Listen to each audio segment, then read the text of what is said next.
Look at them. Look at this.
Cellulose कोशिका भित्ति के निर्माण और मजबूती के लिए, जिससे आप अपनी अंगूर की खेती में उत्कृष्टता प्राप्त कर सकते हैं। क्रॉप बायोलाइफ के साथ आप अपनी फसल की गुणवत्ता और उपज में उल्लेखनीय सुधार दिखता है।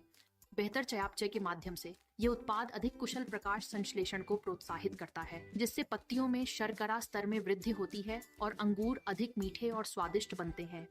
यह अतिरिक्त कार्बोहाइड्रेट प्रदान करता है और रूट एक्सुडेशन यानी जड़ स्राव प्रक्रिया के माध्यम से मिट्टी में कार्बन जोड़ता है। मिट्टी में मौजूद सूक्ष्म जीव इस कार्बन का पोषण के रूप में उपयोग करते हैं, जिससे पौधों में पोषक तत्वों का अवशोषण न्यूट्रिएंट अपटेक बढ़ता है। इसके परिणाम स्वरूप पौधे अधिक स्वस्थ एवं मजबूत बनते हैं और उनकी उपज क्षमता में वृद्धि होती है। क्रॉप बायोलाइफ आपकी बेलों को ठंड और सूखे के प्रति अधिक लचीला बनाता है, जिससे जलवायु लचीलापन बढ़ता है, जिससे आपकी अंगूर की फसल की गुणवत्ता और उपज में वृद्धि होगी। क्रॉप बायोलाइफ के साथ अधिक स्वादिष्ट अंगूर की फसल का अनुभव करें। धन्यवाद।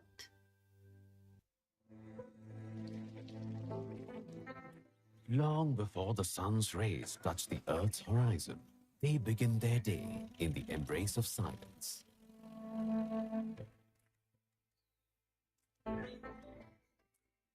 Despite the humble beginning, their eyes gleam with pride as their hard work takes shape. As they touch the skies, their feet stay firmly rooted to the ground.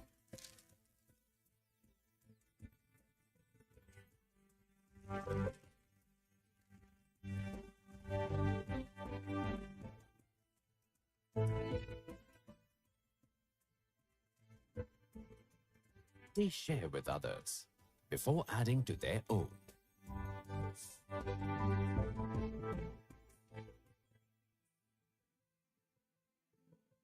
And watching traditions prosper fills them with pride. They smile at the scorching sun.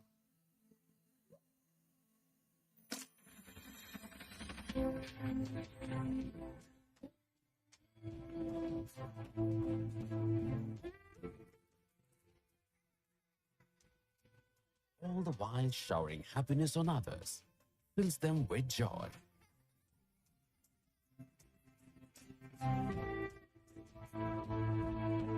Prosperity kisses their feet. And never do they take a pause. They are excellent at shouldering responsibilities. And they have the ability to turn soil into gold. Whatever challenges may come their way,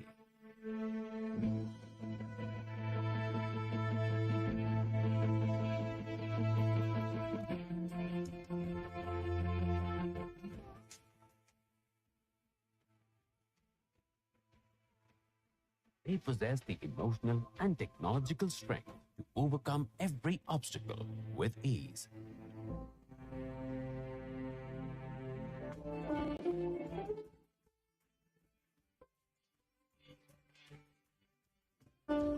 They know how to integrate innovations and move with the changing times.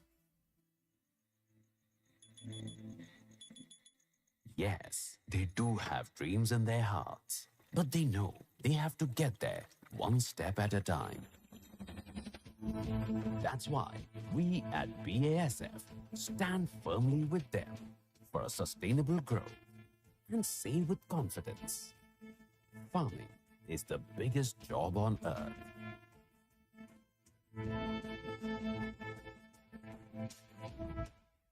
BASF. We create chemistry.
In the heart of India, where fertile fields stretch wide, where the farmers nurture their crops with unyielding pride, amidst the lush green crops that sway and dance, stands a company that helps enhance the yield and quality of food produced on our land.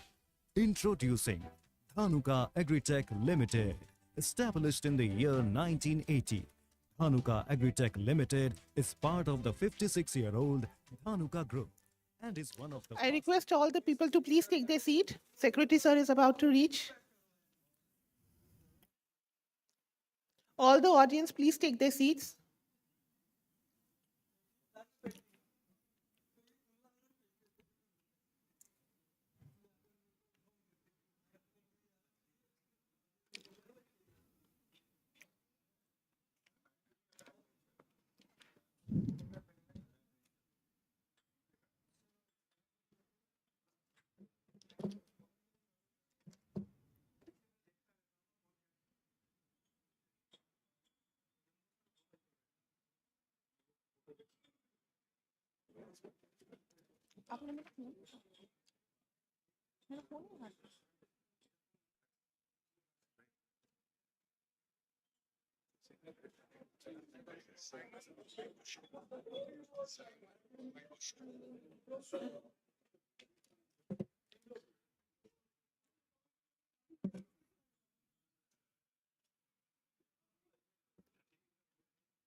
Pratap, Bharat बाहर से बुला लो सबको अंदर.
Before the sun's rays touch the earth's horizon, they begin their day in the embrace of silence.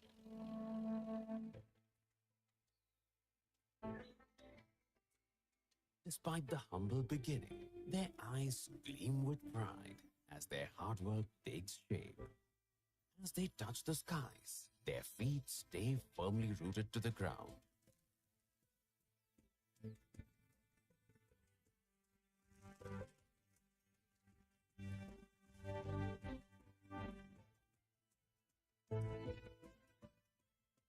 I request all the audience to please take their seat so that we can start the program. Before adding to their own.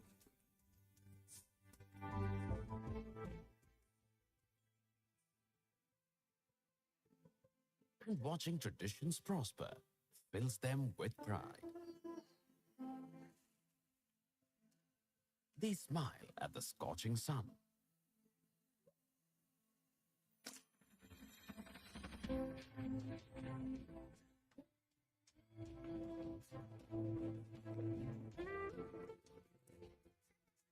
Audience standing at the back, please take your seats. Showering happiness on others fills them with joy.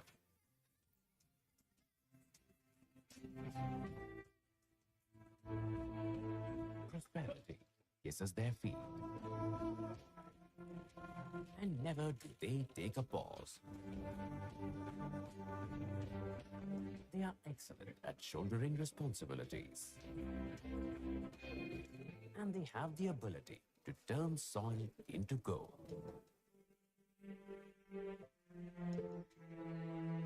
Whatever challenges may come their way,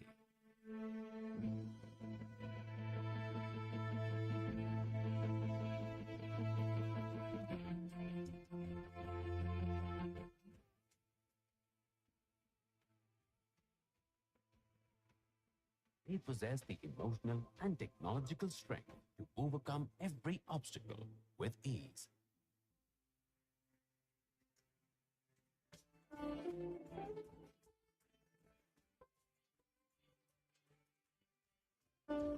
They know how to integrate innovations and move with the changing times. Audience standing at the back, They please do take your have seats. dreams in their hearts, but they know they have to get there one step at a time. Dr. Sujoy, That's please why take your seat. We at BASF stand firmly with them for sustainable growth and say with confidence, farming is the biggest job on earth.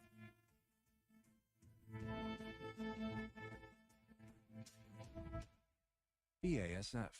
We create chemistry.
In the heart of India, where fertile fields stretch wide, where the farmers nurture their crops with unyielding pride, amidst the lush green crops that sway and dance, stands a company that helps enhance the yield and quality of food. Good morning, all. Our chief guest will be joining shortly. He's got a call from Delhi, so we'll start the program. So I welcome all the dignitaries on and off the dais. I welcome you all for the National Grape Summit 2025, organized by Bengal Chamber of Commerce and Industry and ICAR, National Research Center for Grapes, Pune. We also welcome our partners to support us in this initiative. Title partner DBSF, Gold partner Indophil Industries, Dhanuka Agritech Limited, Exotic tourism partner Barman and Lorry, Silver partner Khan Biosis, IPL Biologicals, Cortiva, Crop Biolife, and industry partner Coromandel. Now I would like to request Sri Jayanta Chakravarti, Chairman Agri Horti Food Processing Rural Development National Committee of the Bengal Chamber, to please come on the stage. एक-एक करके. Mr. Shubhadeep Ghosh, Director General, the Bengal Chamber of Commerce and Industry.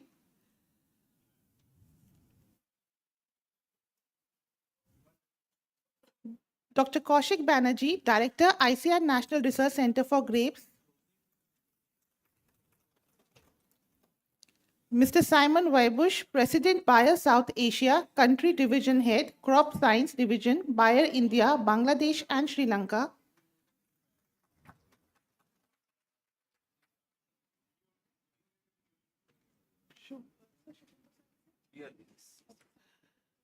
We welcome our chief guest today, Dr. Subrata Gupta, IAS, Secretary, Ministry of Food Processing Industries, Government of India.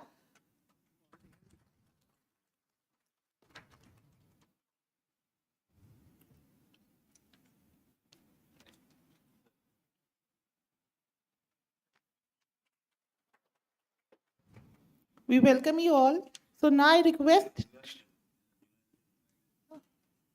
Dr. Nilanjan Sanyal, Head, R&D, South Asia, BSF India Limited.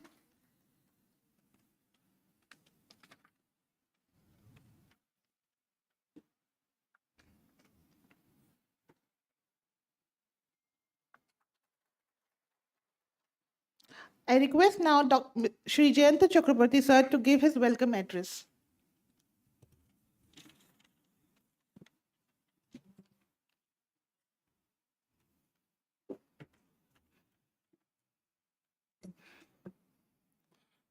Good morning, all. It is a great privilege for me welcoming all the delegates coming here from different locations of the Maharashtra, even Karnataka, and other locations also, grape growers, exporters. They have come all along from different locations. We are truly obliged and thankful to all of you. I am deeply indebted to Dr. Subrata Ghosh, IS, Subrata Gupta, IS, Secretary, Ministry of Food Processing Industries, Government of India, for being with us today in spite of his busy schedule, sir. It is a thankful to you for your presence.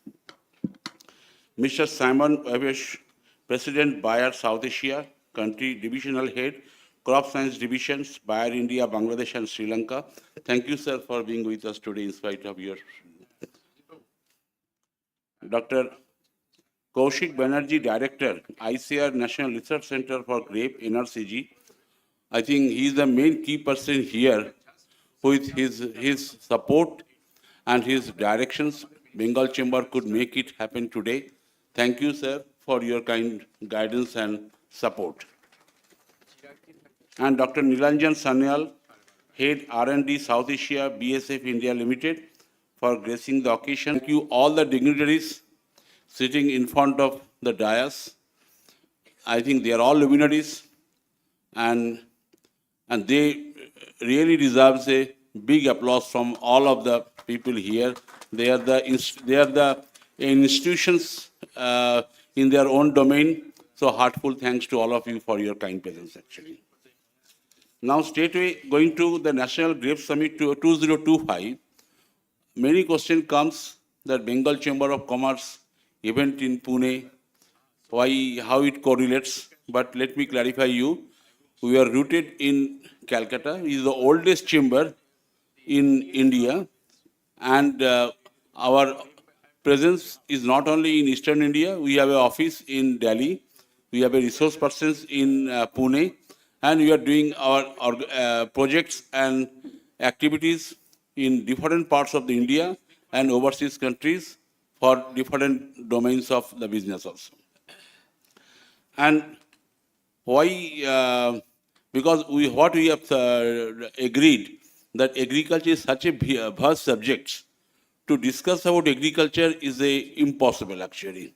So that's why we have identified the crops which really contribute to a great extent in Indian agriculture to have specific event on this thing. Now we have done smart agriculture in Telangana. We have done APO conclave in Delhi. Now this year we have started crop-specific seminars. To start with grape in Pune, we have a plan to do in Kashmir on apple, then in Bengal or in UP on potato, then chili in Andhra Pradesh. So we are planning to do in that way so that we have a focused approach on these sectors also. And about the grape, if you see our event program today, we have typically 4 sessions we have curated today. And our theme is from vines to values. It is not typically a program of concerning about the agricultural grape cultivations. It is how the value additions could be done from grapes to other domains also. So first is good agricultural practices. This is the mother of all subjects. So without GAP, crop cannot grow. So this is one subject.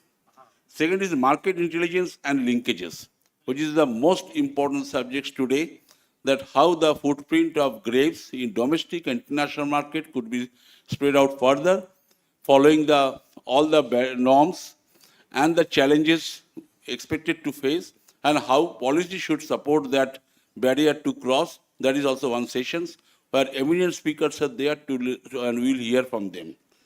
Then another is marketing of value-added products.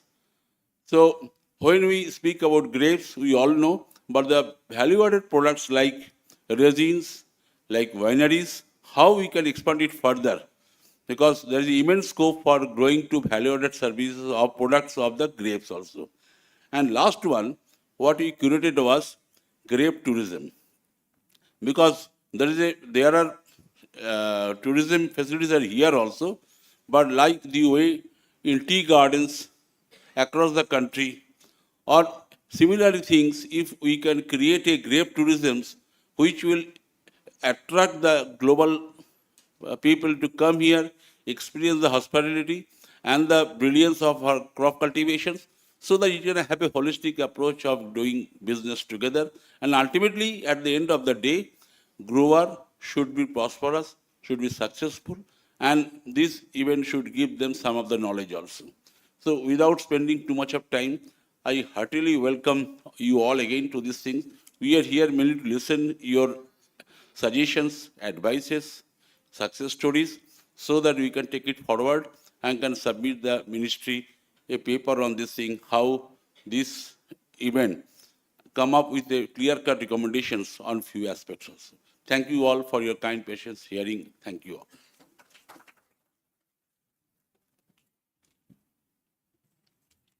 Thank you, sir. I now request Mr. Shubhadeep Ghosh to please come and address the audience.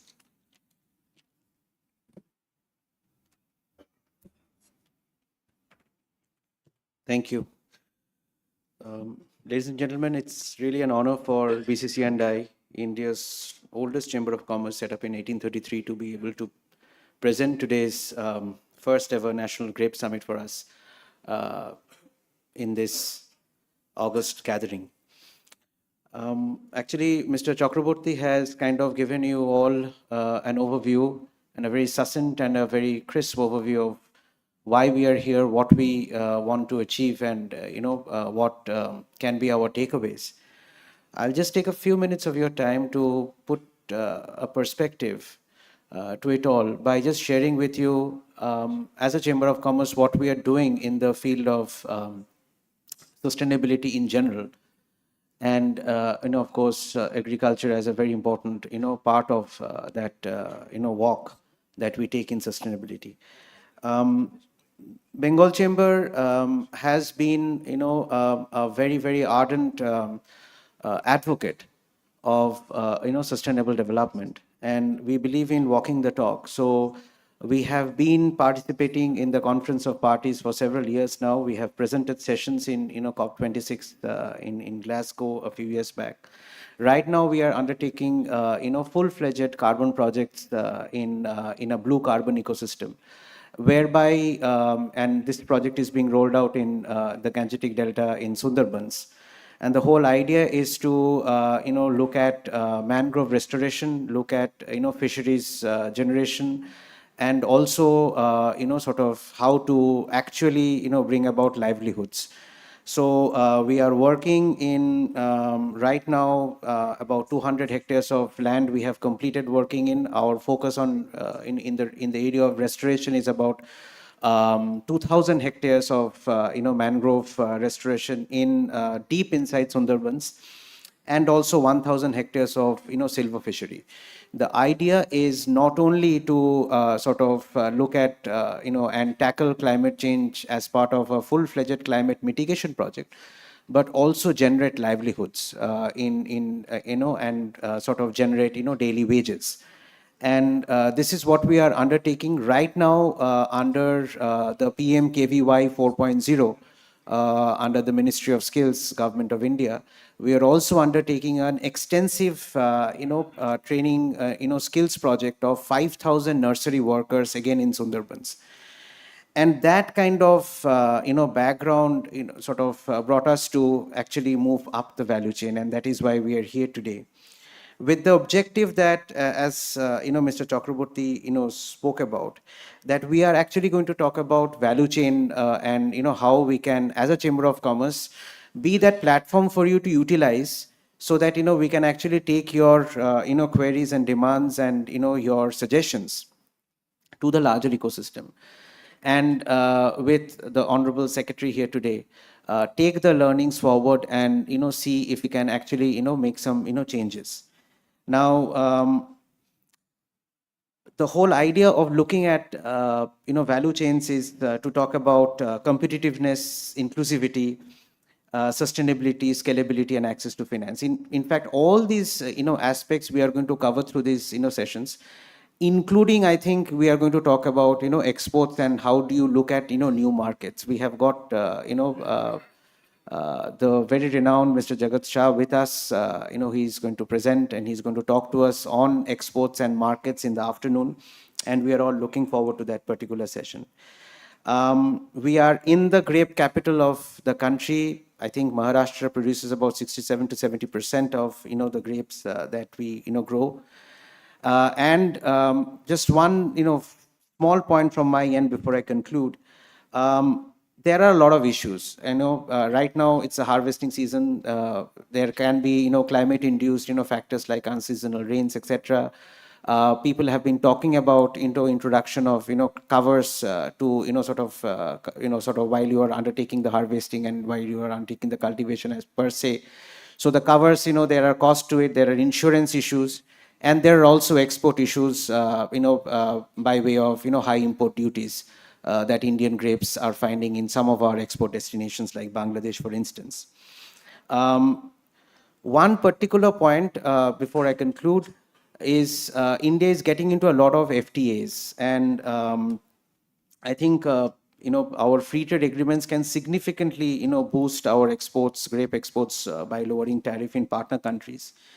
And, of course, there are positive impacts and there are challenges. Positive impacts are, of course, you have increased market access, price competitiveness. You can, boost your export volumes by, through your market access. and you can actually sort of significantly go for a volume increase in the near future. But at the same time, there are issues regarding quality standards, competition from other countries, market is diversification, and of course non-tariff barriers. um, I think as the day progresses, we'll be learning a lot more, and my colleagues and I will be taking down copious notes, making our lives as difficult as possible. And then at the end of the day, we hope to sort of find out a path for you all and us as an enabling platform, so that we can actually take our learnings further and grow on them. Thank you very much. We wish you all a lovely and a very productive Grape Summit today. Thank you.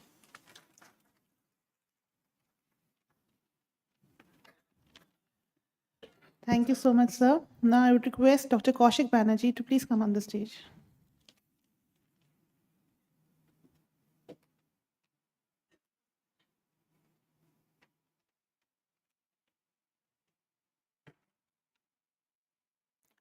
Good morning, everyone.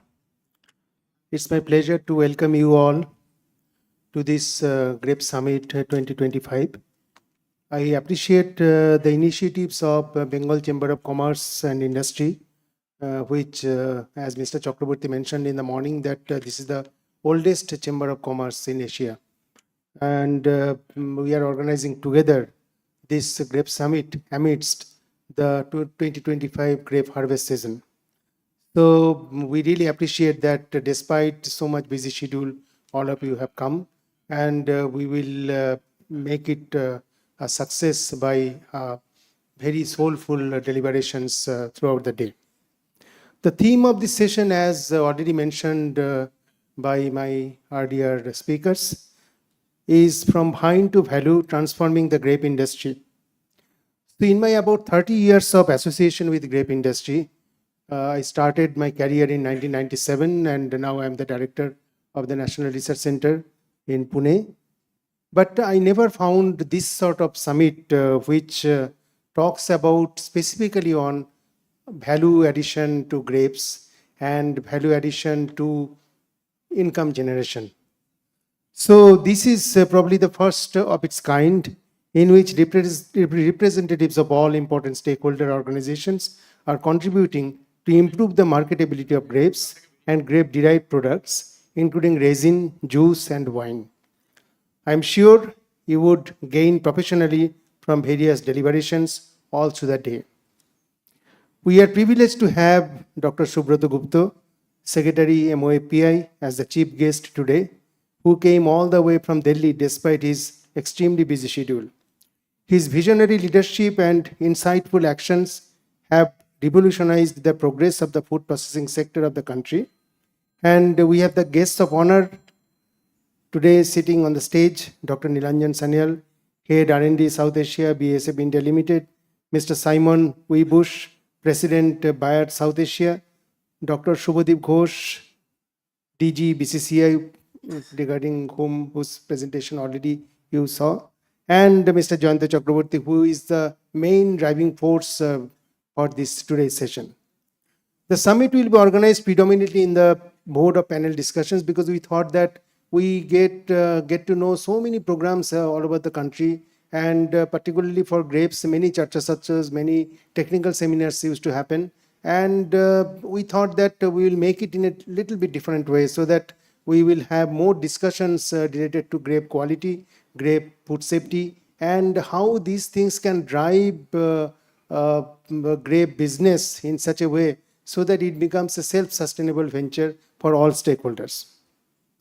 The first technical session focuses on good agriculture practice, and you all are aware that NRCG, being an important premier ICAR institute, has been serving the role of National Reference Laboratory since 2004, and has played the pivotal role in designing and implementing the first food safety traceability system of the country, named GrapeNet, a comprehensive system that monitors the entire grape export process in India, levels, quality standards, and allowing traceability back to the source farm through every stage of harvesting, testing, packing, and export, essentially covering the whole supply chain of grape export from beginning to end.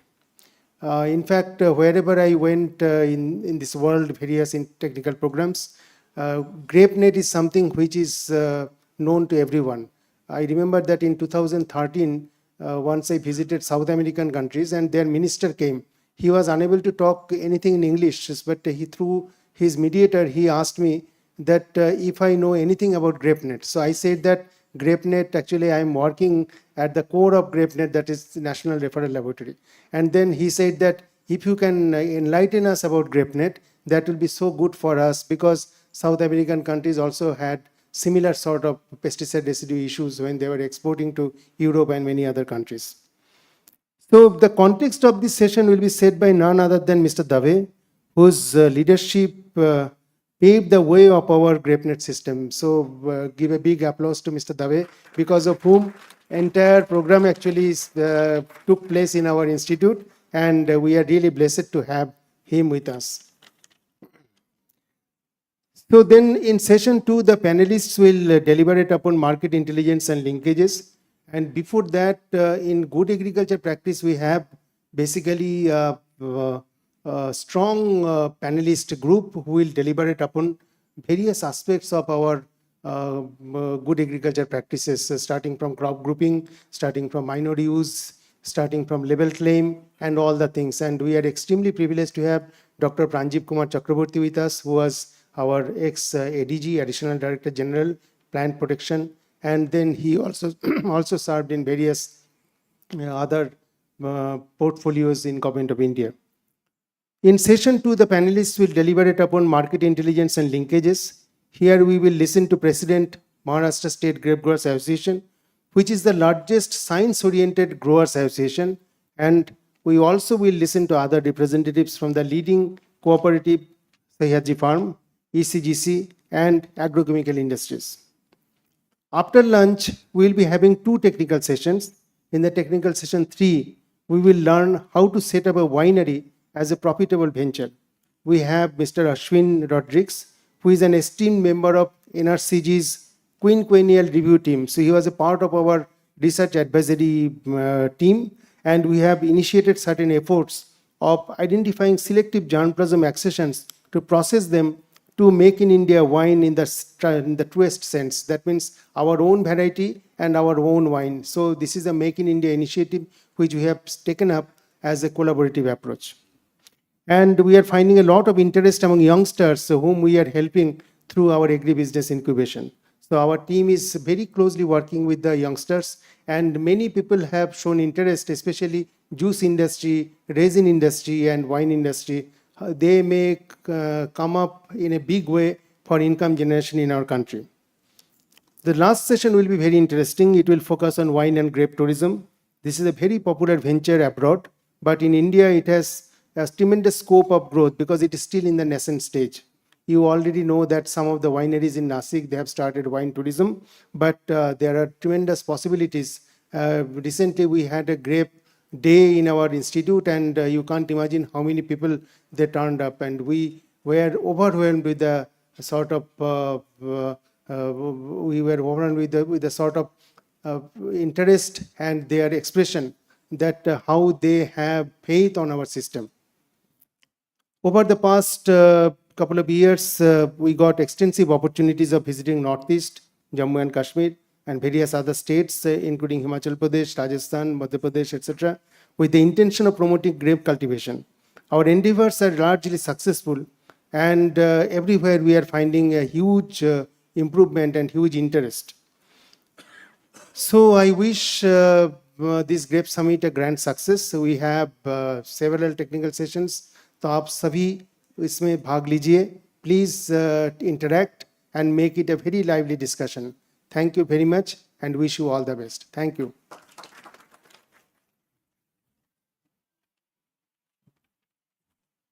Thank you, sir. Now I request Mr. Simon Weibusch to please come and address the audience.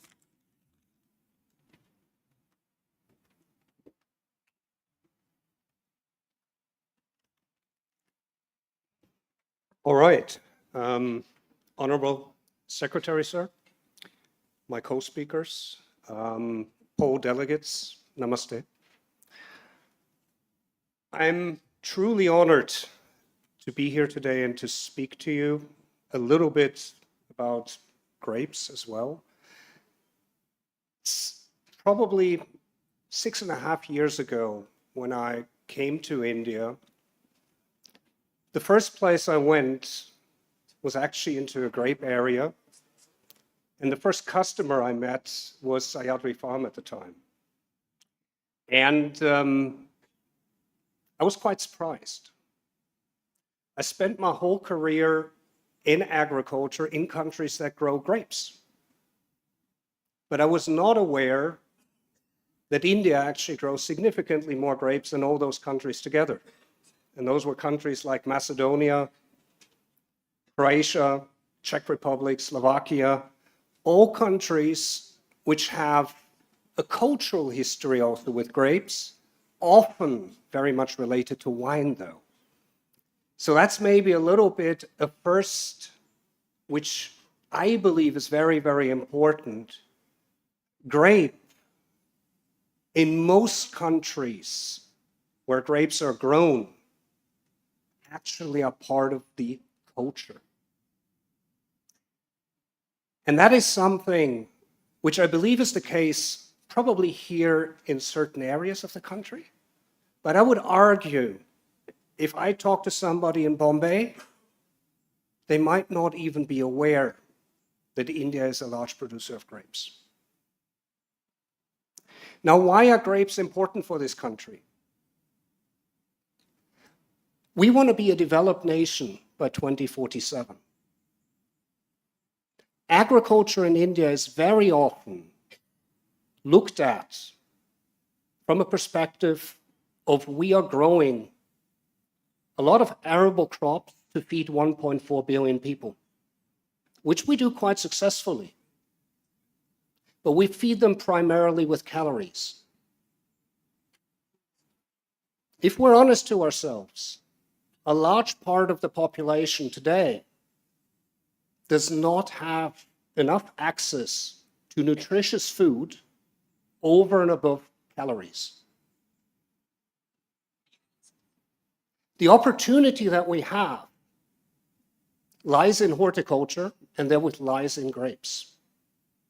And it was very pleasing to see that during the last budget also, the government clearly recognized the opportunities in horticulture.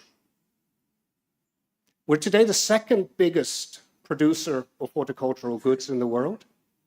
And I am convinced India will be the largest producer of horticultural goods in the world very, very soon.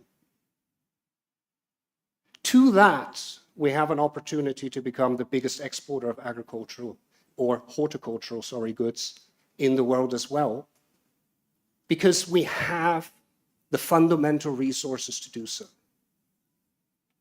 But important is to build on successes. And this is where we come back to grapes. India's horticultural exports, which are prominent, if I may say so, which are recognized, are very often limited to apples at times, and even those limited, and grapes. In some of the diaspora, mangoes, but it's really where we have penetrated, may I say so, markets, it is in grapes. Now, why is that so? I think it's partly because we have realized what is the opportunities in terms of timing. It's very good that grapes are as perishable as they are. So therefore, there is windows for a country like India to grow where other countries which might be closer to consumers are not doing so. But that is commoditizing what we do. And this is a little bit back to the fact, do grapes feature in Indian culture? Do we as a country recognize grapes as something which is important to us, culturally important? Do we put a value to that quality, and do we put a name to it externally? Do we dare to put stickers on our grapes that are sold in a supermarket in Germany to say made in India? So branding is going to be super important. And branding only works if the quality is right and the perception is right. And this is a little bit back to what was being discussed here around GAP, good agricultural practices, but even more so basically residue management. Grapes in Europe, table grapes in Europe, are the crop or the product in supermarkets which is most commonly associated with pesticide residues. I would argue today, whether we like it or not, if I have a bunch of grapes from India and a bunch of grapes from Italy and offer them on the streets in Europe, it'll be hard for people to pick up the grapes from India. So we need to work double hard to ensure that people realize grapes from India are as good as, if not better than, grapes grown in Italy. Yeah? And that's going to be a big task.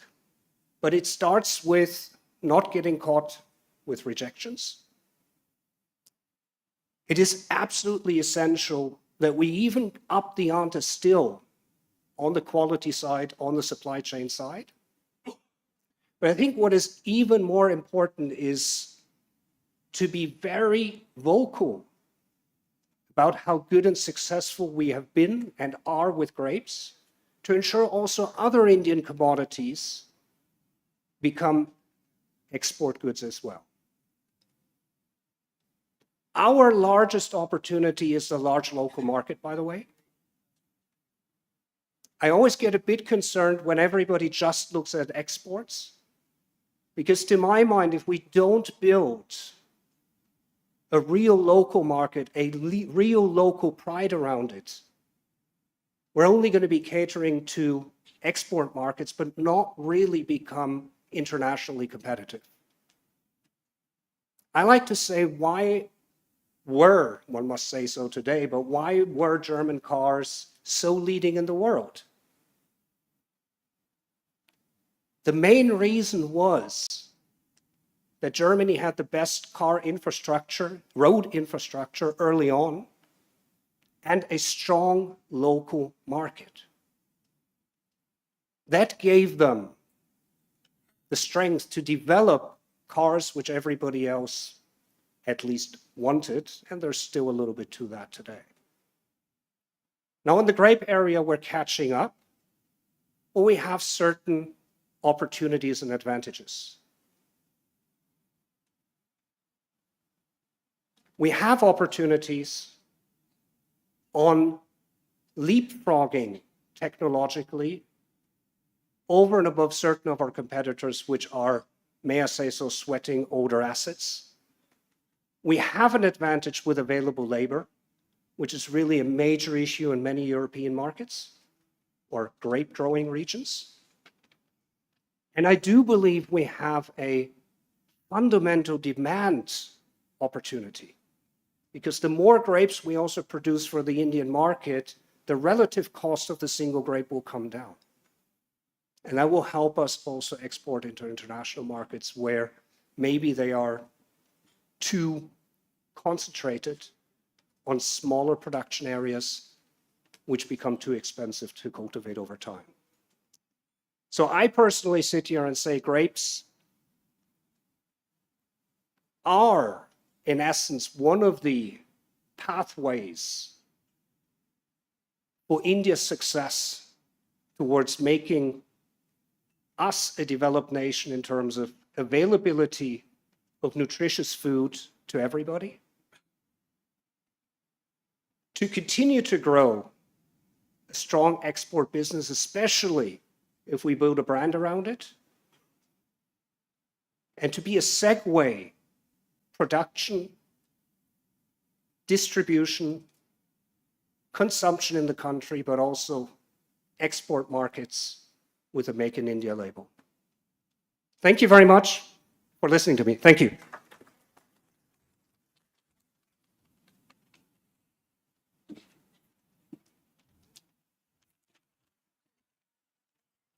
Thank you, sir. Now I request Dr. Nilanjan Sanyal to please come on the stage and address the audience.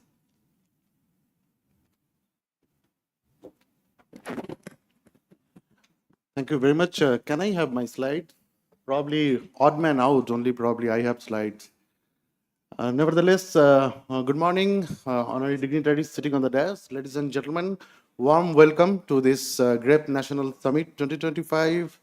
On behalf of industry, I would extend sincere appreciation to Bengal Chamber of Commerce and NRCP ICAR for hosting this very important and relevant event. I am Nilanjan Sanyal. I'm responsible for R&D in South Asia at BSF India Limited, based out of Mumbai. If I can be very honest with you, I'm feeling a little bit nervous because I'm not so-called grape expert. And speaking about grapes in front of all stalwart, it's not some easy. And to add, I have my first industry boss on the dais. Yeah. So, yeah. So, but nevertheless, it is really incredible. I'm also feeling, humble and proud to be part of this very important event where, the stakeholders from across the value chain coming together to foster cross-learning, to discuss, to support, to propagate innovative and sustainable solutions, not only how we can address the perceived challenges that we have, but also how we can tap and leverage the opportunities that we have to achieve a consistent growth when it's come to Grape's economy. Yeah. Before I move to the main topic, probably a moment on BSF. Sorry. Okay, so BSF is not only about agriculture solution. We have multiple divisions, chemical, materials, surface technologies, nutrition, care, and so on. In BSF, we take the pride in saying, wherever you look, you will find a touch of BSF. But it is not realized most of the time. Why? Because unlike agriculture solution, all the businesses are not customer facing. They are mainly business to business model. So BSF is already 160 years old company, and in India we are present since last 130 years through several partnerships. In alignment with our Honorable Prime Minister vision to make in India, last 10-15 years we are investing heavily in India. Yeah. So the first picture that you see, it is basically one innovation center in Mumbai. This innovation center is dedicated for insecticide research. So whatever the insecticide is coming globally, yeah, and what will be coming in future, all are conceptualized and synthesized in this building. Yeah, we also have several global, regional, and country research establishment, and one of the biggest global research station is itself in Pune. Yeah, we are not investing only in R&D. We are investing also heavily in improving our production capability in India. Okay, now coming to the topic, Indian agriculture export is roughly 50 billion US dollar, and out of which 1.8 billion USD from fresh fruit and vegetables. Yeah, grape alone occupies almost 25% share with 0.4 billion USD among these fresh fruits and vegetables. So, but more important thing is that this 0.4 billion USD comes from only 0.16 million hectare of land. So it is very sure that grapes is very important crop, very revenue efficient crop, and in future also it is going to be very important for us. If we see last 10 years global export of grapes, then we'll see few countries facing tremendous challenges like US, like few European countries like Italy, few countries like Chile, and then export is going down. But if you see India, it is really, really fascinating to see we are growing consistently year on year. Yeah. The future outlook of the global grape export says that four things will dominate the grapes, in future. One is quality, second is yield, third is cost efficiency, and then fourth is proprietary variety. So whoever will be, stand and qualify among these four parameters, probably they will be at the front line in the supply line. We need to ask ourselves how India is ready among these four parameters. Going ahead, this is grapes production globally vis-a-vis India. India now in 7th position with 3.4 million tons of grapes. And we have a productivity which is around 20 tons per hectare. We are just after China. Why the production in China and India is high as compared to other countries? Probably if you see the next graph, you will be able to understand the green portion, which are basically table grapes. The table grape productivity is typically high as compared to wine grapes because wine grapes need intensive pruning to have the desired wine quality. So this is the situation, right now as far as the grapes production is concerned. Now going ahead, yeah, Simon was mentioning, do you recognize what potential we have when it comes to grapes in India? Yeah, that's a very important question. Now, what should be our aspiration in grapes? If we have a close look of Indian grapes right now, the blue line is total production, the green one is area, and the red one is productivity. So we are growing year on year when it's come to total production. But this is basically driven by area. But when we see this productivity, probably we are not growing since couple of years. Now together, if we can crack this, and if we can take our productivity to somewhere 25 tons per hectare where we were earlier, any guess what could be Indian position globally when it's come to production? Today we are 7th. Any guess? Some quick numbers? No? So India can become 5th by surpassing Turkey as well as United States. Yeah. But before we take the aspiration, someone mentioned about fundamentals. We also need to be cognizant whether the fundamentals are in place or not. Now, global macros are really supporting. There is growing demand of table grapes as well as wine grapes. Simon also mentioned that in India, the growing economy, the population, so domestic is also favoring in terms of demand. Probably day before yesterday, there was a report that 25% export is down as compared to last year. This is why you know? It is because of the demand in domestic market, the price in domestic market. So the macros are supporting. Second, the retail landscape is changing due to price hike. And then it is leaning towards the green seedless grapes. When it's come to India, 75% is green seedless grapes, dominated by varieties like, Sonaka, like Thompson, and so on. Now, productivity, one important thing, sir, do you have these varieties having the biopotential more than 25 tons per hectare? Yes. Most of our varieties are 25 to 40 tons per hectare biopotential. So we are also well placed on this. Do you have the capability of introducing proprietary varieties? Probably yes. Yeah, it was incredible to see the new varieties recently launched by Sayadri Farm. You see the value capture, probably it is 3x of the conventional varieties now. This is really incredible. So we have that capabilities, yeah. And then area. I will really appreciate NRCG and other agriculture department. Grapes is no more restricted in only Maharashtra and Karnataka. It is spreading its wings everywhere. Yeah, area is growing to 6 to 7% CAGR every year. And then we have some challenges, but probably less blind spot.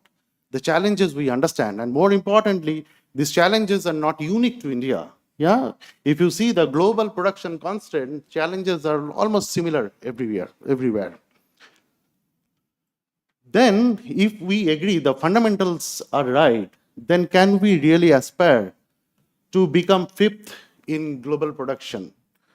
I would like to request organizing committee to take note on that and if brainstorm on this. And if we believe it is possible, then probably cannot happen in silos. Yeah, we have to come together. We have to prepare a positioning paper under the able leadership of NRCG that may lead to formation of consortium, taking all stakeholders together and then creating the roadmaps. Yeah, so that will be our request. What are the production constants in grapes? We said it is climate change. Yeah, climate change, what is the impact? Increasing production cost, frequent attack of virulent insect, frequent attack of virulent diseases, increasing quality compromise and so on and so forth. Customer behavior, Simon mentioned, yes, customer is ready to put dollar on the table if we are providing residue-free grapes. if we are satisfying their test, requirement. Yeah, so those things we need to consider. Again, the labor shortage. Labor shortage is not only in grapes. Across agriculture segment, it is like that. Yeah, but grapes has a different dynamics. Here, it is not only labor, skilled labor. Probably Maharashtra, where we are growing grapes since decades, the ecosystem in place.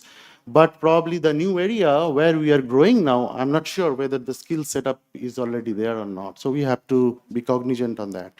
And again, grapes is also very, very investment intensive crop. That becomes another roadblock when it's come to expansion of the grape area. Advocacy, you please take it as my personal comment. Whenever I go several villages of Maharashtra, I see 4 or 5 consultants in every village. Not sure whether these consultants are equipped enough, skilled enough, knowledgeable enough to take the recommendation from NRCG and other approved source to our farmers. Residues, we already have spoken on this, and there are other topics, yeah, like policy, like contingency planning, like, post-harvest losses, like trade barrier. So together we have to think how we can address that. Now, as I come from crop protection industry, so a little bit, maybe a few seconds on these challenges on the crop protection. Busy slide, you know, not to read the slides. We did intensive survey among major grapes growing areas. So be it insect management, disease management, physiology management, and the crux is presented as the key challenge. I will touch upon quickly few challenges. Lack of new mode of actions. So BSF introduced the CA chemistry dimethomorph, I guess, almost 2 decades now. Do you have new mode of action in downhill mildew? At least we don't have. Yeah. So new mode of actions is getting limited. Yeah. Every year, it's a challenge. We say we need residue-free grapes, and we are also saying climate changes most virulent pest and disease attack. Do you have this biological portfolio which can support residue-free grapes? Answer is no. Yeah, BSF doesn't have. As far as I know, also industry, doesn't have this, good enough biological portfolio. Yeah, so this is also another point of action for us. And then another topic I will touch upon. Regulations in the market. There are so-called biologicals available in the market, and when farmers use that, they are unexpected surprise of detection. So how we can bring more regulation, make more stringent rule to avoid this, probably an area of action for all of us. Now, even when it is the challenges around the crop protection, can BSF address all these in silos? Answer is no. That's what repeatedly I'm saying, probably we need to have a collaborative and collective approach. Nevertheless, BSF is committed to bring winning solution for the grape growers. We already have very good portfolio in grapes, and we will be bringing new fungicides, new insecticides, and also biologicals. We'll not bring only innovations, we'll also bring some value-added services in terms of digital solution. Maybe a couple of minutes on those. 2025, we'll be launching a new fungicide in grape powdery mildew, that is Revisol. Its chemical name is mefentrifluconazole. It is the globally first isopropanol azole. And then you see this dancing hook, we say flexi hook. And what is the importance of this flexi hook?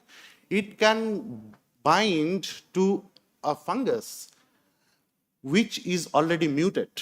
What does it mean? Even when the fungus has developed resistance and tolerance towards DMI fungicide, Revisol will still work. But that's not the everything.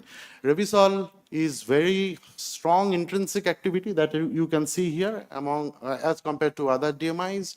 Revisol, we also say green azole. It has very, very benign regulatory and environmental fate. We'll be also bringing one insecticide, Axalion. Axalion, we launched globally just in 2024, including India.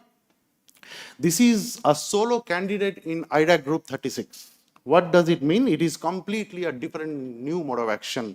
This molecule is also very safe on non-target, very, very, again, good regulatory profile, and then very versatile. You see, you name insects in sucking segment, everything is getting controlled by the Axalion. You name a crop, everywhere it can be used. So we'll be launching these insecticides maybe next year or in 2027, depending on the registration timeline. it will be change the farmer's life in grapes when it's come to mealybug and grapes hopper control. Yeah. As I said, it is not only chemistry we are working with, we are also bringing some digital solution for grapes. The Xervio Field Manager. Xervio Field Manager is basically a digital asset from Bayer Crop Science. Yeah, it came to BSF portfolio sometime in 2018 when the acquisition of Bayer and Monsanto happened. And then what we did, we had earlier digital solution which is named as HOTA.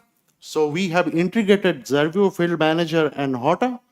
And then now this model is becoming a compelling, decision support system for the growers. Why? Because it is powered with digital library. It is also powered with remote sensing.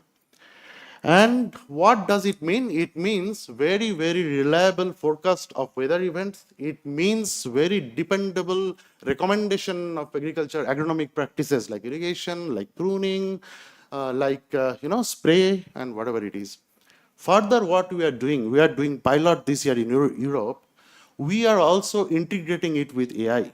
Now, what AI will be, AI will bring, AI will give you a smart residue management recommendation, which will be compliant to European Union. Yeah. So all in all, be it innovation, be it a digital solution, we are continuously working towards make our grape farmers successful. Before I rest my speech, on behalf of industry, I would like to thank all stakeholders here who have shouldered the grapes as of now in India. Yeah, if I missed some important stakeholder, please consider as my ignorance. But ladies and gentlemen, can I request a big round of applause for all of them? Yeah, thank you very much. Thank you.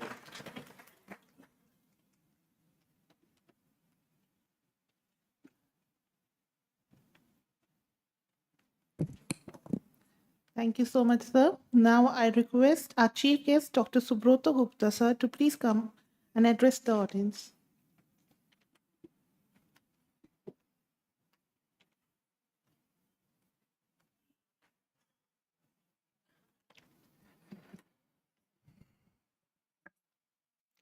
A very good morning to all of you. Mr. Jayanta Chakraborty, the director of the Research Center for Grapes, Dr. Kaushik Banerjee, Mr. Simon, Sri Shubhadeep Ghosh, Dr. Nilanjan Sanyal, representatives from the entire spectrum of stakeholders from the grape cultivation as well as industry. It is a privilege really to be able to join this national summit on grapes. I am probably the only one here who has the minimum knowledge relating to grapes, except for my personal interest in tasting them and enjoying some good wine. And I think that the experts on the dais, they have made extremely important points relating to the industry, relating to the cultivation of grapes, relating to how we can enhance the exports, how we could add value to grapes. And I would not like really to repeat some of the points which they have made, but I'd only say that this one-day seminar with 4 technical sessions addresses the issues which are of paramount importance, and at the end of the day, we come up with some roadmap for an improvement in this sector. Since, as I mentioned earlier, that I am not really a grape expert, so I was doing a little bit of reading, and I found it strange that grapes have been in cultivation since between 6,000 to 8,000 years. In the first winery which was discovered was dated back to 8,000 years in Georgia. Now, it looks like it's a very, very long period of time, but if you look at this audience here, I think there would be at least around 100 persons attending, all from different areas of the grape value chain. And even if I assume 10 years of experience on an average for each, So this hall itself has 1,000 years of experience in grape. And I think this is important because it is only through exchange of ideas, exchange of experiences that we can further improve this sector. Worldwide, I think we are having around 75,000, 76,000 square kilometer of area which is under grapes, and 71% of grapes internationally is converted to wine. 27% is used as table grape, and around 2% into other varieties like sultanas and raisins and all that. But in the case in case of India, the statistics is entirely reversed. We have, I think, less than 2% which is processed for wine. And I can recall that about 30 years back, we wouldn't probably even conceive that there would be an Indian wine in the restaurants available, because there were not many producers of Indian wine in that period. In the last 3 decades, it goes to the credit of farmers, grape farmers, and also to those who have set up the wineries, that they have set a firm footprint of wine production in India. But again, as I mentioned earlier, that internationally more than 70% is actually converted to wine. In case of India, it's just about 2%. So there is a very, very, very long way to go. And I was discussing with Mr. Rodriguez in the morning, and I came to know a lot about this sector, came to know about the challenges which this sector faces. And I think there are many issues, beginning from the quality of planting materials to the adoption of good agricultural practices, especially by smaller farmers, smaller producers, and then research in varieties, development of varieties suited to the agroclimatic zones in India. All of that needs to be intensified if we need to, as Mr. Simon was saying, if we need to put a stamp of Indian brand in the international markets. And that is what I spoke to the director of the National Research Center, that we need to intensify the agronomic practices, the improvements in the agronomic practices for grape cultivation. I had some interaction because in a district in West Bengal, in Bankura, which is a very dry and tropical area, a tropical climate, we had initiated grape cultivation about 5 years back. And now I came to know that even in the Northeast, they are trying, in the high rainfall areas, they are cultivating various varieties of grape. So in India, we have 15 major agroclimatic zones. So there is a need for research for developing grapes for these zones, for those zones where there is a lot of promise. Why grapes? Because it is extremely paying for the rural economy. Small farmers can grow them, and if value addition is possible, then a lot of income can be generated in the rural area.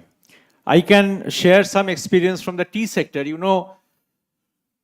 the Darjeeling Hills and in the Kalimpong Hills, the Darjeeling tea, which of course now has a GI and is internationally well known, this brand is known across the world. And one of the major things which has happened is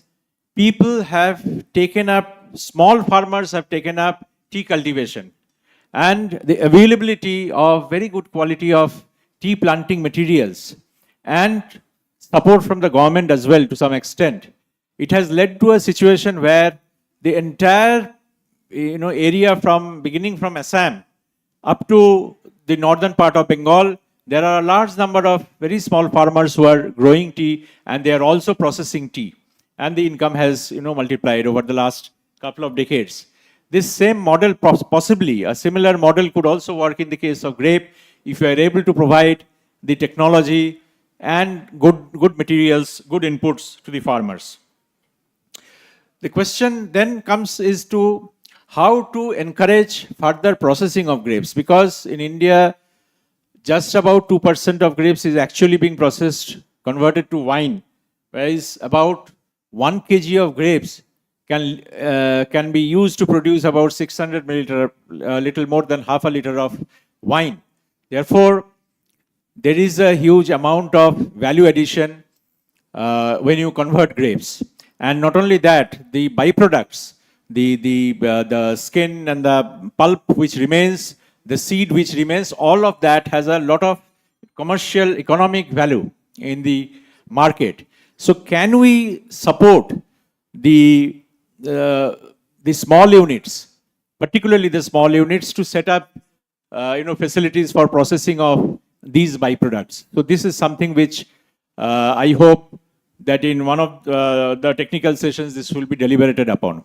And finally, which Dr. Banerjee mentioned, that there is a huge scope for wine tourism, vineyard tourism. Now, this is something, again, I am going back to the tea sector. This has been a resounding success. The tea tourism has now, I think it is adding to the income of the tea growers very, very significantly.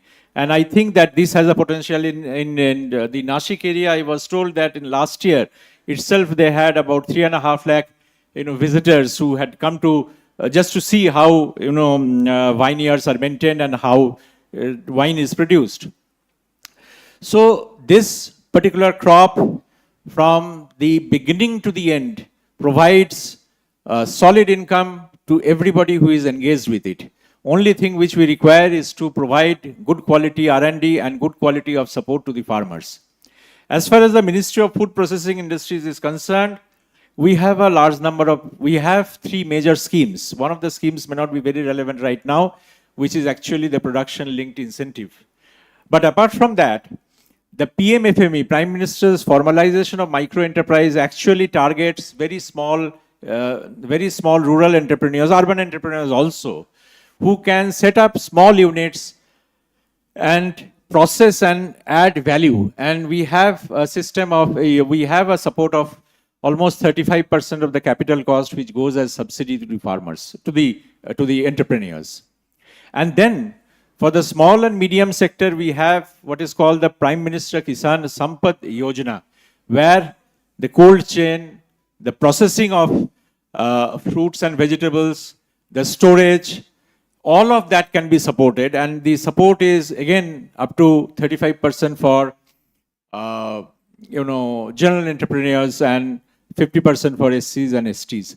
And that can go up to 5 crore rupees per unit. And in fact, currently, the expression of interest is out. So, anybody who is interested, he can apply there for any, processing unit. So, Ministry of Food Processing Industries firmly with the grape sector, firmly with this sector. If there are people, there are entrepreneurs who are interested to access support from the ministry, will be too happy to help. I've also requested Dr. Banerjee to explore the possibility of collaboration with NIFTEM or other institutions where the processing part, the research relating to the processing part could be developed jointly. And the ministry will be very happy to be by your side. So the conclusion, I would like to congratulate BCCI as well as the National Research Center for Grapes for coming up with this extremely important program, which can revolutionize the grape sector in this country and which can lead to the India becoming one of those countries which will be pronounced in the same breath as Australia, South Africa, and Chile in the years to come. And as Mr. Simon repeatedly urged, that the issue of quality is something which we tend to ignore in our country, and that is not only for grapes; it is for across the agricultural crops, because the awareness about MRLs, the awareness about quality, is yet to seep into the people who are at the ground level. And I think this is something where we need to come up with newer ideas of how to reach the farmers. I hope that this one-day summit is going to be successful, and it is going to throw up the roadmap for the future. Thank you very much.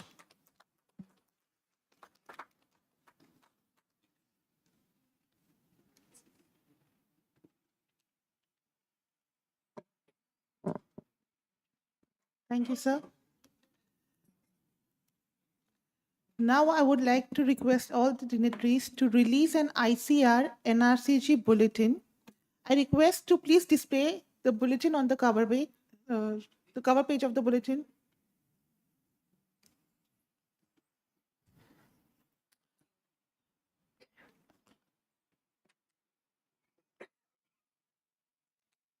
The technical bulletin titled Celebrating 20 Years of the NRL's Pesticide Residue Monitoring in Grapes, a journey of growth, development, success, and impact.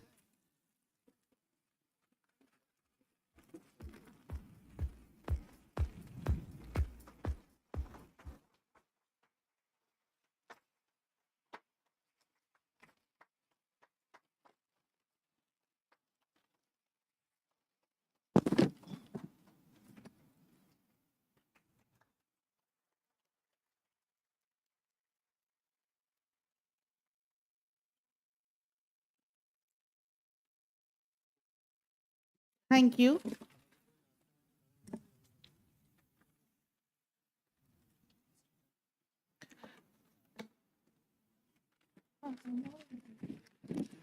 So now I request Dr. Kaushik Banerjee sir to confer a memento and grape plant to Dr. Shubhrata Gupta sir as a token of thanks.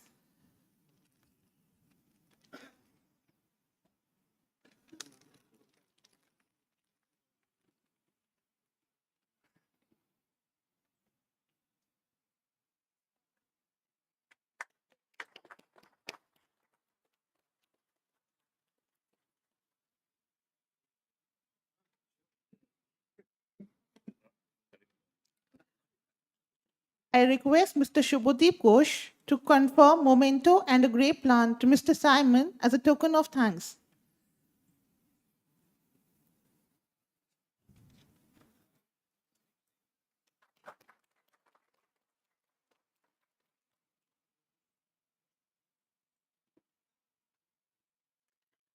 I now request Sri Jayanta Chakraborty sir to kindly confer a moment and grape plant to Dr. Niranjan Sanyal as a token of thanks.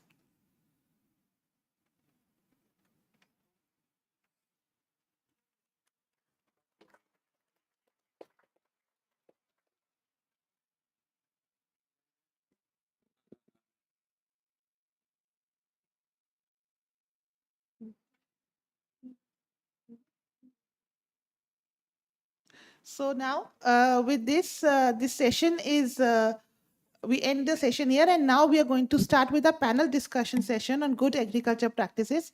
I thank all the dignitaries to give their valuable suggestions and time.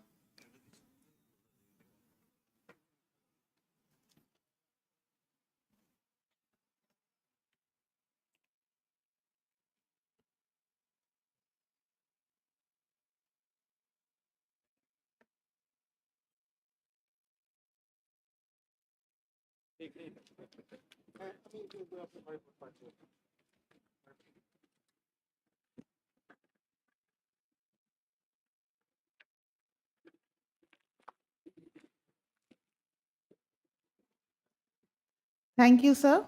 Thank you all. Now thank you, sir. Thank you.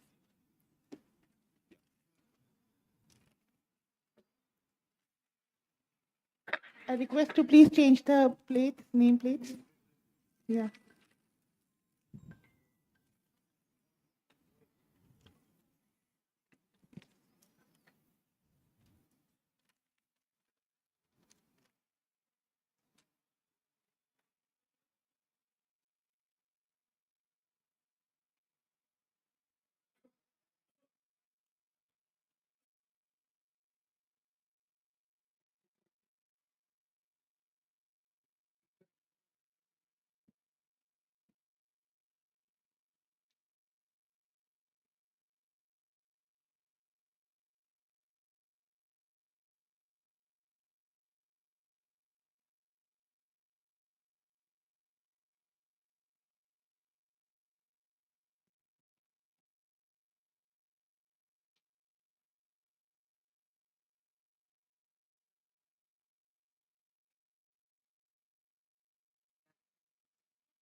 Okay, so we can start.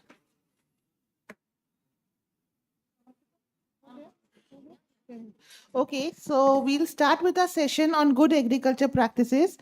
I hereby invite Mr. Sanjay Dave, former chairman, Codex Alimentarius Commission, former advisor of FSSAI, to please come on the stage, sir. Miss Sandeepa Kanitkar, managing director, Can Biosis, to please come on the stage.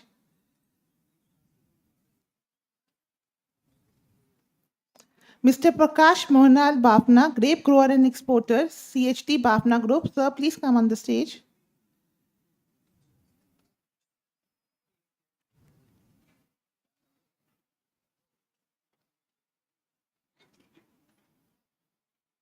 Mr. Ranganatha MC, Chief Technical Manager, Indofil Industries Limited, to please come on the stage. Dr. Pranajip Kumar Chakrabarti, Chief Scientific Advisor, Dhanuka Agritech Limited. Agritech Limited. Session moderator, Dr. Kaushik Banerjee, Director, NRCG Grapes.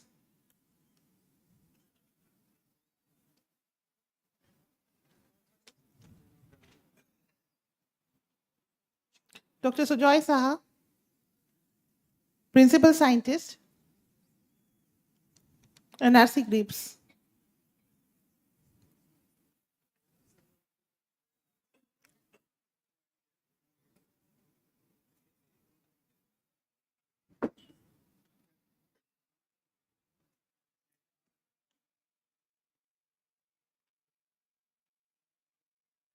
I welcome you all, sir.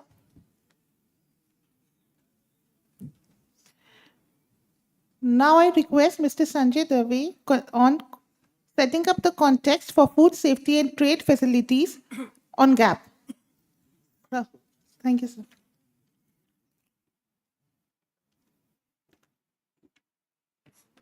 Thank you very much. Honorable colleagues on and off the dais.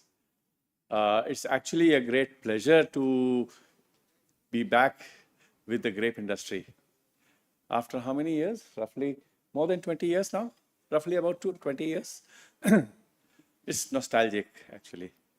I greatly enjoyed my time with all of you at the time when we really needed to work together. The fact of the matter is that if we were successful in grapes, it was because our farmers, our exporters, our laboratories, our entire industry supported by the state governments, 3 state governments at that time, Maharashtra, Karnataka, and Andhra Pradesh, now Telangana, but now not much grapes are produced there, and the NRC grapes. It was because of a collective effort by everyone. The starting point was good agriculture practices. We were having these problems of pesticide residues in table grapes, and we have always been worried about this. Even at that time when I was a diplomat in Brussels, the European Commission used to point out, Mr. Dave, please improve the conditions of grapes in India, otherwise very soon you might face a ban. So I would religiously communicate this to everyone. The only solution was implementation of good agriculture practices. The industry, the farmers' associations, and in Maharashtra, and I remember with a lot of love our Dr. Hande, who is no more with us. A lot of work was done by all of you. The farmers actually implemented what exactly was required to be done.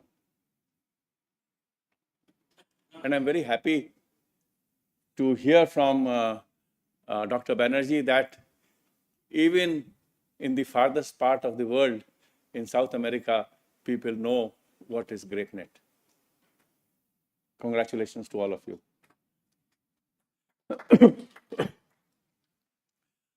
Well, that is all history now. But what is happening today globally?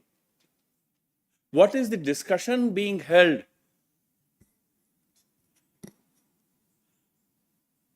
at the level of Codex Alimentarius? The new strategic plan,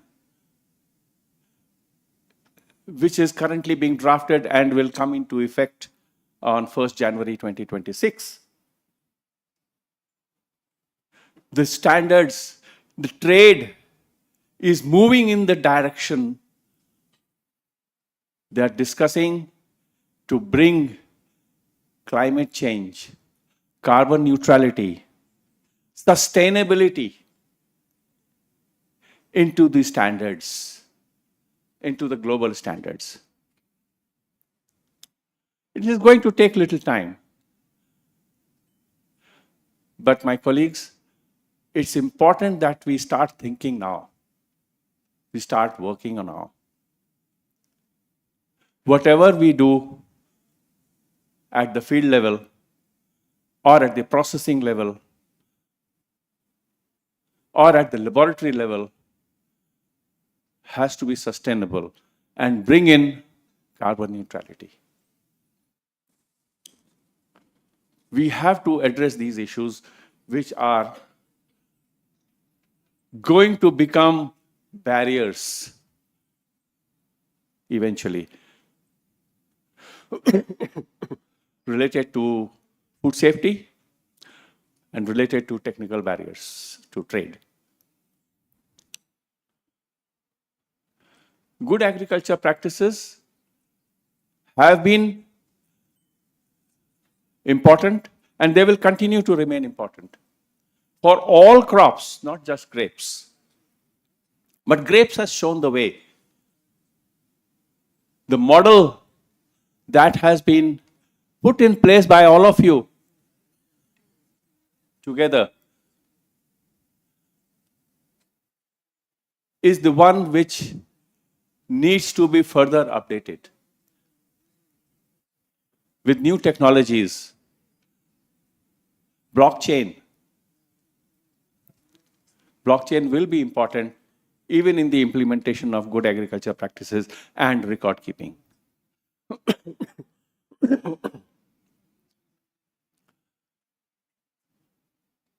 Good agriculture practices, a document called INDGAP, which is India Good Agriculture Practices, has been developed, has been introduced, has been benchmarked with global standards, with global gap. We continue to always talk about global gap, Europe gap before that. But why can't we talk of INDGAP? It has been benchmarked at the international level. It has been developed by Quality Council of India. Our certification bodies need to move towards certification of INDGAP rather than continue to work on global gap. Global gap is a business model. Of course, based on practices which they have seen in different parts of the world. And they continue to change. They continue to improve. And this is exactly what we also need to do. The INDGAP needs to be improved. INDGAP needs to be changed on a regular basis. But it is currently updated. Why can't we use that? I would urge the state governments, and the grape production is growing now in Northeast and even in Kashmir. We need to promote it.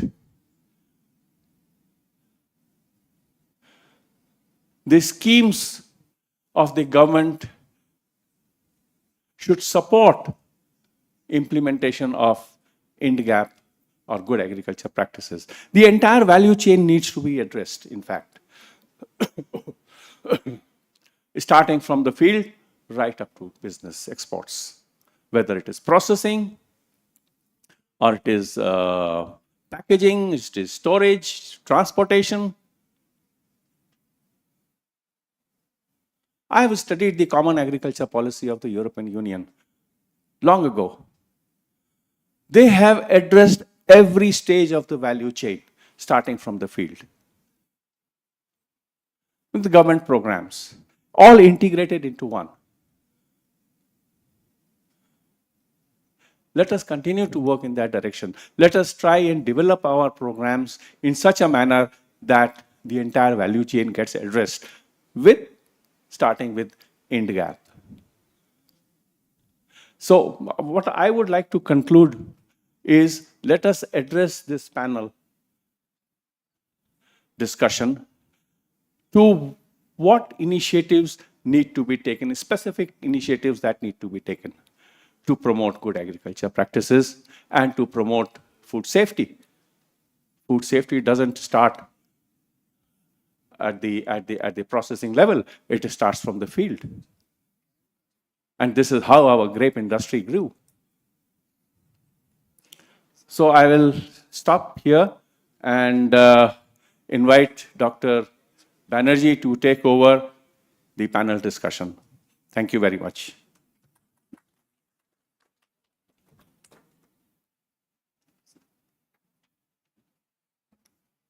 Thank you, sir.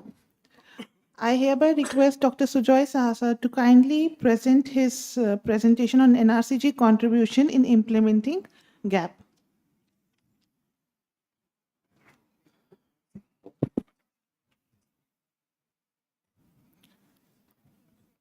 Thank you, Dr. Naik, for giving me this opportunity.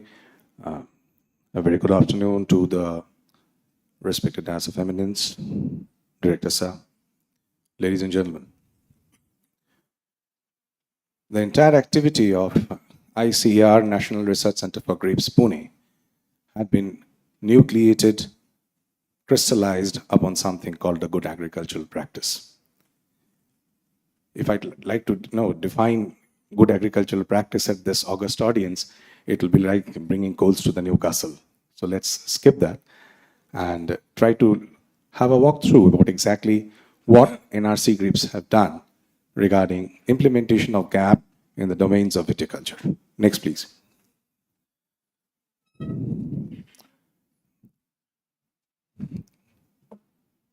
The first thing on which we really worked upon was the decision support system.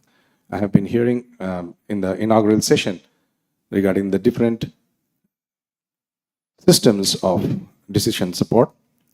Now, this was where we really worked upon on nutrition, irrigation, and most importantly, the biotic constraints. Catching the disease early, diagnosing them early, is perhaps the key to mitigate a lot of problems, including residues for which we are really bothered about. So the decision support system, the API developed by NRC Grapes, have been licensed, accepted, and proven, validated technology for which we have been able to reduce the rejections, reduce the pesticide use in the area of viticulture. Next, please. Talking about the decision support system,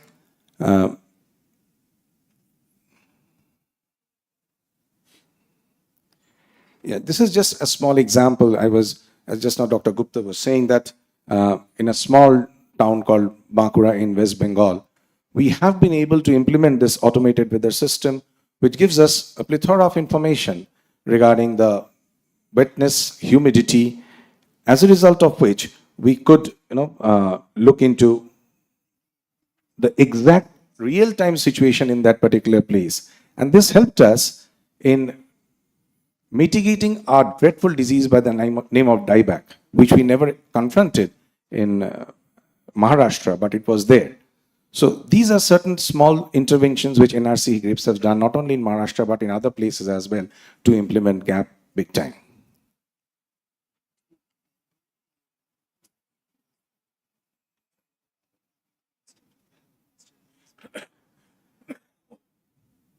Since we have been talking about diseases, we have been talking about insects, the first focal thing on which our respected director has told us to concentrate upon is the biointensive disease and pest management. And the biointensive disease and pest management need not only be biocontrol agents. What we tried to do was that along with the use of pesticides, we incorporated the use of different biocontrol agents, be it trichoderma, be it ampelomyces, be it bacillus subtilis, which not only helped us in reducing the pesticide usage, but lo and behold, we have also seen that the bioremediation aspect of certain microbes, which brings down the pesticide residues on grapes, have been phenomenal. So this is something where NRC grapes have been working on. It's not only trichoderma, bacillus, and ampelomyces. There are various other microbes. I think we have a very able person in the dais today who will be perhaps addressing that, Dr. Sandeepa.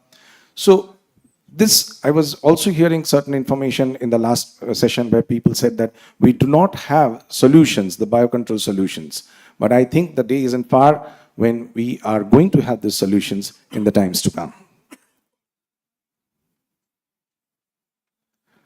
Now, this is something I think I do not need to talk about in this audience. I think this is the cornerstone, this is the hallmark, this is the pivot on which NRC grapes have been thriving, and that, of course, is the grape net. A phenomenal success as far as the reduction in the residue rejection, a phenomenal success as far as building a platform of stakeholders, and none other than Mr. Dave, Dr. Banerjee is here, who have spearheaded this particular activity, where NRC grapes did go for a leapfrog technology. I'll borrow a word from Simon as far as this particular aspect is concerned. Now, what actually we did was this. We have a state code, the district code, the sub-district code, the product code, the farm code, and we can pinpoint the plot in question, who has used which pesticide, what time, which is the grower. So the traceability system which NRC grapes could implement with all the stakeholders, along with the phenomenal activity of National Referral Laboratory, we have just released that 20 years of excellence, has been something to talk about, not only nationally but globally competitive as well.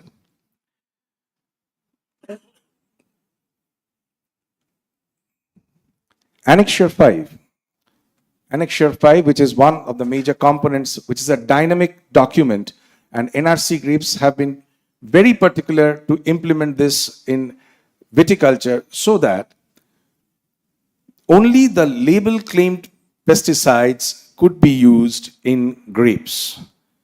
Pesticides with their systemic, non-systemic activities, pesticides with their MRLs, pesticide with their PHIs. And each PHI, the pre-harvest interval, is worked out on hands by NRC grapes so that we do not see any constraint, we do not have any trade barriers. So this has been one of our phenomenal success. Yes, we have screened out off-label pesticides. As far as spurious pesticides are concerned, Annexure 5 definitely does not carry them. But when NRC grapes gives recommendations, they make sure that they give recommendation of those pesticides which are in Annexure 5 and which are made by good organizations. Many of them are present in this particular audience.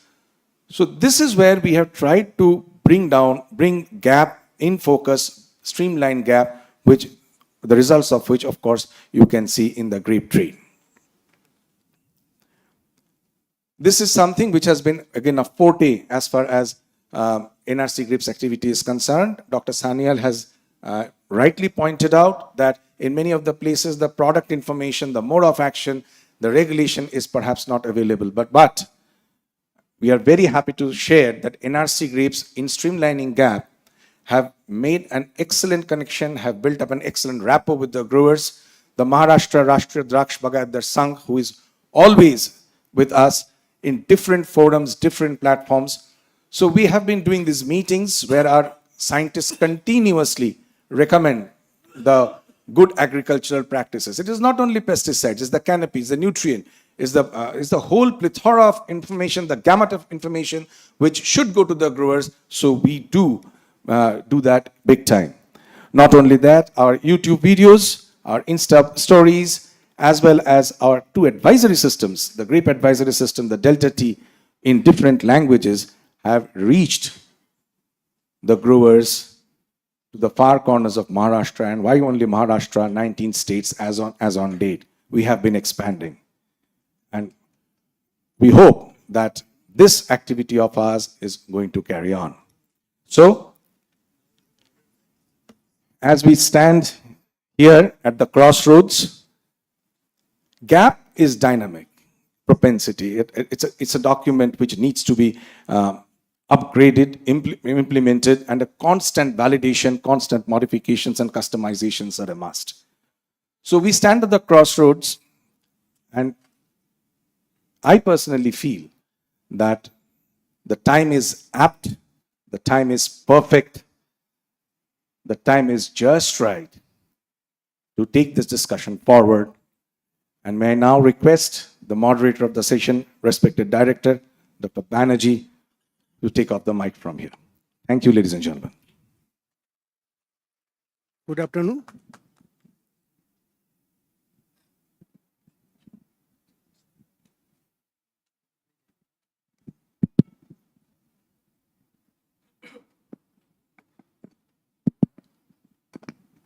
Hello. Am I audible? Yeah. So good afternoon, everyone. Thank you, Mr. Dave sir and Dr. Sujay Saha for setting up the context. And you know that NRC Grapes is already doing a lot of projects on promoting good agriculture practice. And today in this particular session, we are going to have a very lively panel discussion. We have extremely knowledgeable panelists who have done a lot of work throughout their life on various aspects related to GAP. So I would like to start my panel discussion with Dr. P.K. Chakraborty, who is sitting just next to me. Sir is our former ADG of plant protection, and during that time probably maximum activity happened in our country related to label claim, expansion of label claim, concept of crop grouping, even minor use, off-level pesticide formulations. All these things we started discussing, and certain discussions are still going on, and a lot of decisions have also been taken up. So, sir, you know that GAP is very important for a commercial crop like grape, and we are trying our best to minimize pesticide residues in grapes, mainly by optimizing the dose, that means application rate, and maintaining the PHI or waiting period. And this is also true that last several years, whatever detection in grape or any other fruit crops, we are seeing mainly these detections related to off-level compounds. Like for example, in grapes, we are detecting triazophos, and triazophos is not a recommended chemical. It doesn't have a label claim for grapes. So on the other hand, we are hearing that biostimulants are coming very heavy way, and then people are also appreciating its impact on grape cultivation. So what is your vision that how you can help us, or what is your vision of reducing pesticide residues by improving the IPM strategy? What do you say? Congratulations at the initiation. I must say that GrapeNet and Dr. Banerjee as well as Dr. Sujay Saha, these are connected with this good agriculture practices, and wherever grapes are called or grape are discussed. So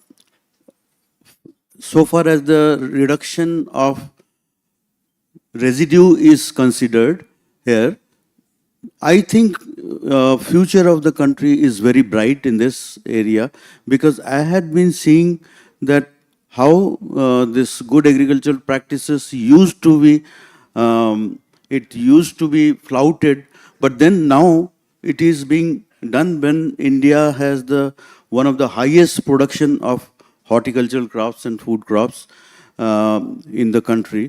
And the problem which I saw from my vision was that when I saw that despite having the highest in the world, this production and of this any fruits or any vegetables or any something, what comes in my mind that our export, because Honorable Prime Minister has said that by 2030 that our export from horticulture has to be increased to 1 trillion US dollars.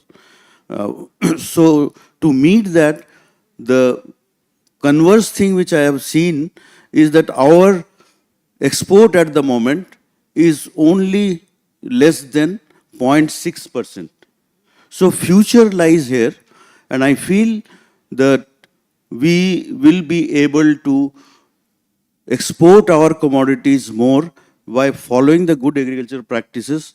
And there's a blessing in disguise at the moment is that we are exporting only 0.6% of horticultural produce, whereas we have 554 crops in the country, which we grow on all sorts. And out of 554 crops, I am sometimes very hesitant to say that only 15% of our pesticide or crops are under registered use, whereas rest of the 80 to 85% of the crops are using off-label pesticide. But that does not mean that it is a very bad thing. Off-label use of pesticide, it happens all over the world. It happens in USA, in other countries, European countries. Our monitoring program on monitoring residue level at national level, it shows that our residue or exceedance of residue happens just 2.5 to 3%, 2.5 to 3%, and even US and EU has shown that their exceedance has been 3.5 to 4 also. So, but then we are at par with that. But the thing is, it is not that. We need to have safe use of pesticide, and one of the process will be crop grouping. As 554 crops are there, including horticulture, vegetables, everything. So they have been grouped under, as per Codex classification, 29 groups. So the worst commodity of each group is the representative crop on which this GAP is established, and if pesticide and the biosafety of the protocol is followed through GAP, if that's given the worst situation of the representative crop, if that is able to be found to be safe to human, the rest of the same MRL will be expanded to entire members of the, that particular group. Second is biostimulant, as you said. And in case of crop grouping, we have gone a very long way. For last 1 decade, we fought almost, and now recently CIBRC, Central Insecticide Board and Registration Committee, has approved crop grouping, and for further fixation, other protocols and all those things, we have already done that. It is in the Food Safety Standards Authority of India for their approval for last 2 months.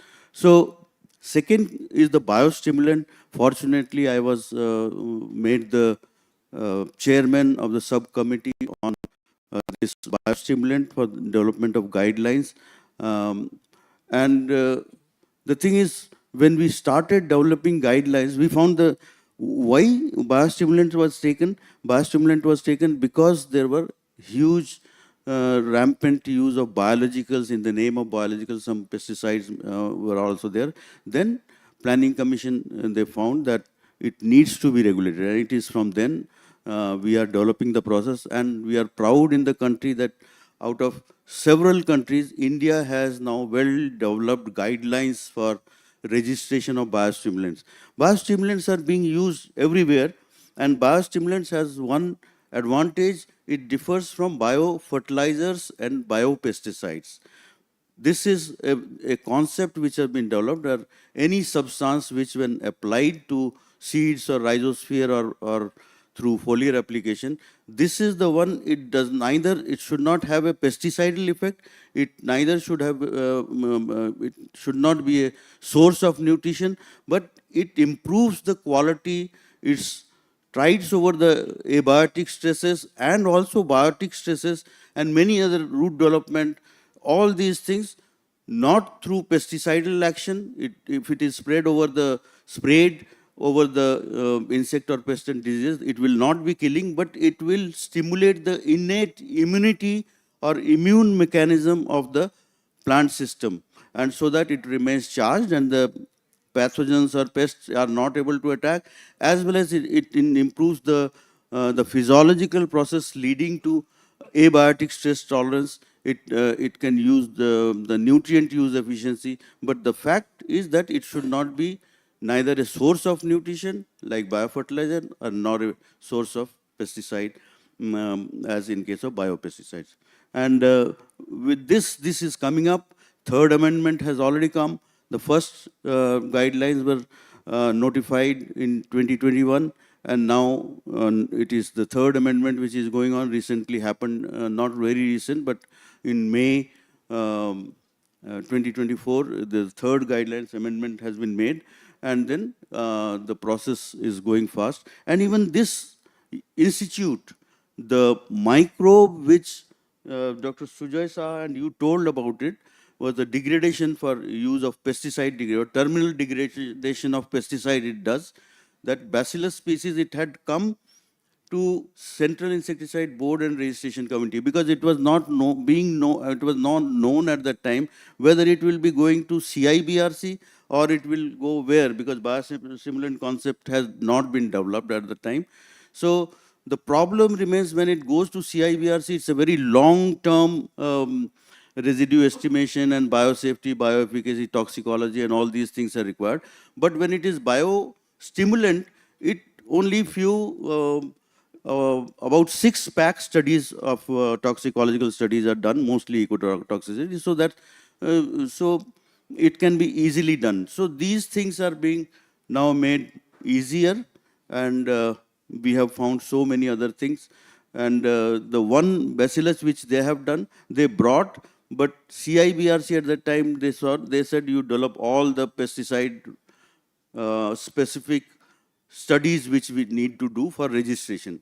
But they stood by it. At the time, I think your Vice Chancellor was Dr.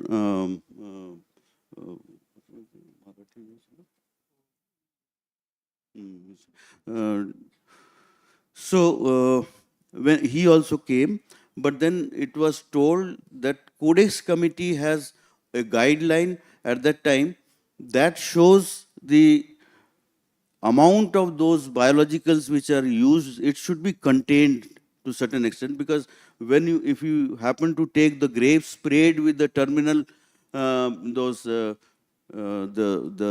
spores of the basidius, spores of your bacillus species, so does it affect the gut microflora, or does it become disadvantageous for its use if somehow somebody does not wash them and something like that? So does it do now? An EWG, or Electronic Working Group on Codex Committee on Pesticide Resistance, was pesticide residues. It dealt with the issue. India was one of the members of the EWG out of 3 other countries. So we said that for this particular thing, it has been kept out of the purview of any regulation for pesticide residue, for this biopesticide residue, and now they have allowed it. Now I can tell that NRCC certainly can come forward for registration of that particular bacillus species which they have used as a terminal disintegrator of pesticides residues, if any. Thank you so much.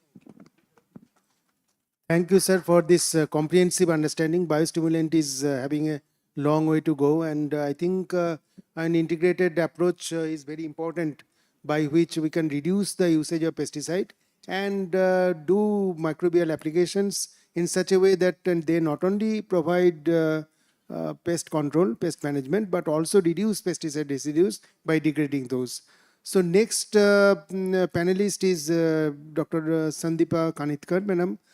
She is very well known as because her organization is having a lot of farmer connect, and they have a large number of innovative products in their portfolio, which not only talks about nutritional management, but also management of insect pests and diseases.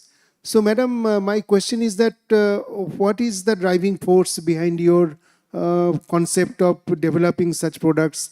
Because these products, I believe that they are basically helping in promoting good agriculture practices. So, in the context of good agriculture practice, what is your vision and how you are proceeding further? Thank you. Hello, can you hear me? Yeah. Good afternoon, all. First of all, let me thank NRCG for inviting us to be a part of the program. And I should say that it's an excellent program with not only scientists but also some farmers who are better than scientists in observing the field for possible issues for grape cultivation. So I'm an industrial microbiologist. I've been working in this field for the past 32 years. And we have been trying to formulate microorganisms as biofertilizers. In fact, much before the Biostimulant Act was there, we were also trying to formulate microbes for abiotic stress management and biotic stress management, and also as biopesticides. So as was properly mentioned out here, microbials definitely were taken up by the grape farmers more so for the residue issues. And people came to us that, okay, we want to export grapes, but then there are some issues with respect to residues. So what should we do? Can we have some of the biopesticides as a part of the IPM or the integrated pest management?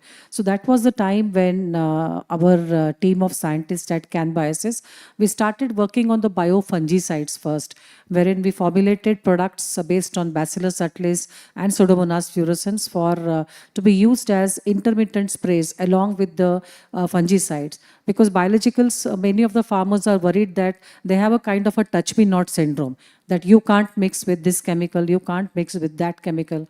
So we carried out a comprehensive compatibility testing with many of the tank use kind of fungicides. And that is how we could reduce some of the fungicides sprays. In fact, we could increase the interval between two fungicide sprays. So that we carried out a comprehensive study with NRCG since, I think so, 2006. We have been working together, and we are happy that we have been systematically trying to incorporate a package of practice for control of powdery mildew infections. And I was very happy that we were the first to register our product under 9(3) at CIB, Central Insect Board. And now I'm happy that, in fact, Simon Weibush was here. We try to go to many of the farmers by tying up with a big multinational company, Bayer. So they are trying to sell our product as Rhapsody. And I'm also happy that our product, Melastin, is also there in the market. And we have been able to cover around, you can say, 40,000 acres of grape cultivation under use of Melastin and Pseudomonas. So we are trying to work not only in control of different fungus, but also pathogenic fungi, but also insects like mealybug. So mealybug is a troubling kind of an insect for the grape farmer, which affects it at the fag end of the crop. And then there is again a problem of residues which play into the part. So we also worked with many of the entomopathogenic fungi based on Bavaria and Metarhizium, and we could formulate different pesticides, because if you have to be able to register many of the fungicides, it takes a long time. In fact, more than 7 years are spent with more than 1.5 to 2 crore rupees for data generation and all. And then you have to be able to then go to the grape farmers or to the other farmers. And India, as you know, is not a very simple country for reaching the effects or merits of technology to the farmers. So we have to have a huge team. If at all we have to reach around 600 districts, you have to have a team of around 750 plus people, and then make a mark of your fungicide or your insecticide. So as you rightly said, in fact, someone was stating over here that there are no biologicals in the market. So I would like to put it in the inverted commas that, okay, there are serious players. Maybe they are taking time to reach to the market. And then definitely now the status is improving. And microbiology is not only helping them in control of different infections of fungi and insects, but also in management of biodiversity with respect to soil health management and biofertilizers, and also biostimulants, because many of the biostimulants are also based on some of the microbial metabolites and the microbial biomass. So all in all, we are trying to incorporate microbiome into the cultivation practices. And India, in fact, is leading in the vaccine production. So similarly, India can have a good fermentation capabilities because we already have a good pharma sector. But because the cost of the product is a question in agriculture, not many good scientists are coming to work into agricultural domain and producing these high vital metabolites or high value microorganisms. So a day definitely will come when the farmer will have around 30% or more of the products which are used in agriculture will be microbial in origin. So my company, we are trying to aim at that, not only with the farmers in India, but also with the farmers in around 7 countries. And definitely the awareness is increasing, not only on the side of the farmers, but farmers are now listening to consumers. And consumers, because they are getting affluent, they want safe food, residue-free food. So that is where, in fact, the things are coming. And one more point I would like to place over here, Dr. Banerjee, is that right now, as Simon mentioned, that there has to be branding. Definitely, when we talk about sustainability, climate change, and all these kinds of things to the farmers, farmers say that, okay, it is good for export, but what about for domestic? Domestic, if we use the products, what extra we are going to get? There is no residue-free label. So NRCG, in fact, it should be working with this kind of residue-free and help the farmers and the entrepreneurs who want to come up with these bio products, as you may call. Thank you very much, madam. In fact, residue-free grapes are also getting a higher price in the market. You know that this year I came to know from Mr. Bafna that even up to the price of 170, 180 rupees a kg, grapes have been sold in Nasik. And in our adjoining areas in Pune, also some 135, 140 rupees people got. So this is a very good beginning that India is promoting very high quality grapes, and people are ready to spend money to purchase such kind of grapes when residues are not there. And I'm sure Maharashtra State Grape Growers Association has a very strong role to play here. So our next question is Mr. Ranganatha. Ranganatha ji, main problem is coming up related to mancozeb these days, because mancozeb is something which is extremely important. You are from Indophil, and Indophil is synonymous to mancozeb. And if you look at our GAP document, we see that mancozeb is applied alone as a sole fungicide, and it is also used in combination with various other fungicides. So under such situation, if mancozeb is suddenly banned or restricted, then growers have a lot of apprehension that how to manage diseases. So what Indophil is doing, or what pesticide industry as such in our country is doing to protect mancozeb? I hope I'm audible. Good morning, all of you, respected dignitaries on the dais and the participants, scientists and growers and export community. Myself, Ranganath, representing from Indophil. First of all, I would like to thanks to NRC for the invitations and arranging such a good interactions, brainstorming sessions, which are very much essential for the any crop development or any development in that particular crops. So regarding the mancozeb is, I think you are known from last 60 years. So this mancozeb is almost going on 70 crops globally, around 400 pathogens, 400 diseases. And you know this mancozeb is a broad spectrum, multi-sites of actions, and a safer and I can say the cost-effective broad spectrum fungicides which are using yesterday and today and tomorrow also. So in between, there were some regulatory things started. Of course, regulators has to ask the manufacturers to submit certain data which was not done earlier. Because this product is old. That time, that regulations was not required. The data generation was not possible that time. So over a period of time, so regulators asked in Indian context. So these are the data gaps are there with almost not only with the Mancozeb, around 27 products that they came out the notifications. In fact, so we are very much thankful to NRCG. So they have advised us, they suggested, so what way we can do better actually. Along with this NRC, even the many leading pathologists of Pan India, they guided us, supported us. So what way we can do better for this product actually. In fact, our Dr. P.K. Chakravarti sir actually also guided us actually. Of course, we need to respect the law, any regulations.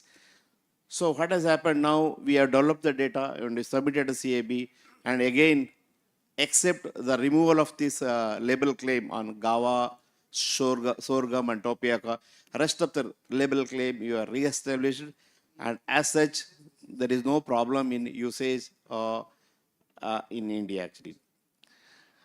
And this, you know that this Mancozeb is one of the best product for not only for grapes, it goes on potatoes, tomatoes, and this is the maybe it ranks 1 or 2, 3 ranks in the fungicide list of Indian crop production market.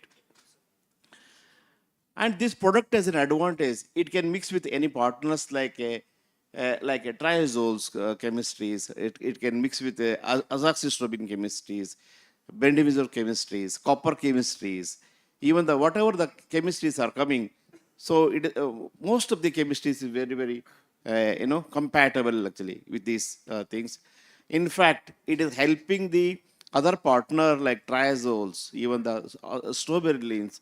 It can extend their life better because of this synergetic multi-site of actions of both the things. This is about the Indian status. And to global level, I think you know that the European Union has discontinued to use this product from this one.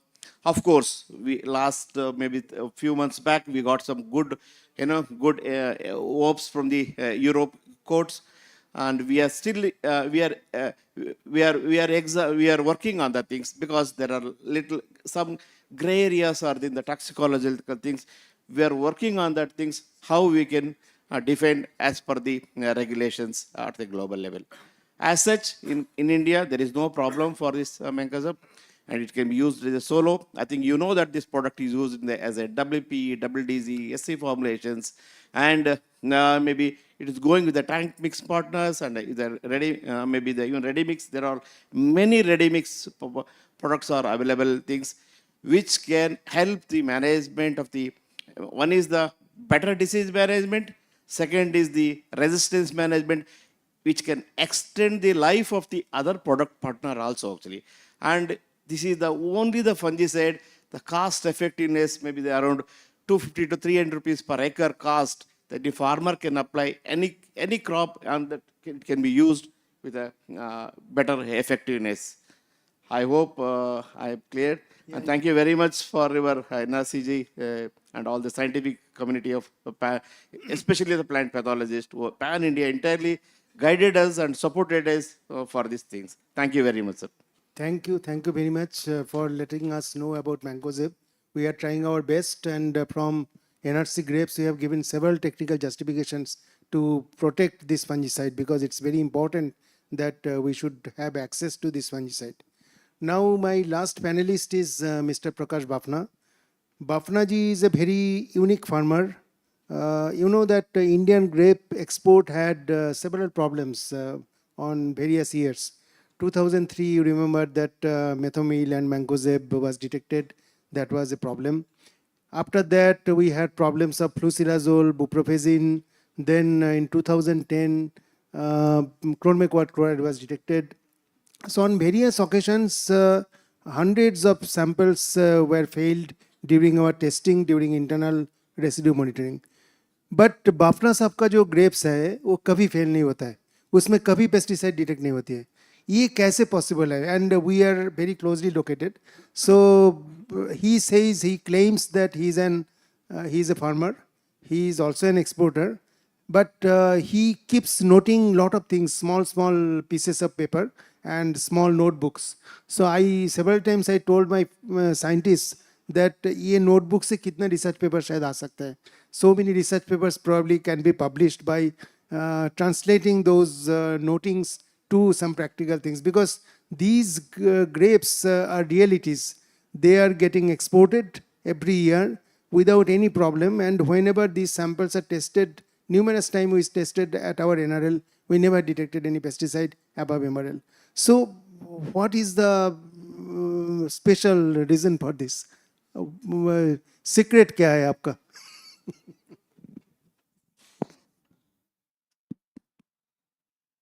मैं थोड़ा हिंदी में बात करूँ तो चलेगा ना, क्योंकि इतना इंग्लिश में फ्लुएंटली नहीं बता सकूंगा. ओके, या तो बेसिकली फ्रॉम बिगिनिंग हमने जो भी कोई मॉनिटरिंग के लिए कोशिश किया, from 2000 onwards I am exporting, started with Mahagrapes and then further with our own. और इसके लिए अगर कोई मदद मिली है तो पहले तो ग्रेपनेट से जो रिकॉर्डिंग होना चालू हुआ, और जिसमें हर साल मेरा सीज़न में एक एनआरसी में जो विजिट होता था वो एक ही पर्पज़ से था कि अभी सैंपल कौन कौन से फेल हुए और किस केमिकल की वजह से हुए. तो इसको मैं हमेशा रिकॉर्डिंग करते रहा. कोई भी केमिकल मार्केट में नया आया तो इमीडिएटली मैंने कभी यूज़ नहीं किया. 3 साल उसको पहले सर्च किया कि ये कितना इसका रहता है, क्या होता है, क्योंकि the main reason was the flusilazole, जिसने मेरे को ये सिखाया. फ्यूजिलाजोल हमने यूज़ किया, उस टाइम में उन्होंने लिखा था 7 दिन का वेटिंग पीरियड, लेकिन 1200 डिग्री टेम्परेचर में वो डिग्रेड नहीं होता है, सनलाइट से डिग्रेड नहीं होता है, पानी से वॉश आउट नहीं होता है. फिर क्या करे? मेरा एक प्लॉट अटक गया था उसमें, और अटक गया, लेकिन हमने छोड़ा नहीं उसको. हमारा जो बायोलॉजिकल का जो काम हम कर रहे हैं फ्रॉम 2000 ऑनवर्ड्स, तो इसमें हमने बहुत ट्रायल किए, और जिसमें after 17 spray I could get the success और सैंपल वाज पास. तो एवरी टाइम व्हेन हमारा जो ग्रेप तैयार होता है तो पहले एक रैंडम सैंपल मैं निकाल के उसको टेस्ट करता हूँ वेल बिफोर. तो इसमें क्या क्या केमिकल डिटेक्ट हो सकते हैं या क्या लेवल हो सकती है, तो इसमें देख के हम स्ट्रैटेजी प्लान करते हैं और उसको बायोलॉजिकली ट्रीट करते हैं, जिसकी वजह से सैंपल कभी फेल नहीं हुआ. लेकिन एक बात इसमें अभी आ रही है, जो गए 6-7 साल से हर supermarket has taking their own norms. हमको 5 डिटेक्शन चाहिए, 3 डिटेक्शन चाहिए, 30% ऑफ द टोटल वैल्यू चाहिए. मतलब that percentage calculation is also wrong. Suppose एक केमिकल का 10% निकला, एक का 3% निकला, एक का 7% निकला, वो परसेंट की टोटल करने की शुड नॉट क्रॉस 30. ये तो अलग चीज़ है, लेकिन वो बायर इज द ओनर, वो उसको हमको फुलफिल करना ही पड़ता है. तो इसमें अभी जो मैनकोजेब वाला सब्जेक्ट निकला, उसको बहुत दिन रेसिड्यू रहता है, और उसमें फाइनली सैंपल तो पास हो जाता है, लेकिन नंबर ऑफ पेस्टिसाइड में उसका नंबर बढ़ता है. उसको हमको सॉल्यूशन चाहिए कि हमको मैनकोजेब तो यूज़ करना ही पड़ता है, लेकिन करने के बाद वो अगर बाद में नंबर ऑफ रेसिड्यूज में उसका भी नंबर लग जाता है ना, डाइथियोकार्बामेट, तो वो हमको तकलीफ देता है. उसको क्या करना है? इसका सॉल्यूशन सर देंगे अभी अपने को. तो ठीक है, इतना बस. बहुत बढ़िया. एक्चुअली वही चाहिए कि like in case of Mancozeb, what is happening that in our good agriculture practice document, it is coming on almost 6 or 7 times in various combinations with combinations with various systemic fungicides. So what is happening, number of applications of Mancozeb is actually more. It is not only applied as a solo fungicide, it is also applied as a tank mix or as a combined formulation, combination formulation. So because of that, probably its detection is there, but fortunately detection is still below the current MRL. But if MRL is suddenly brought down, that will be a big problem. Dr. Chakraborty, you want to add something? This MRL for Mancozeb or Mancozeb as such is one of the very important fungicides, and we have done quite a lot of research on that, and with Dr. Banerjee and Dr. Sujay Saha. So we wrote also about how it is safe to the crop. In fact, I happened to go to Codex Committee on Pesticide Residue consecutively for 6 years, and there we were putting up this because European Union, it categorizes it under endocrine disruption group, and that is based on their hazard, not based on their pesticide risk or something. It should be risk based. Most of the developing countries as well as United States and many other countries, they think that residue should be established or MRL should be established on the basis of risk assessment. Sorry. But only in case of European Union, they have put several of those endocrine disruptor chemical or which has a bearing with that. So they think that should be restricted. But on what basis? Even Codex Committee, which is an organization with the WHO and FAO, they consider risk basis for residue because when it is that is the one which is finally it comes as a MRL development, but not on the basis of hazard basis. There won't be any others. So many countries they differ from EU that if a tiger or it is inside a cage, then that is if I don't go anywhere, it is enclosed in a cage. So that is a hazard. From distance we are seeing, but there is no way it can come out. But we do based on if it comes out. So what will be the risk? So that is being used for registration all over the world and even the Codex Committee. So I think this is much of a hype of to discontinue the use of dithiacarbonate, carbamate, fungicides like Mancozeb and dithane. So I think this is a very safe chemical and very reasonable priced also. Thank you, sir. We can invite a couple of questions from the audience before we conclude this session. थोड़ा सा इसके पहले मैं कुछ बताना चाहूँ तो चलेगा क्या? हाँ, थोड़ा सा ब्रीफ में बताइए. ऐसा है कि हमारे पास जितने भी पेस्टिसाइड्स का लिस्ट है एनेक्सर 9 में, उसमें ऑलमोस्ट 90% केमिकल जो है जिसका कोई टेस्टिंग नहीं हुआ, उसकी वजह से उसकी MRL जो है वो डिटेक्शन लेवल में फिक्स हुई है. अभी इसके ऊपर कुछ तो काम करने की ज़रूरत है, जिसकी वजह से नंबर ऑफ केमिकल्स बढ़ेंगे और जिसकी वजह से रेसिड्यू में प्रॉब्लम कम होगी. इसके ऊपर कुछ काम हो सकता है. Okay, appreciate it.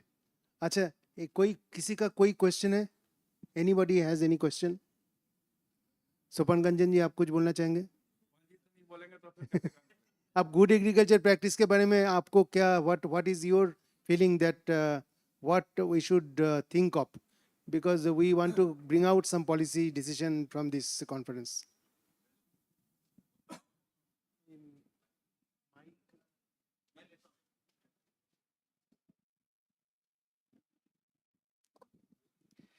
Actually, sir, this conference, I think this conference will bring some fruitful notes on this. whatever Bapnaji said, that in perspective of the farmers, it should be simplified. And farmer needs to use different molecules nowadays. And those molecules are tested by, most of them are tested by NRCG, and they are recommended by yourself. So, first of all, Indian farmer, basically grape farmer, he is observing all those norms and regulations. But some of the doctors in the country, and they are putting some, on YouTube and all that, that because of these chemicals, it is hazardous to the health. But they should also, I mean, NRC should take this task to let the consumer know that we are observing all these norms and all these grapes which are produced here are within the limit of the pesticide residue. That's one part. And it has to go. Otherwise, even some consumers, they are claiming that all the grapes which are produced for the export purpose, they are safe, but for about the domestic market. And that dilemma has to go out in any case. I mean, and as you know, biological pesticides we are using, so consumers should know that what is a fruit and how it is safe. Then that should be there. And to looking at the Indian perspective, that all over the world or maybe European Union has put up, even our body is more toxic than the whatever the residue levels are. So in that context, every time we need to face all these problems, and suddenly something goes out, like in 2010, we faced a big problem. So that should not happen in future. So farmers should be alert, and the NRCJ as well as the government. That is my suggestion. Thank you very much.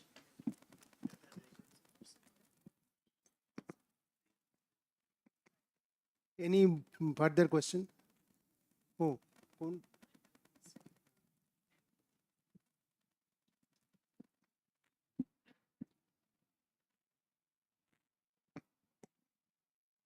Good afternoon. This is Bimal Das.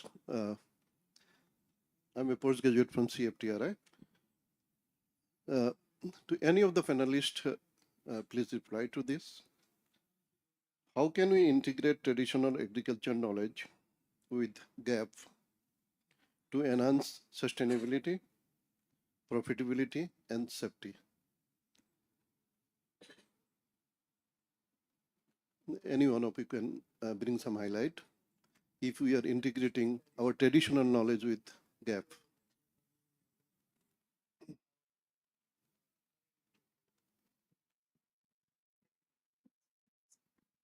See what is happening, sir. It's a very pertinent question, that traditional knowledge and integration of traditional knowledge with the current practices. What I understood from your question. Correct. So you know that traditional knowledge is already there, and tradition means what? Like, for example, Mr. Bapna has expressed. You can understand that over the years, what wisdom they develop about the crop, and how the crop responds to various situations in agroclimate. So our former director, Dr. Shikamani, used to tell that every day if you go to the grape vineyard, after some time you will see or you will feel that vines are speaking to you. So that is actually the traditional knowledge probably. And many times what happens, we also gain knowledge from literature, from books, etc. But you know that the way climate change is happening, the way various requirements are coming up from market, especially from domestic market as well as export market, we have to be little bit cautious while applying or while relying only on traditional knowledge. Because in that situation, what happens, suddenly pest may come and we will lose the crop. Or maybe in a natural farming situation or organic farming situation, the inputs are not having enough strength to immediate control the situation. So it's a balance which we promote. So in biointensive also we are promoting that how to combine biologicals with chemicals. So this is the way we are trying to make it a balanced way. Is it in practice It's in practice. Okay. Most of the Are we regenerating the soil? Sir, soil regeneration is in heavily now. People have started working, and but you will be very happy to know that in case of grapes in 2004, when first year of residue monitoring started, almost close to 24% of the samples they failed for European Union emerald. And now if you look at the latest data of last couple of years, which is less than 2%. So this means people are all trying to accommodate good agriculture practices. इसलिए तो हो रहा है because they are applying good agriculture practice. So that's the reason residues are getting controlled. And here we have a very strong team effort. Our NRC scientists, our industry colleagues, our regulatory system, APEDA is holding and coordinating the entire operation. FSSAI has lots of strong regulations. So everything is doing their best. So in FAO, they say that it's a shared responsibility. So every contributor, every stakeholder, they should do their best as per their capability. So that is happening. I'll just further add to it what Dr. Banerjee has said, that in our country, hardly 42% this latest or advanced technology, they have reached to only 42% of the farmers who are located all over the country in with the 14 crore farm family and 6.5 lakh villages are there in the country. Hardly 42% are knowing about the latest awareness. So ITK, when you follow ITK, now today our farmers are not the farmers who happen to be like yesterday. So awareness, they must have to come, because they are the best. Otherwise also they are cultivator. They know how to cultivate with that kind of potential having in them, which even gap does not have. That is a gap within a gap system only. But they also have to come forward to know something. There are 731 KVKs all over the country. So to cater to the need of about 700 districts, when those KVKs are there, you should come, and at least whatever you are doing, even if you do continue to do that, but if you come and listen to the specialists in the KVKs, Krishi Vigyan Kendras, so you will find some or the other कुछ आपको और addition में मिल जाएगा जो आप कर रहे हैं, you are already taking. So these things are very there, but the problem हमारे country में एक ये है कि Insecticide Act says that even if farmer does anything, he is free to do mixing and all those things. It doesn't say that he is free, but any offense by them will not be taken into cognizance. They cannot be penalized for any action. Like in case of cotton, it happens quite often that rice is the highest using pesticide crop, and cotton comes next. But nobody even in the registration slip or the leaflet or labels which are provided with the product, it is not written that it should be mixed with anything. But they will make a cocktail of so many things together, some biostimulants also, some pesticide also. At one time they think that everything will be working. But बहुत छोटी छोटी बातें ऐसे भी है जो pH, ये भी मैं और डॉक्टर बनर्जी हमने और हमारा सारा काम इन तीनों से ही होता है, डॉक्टर साहा ग्रेप के ऊपर और जो भी ऐसे एडवांस टेक्नोलॉजीज है, हमने देखा कि पीएच हमें कोई फ्लूजेलाजोल जो था एक, there was another fungicide which was very effective as a weedicide in Gangetic plains, जहाँ पर सॉइल एसिडिक था. वही उसी का लॉट जब करनाल में यूज किया जहाँ 9 pH के ऊपर हो जाता है, एल्कलाइन हाइड्रोलिसिस फर्दर हैपन, तो उसमें वही पेस्टिसाइड बिल्कुल कोई इफेक्ट नहीं देता, लेकिन किसानों को पता नहीं लगता. ये तो वहाँ पर यूज़ किया, वहाँ पर इतना. तो आप लोगों को भी यहाँ पर भी हमारे फार्मर्स को सीखने के लिए तो आना ही चाहिए. कम से कम कोई कुछ नया बता रहा है तो वो जान के फिर लगाना चाहिए. और एक सबसे ज़्यादा वो है प्रॉब्लम कि हमारे किसानों को पता नहीं है कि जैसे एक ही पेस्टिसाइड मैनकोजेब, या फिर कोई बैविस्टिन, कार्बेनजिम के 40 लोग मैन्युफैक्चर करते हैं, अलग अलग मैन्युफैक्चर, लेकिन सबका अपना अपना नाम है। कोई राम बोल रहा है, कोई श्याम बोल रहा है, कोई जो भी ऐसे बोल रहा है। तो फार्मर देखते हैं कि वो ट्रेड नेम से वो देख के कंफ्यूज हो जाते हैं, वो सोचते हैं राम अलग है, श्याम अलग है, तो दोनों को स्प्रे करो, जबकि एक ही पेस्टिसाइड है उसके अंदर, कार्बेनडाजिम। सो उससे रेजिस्टेंस भी डेवलप होने लगता है। तो उसके लिए भी सरकार को, सेंट्रल इंसेक्टिसाइड बोर्ड को हमने कुछ इंस्ट्रक्शंस दिए हैं, कुछ सजेशंस दिए हैं, जिससे आने वाले दिनों में ये और भी अच्छा होगा। Thank you. So awareness program is very much necessary. We are running short of time. I just request Mr. Dave to share a couple of points as the concluding remark, and after that, I think we will break for lunch. Small second session. Oh, we have another session, right? Doctor साहब, मैं हिंदी में बात करता हूँ, farmer हूँ, मराठी भी बोल सकता हूँ। ये जो रेसिड्यू की जो बात हो रही है, जो सैंपल फेल होता है वो ग्रेप्स अपन इंडियन लोगों को खिलाते हैं, बराबर है, और जो बाहर भेजते हैं वो रेसिड्यू फ्री भेजते हैं। फिर इनके लिए क्या व्यवस्था होनी चाहिए ना कुछ तो। नहीं, तो दूसरा, अब रेसिड्यू सैंपल के लिए चेक करने के लिए दवे साहब अभी बैठे, जब से उन्होंने ग्रेप नेट लाया, MRDBS साथ में, एक्सपोर्ट एसोसिएशन थी, हंडे साहब का भी उन्होंने नाम लिया। तो उस टाइम जो रेसिड्यू चेक करने के लिए एक्सपोर्टर को या ग्रोअर को जो सब्सिडी मिलती है बाहर अंगूर भेजने के लिए, फिर इधर इंडिया में अगर बेचना है उसके लिए कोई सब्सिडी नहीं ना। फार्मर भी चेक करेगा इंडियन ग्रेप्स खिलाने के लिए सब इंडियन लोगों को, तो फ्री सैंपल अगर करेंगे आप कुछ दिनों के लिए, तो फ्री चेक करके देंगे, तो फार्मर भी चेक करके सैंपल रेसिड्यू फ्री अंगूर बना सकता है। और कोई इंडियन कोडेक्स होना चाहिए, जो आपने बनाया इंडियन कोडेक्स, उसका जैसा एनेक्सर 9, एनेक्सर 5 ये एक्सपोर्ट के लिए बनाते हैं। एक्सपोर्ट कितना होता है?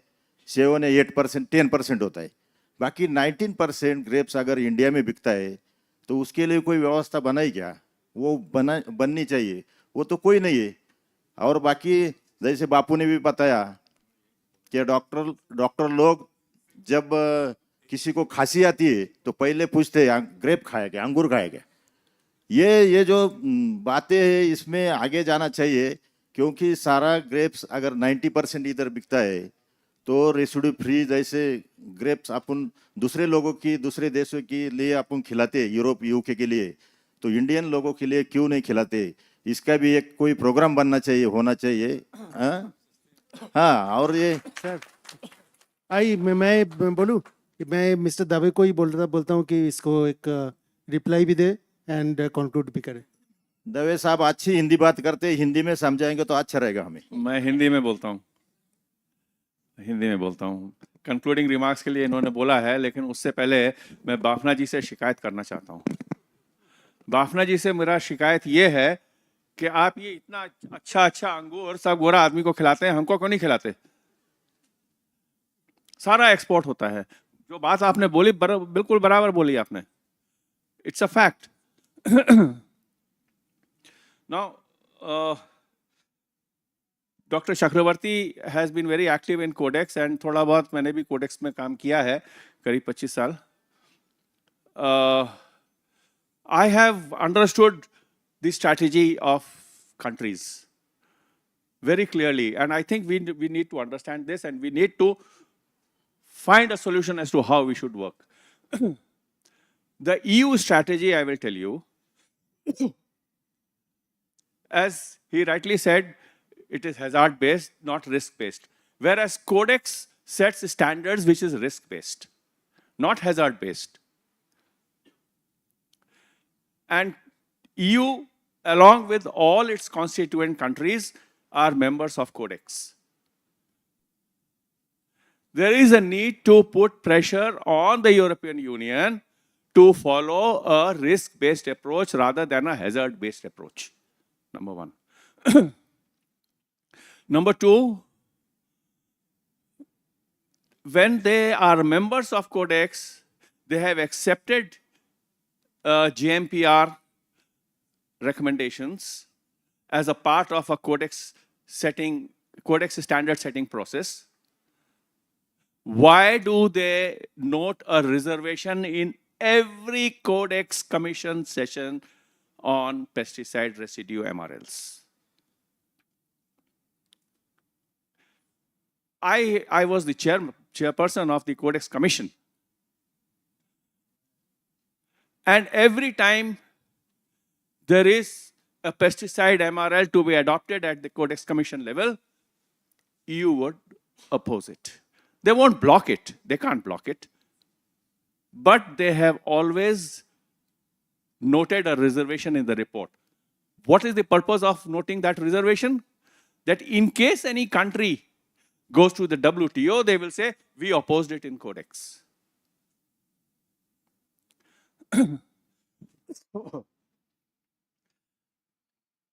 So this is something which needs to be addressed. And another strategy that EU has always followed, and that is my observation, maybe I'm wrong somewhere, they set standards,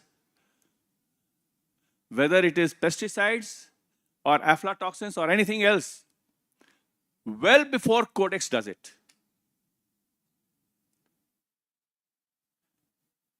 And when they have done it, they have to notify to WTO. Countries are not able to object because we do not read. We keep sleeping. Sorry, मैं हिंदी में बोलता हूँ. हम लोग सोते रहते हैं. हम लोग बोलते नहीं हैं. हम लोग पढ़ते नहीं हैं. हम लोग रिसर्च नहीं करते हैं. हम लोग MRLs के ऊपर रिसर्च कितना करते हैं ये आप सोचिए. वो पहले स्टैंडर्ड बना लेते हैं, उसके बाद कोडेक्स में डिस्कशन होता है, और फिर वो अपोज करते हैं कि हमने तो स्टैंडर्ड बना दिया है. Am I right?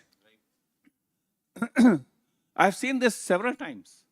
चाहे आप कोई माइकोटॉक्सिन्स ले लीजिए, कोई भी माइकोटॉक्सिन ले लीजिए, कोई हेवी मेटल ले लीजिए, कोई वेटनरी ड्रग रेसिड्यू ले लीजिए, कोई पेस्टिसाइड रेसिड्यू ले लीजिए. Then it turns out to be a non-tariff barrier. And there are goalposts keep coming, and we keep following the goalposts, and we are not able to reach. So the important thing is we need to address research issues for MRLs. We need to do a lot of work in this. Secondly, we should make an effort to tell the Indian consumer that here are products which are safe. And we should, हम लोग कोई भी imported product आता है, market में 500 रुपया kilo, 600 रुपया kilo, 800 रुपया किलो हम खरीदेंगे. लेकिन इंडिया का प्रोडक्ट हम 300 रुपए में नहीं खरीदेंगे. क्यों? क्योंकि वो इंडिया का है. क्योंकि वो एक माइंडसेट बन गया है कि हमारा इंडिया का जो प्रोडक्ट है वो सेफ नहीं है. Now that has to change. और उसके लिए what Mr. Simon said, branding is very critical. Now, if our farmers can sell INDGAP certified product and label the carton as INDGAP certified, and government needs to promote INDGAP, then why the Indian produce cannot gain popularity within the country? But yes, there is a lot of work to be done at the field level. This is something which ICAR, Ministry of Agriculture, needs to consider. Thank you so much. Thank you very much. We are actually running short of time. I think we should have a whole day discussion on this. Maybe we'll plan that. But I request Sarvishta to start the new session. Sir, we have to present a memento of thanks. I request Jayanta sir to please come on the stage to present memento of thanks. I'll announce the names. Mr. Sanjay Dave.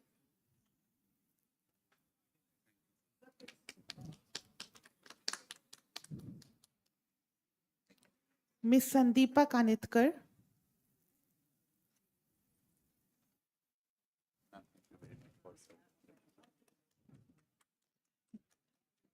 Mr. Prakash Mohanlal Bafna.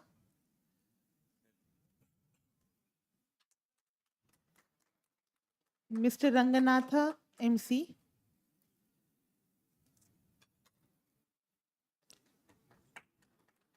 Dr. Pranjip Kumar Chakrabarti.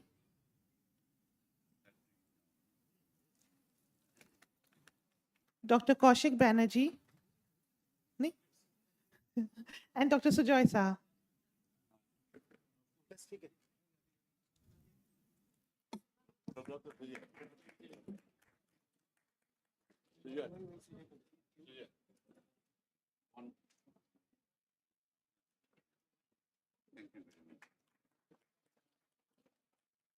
I thank all the panelists and moderator for the session. Yeah.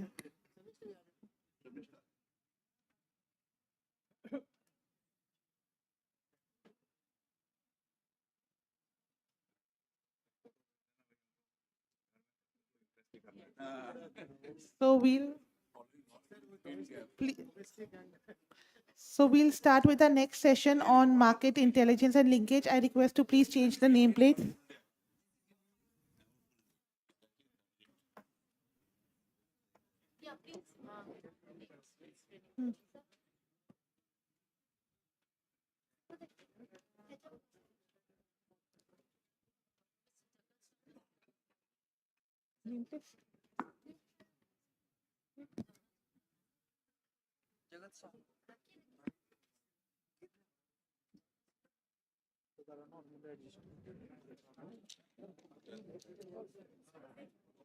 I request the panelist of the next session, that is market intelligence and linkages, to please come on the stage.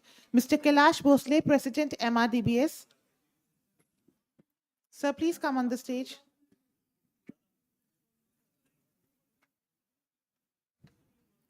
Mr. Azhar Tambuwala, Marketing Director, Shayadri Farms.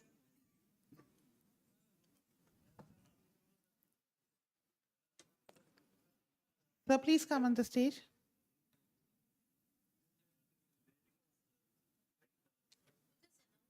Okay, Mr. Papu Ranjan Sahu, Branch Manager, ECGC Limited. Mr. Anand Dani, Biologicals Lead, Corteva AgriScience India.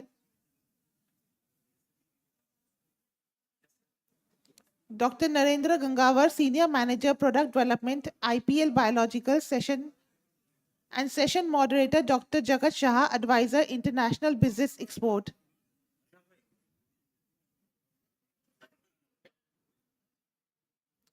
I request all the panelists to please come on the stage so that we can start the session and complete it on time.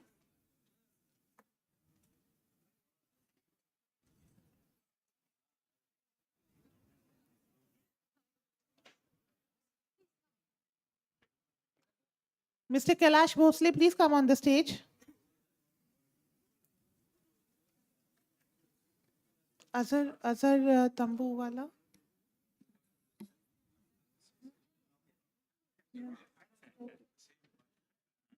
I request to please present the presentation on market linkage and linkages, market intelligence and linkages.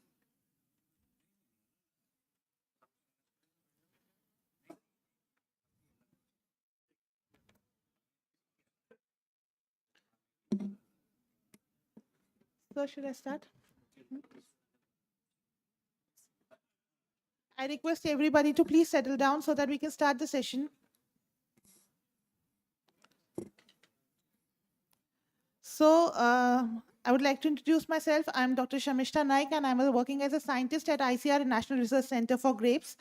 And I shall be presenting here the theme for market intelligence and linkage. It's very interesting slides, and I just want you all to just go randomly on the numbers which I'm going to project here. It will give you an idea what is market intelligence and linkage. So currently, if we see, our current production is 3.9 million tons and from an area of 0.18. But here what I want to show is, if we see the compound annual growth rate for area, it is 3.88%. For production, it is 3.30%. It is increasing. So the production is mainly increasing because of the area. But if we see, the productivity is in negative. It is minus 0.56. So it is an alarming thing here. Our productivity needs to be proper. Now, the major contribution of the grape producing states is obviously Maharashtra and Karnataka. And the major grape varieties is Thompson Seedless and followed by your Bangalore Blue. Utilization of grapes in India is mainly for fresh grapes, followed by raisins and wine and short juice purpose also. The grape supply in chain is from farmers to wholesales or exporters to traders and to retailers. Now, this is an interesting slide which I want to tell you all. If we see the grape calendar, the peak time is here is in February, March in Maharashtra and Karnataka. But if we see in Tamil Nadu and Punjab, the time period is in August to October. That is the lean period, September, October, November. Now you can, I'll link, when I'll end up my slides, you can link what I want to say. Even in Kashmir, the lean period is this, September to November. If we see the rates here, the rates which fall drop to 48 rupees per kg during February to March. And September to October, the rates are around 107 rupees per kg. This is the time period when we have a festive period, the Diwali period, the New Year period. So now if we take an average over the 10 years, though the data is too vast, so I had to calculate all this. If we see the CAGR, that is the annual compound rate for export, it is for the last 10 years, it is 13.78%. And for the import, it is increasing by 16.28%. That means we have to contain the further growth of the import. That means we are importing grapes more. Now, if we see on the other hand, the below diagram, that is for dried grapes. The dried grapes, 10 years to data ahead, that is 0.27 million tons production, and 0.23 million, that is, it was exported, and 0.23 millions was imported. It is almost the same. But if we calculate the CAGR, 6% is import, and export is 14.46%. That is the compound annual growth rate. Now, this is important because raisins is a good market for us for export. Now, here also, I'll show you in the next slide what is going on in India. And this is all data from the Directorate of Foreign Trade. So now, if we see the month-wise export, okay, in January and February, we are exporting grapes, fresh grapes. And in the month of September and October, we are importing. So now we have a window. We have a window where we have a window from Punjab. We have a window from Tamil Nadu. We have a window from Kashmir. We can tap those windows so that our import during those periods can be reduced. Now, if we see to the dried grapes, that is the raisins. If we see in raisins, we are importing raisins during January, March, and during the festive season, that is September, October, November. Though we are good in dried raisins, but when we are exporting, it is in May. So when when India needs raisins, we are importing. And when India doesn't need raisins, we are exporting. It's unbalanced sort of a thing. Here we should have a proper plan. So export destinations, they are Netherlands, Bangladesh, Germany, Russia, and the imports are mainly from China and USA.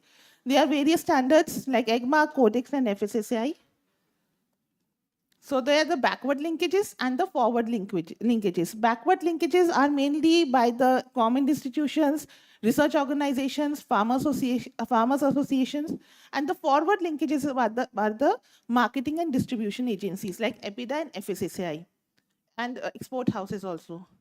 Now, this is a very important, I don't know, Theni photo is not there, but the first photo is from the lady from Ladakh. This is an Aryan village where they grow grapes, and the wine they sell is 1,300 rupees, 750 ml, or 2,000 rupees if a tourist spot comes. And if there's bunches out there, they have to just go to the Kargil, and that simple bunch of 1 kg is sold at 400 rupees kg.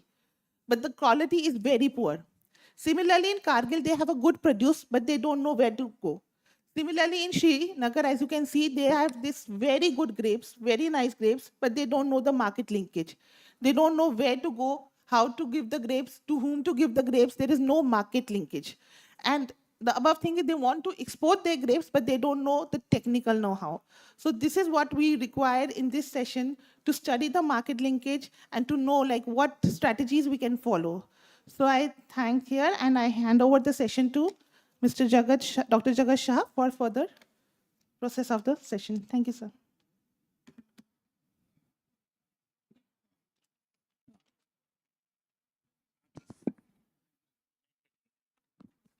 Hello या तो सबसे पहले मुझे जरा जरा हाथ उठा के जरा बताइए, हमारे में से कितने लोग प्रोड्यूसर्स हैं?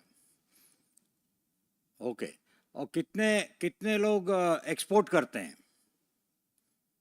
ओके, ठीक है, काफ़ी हैं, बढ़िया। और थोड़ा हिंदी में बात करेंगे, चलेगा ना? बराबर, ठीक है, we will mix.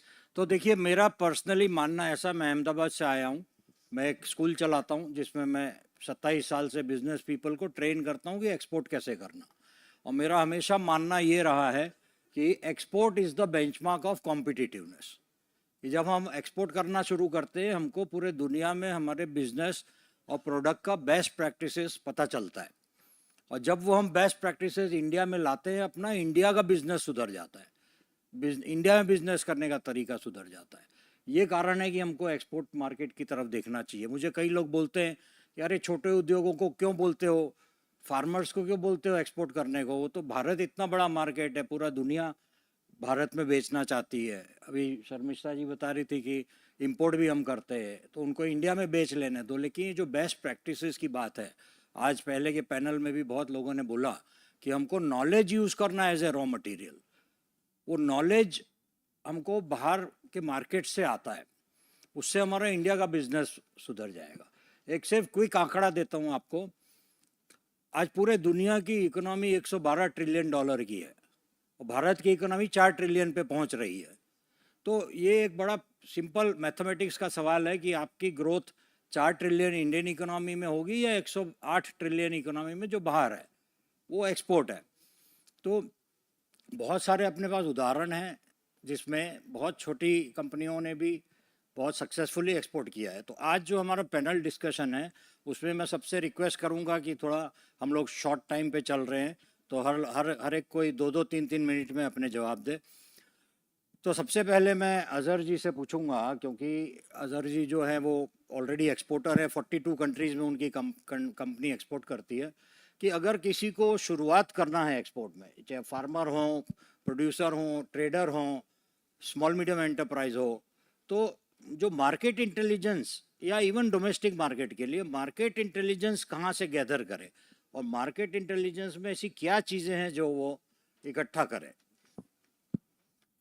Sir, thank you for the question.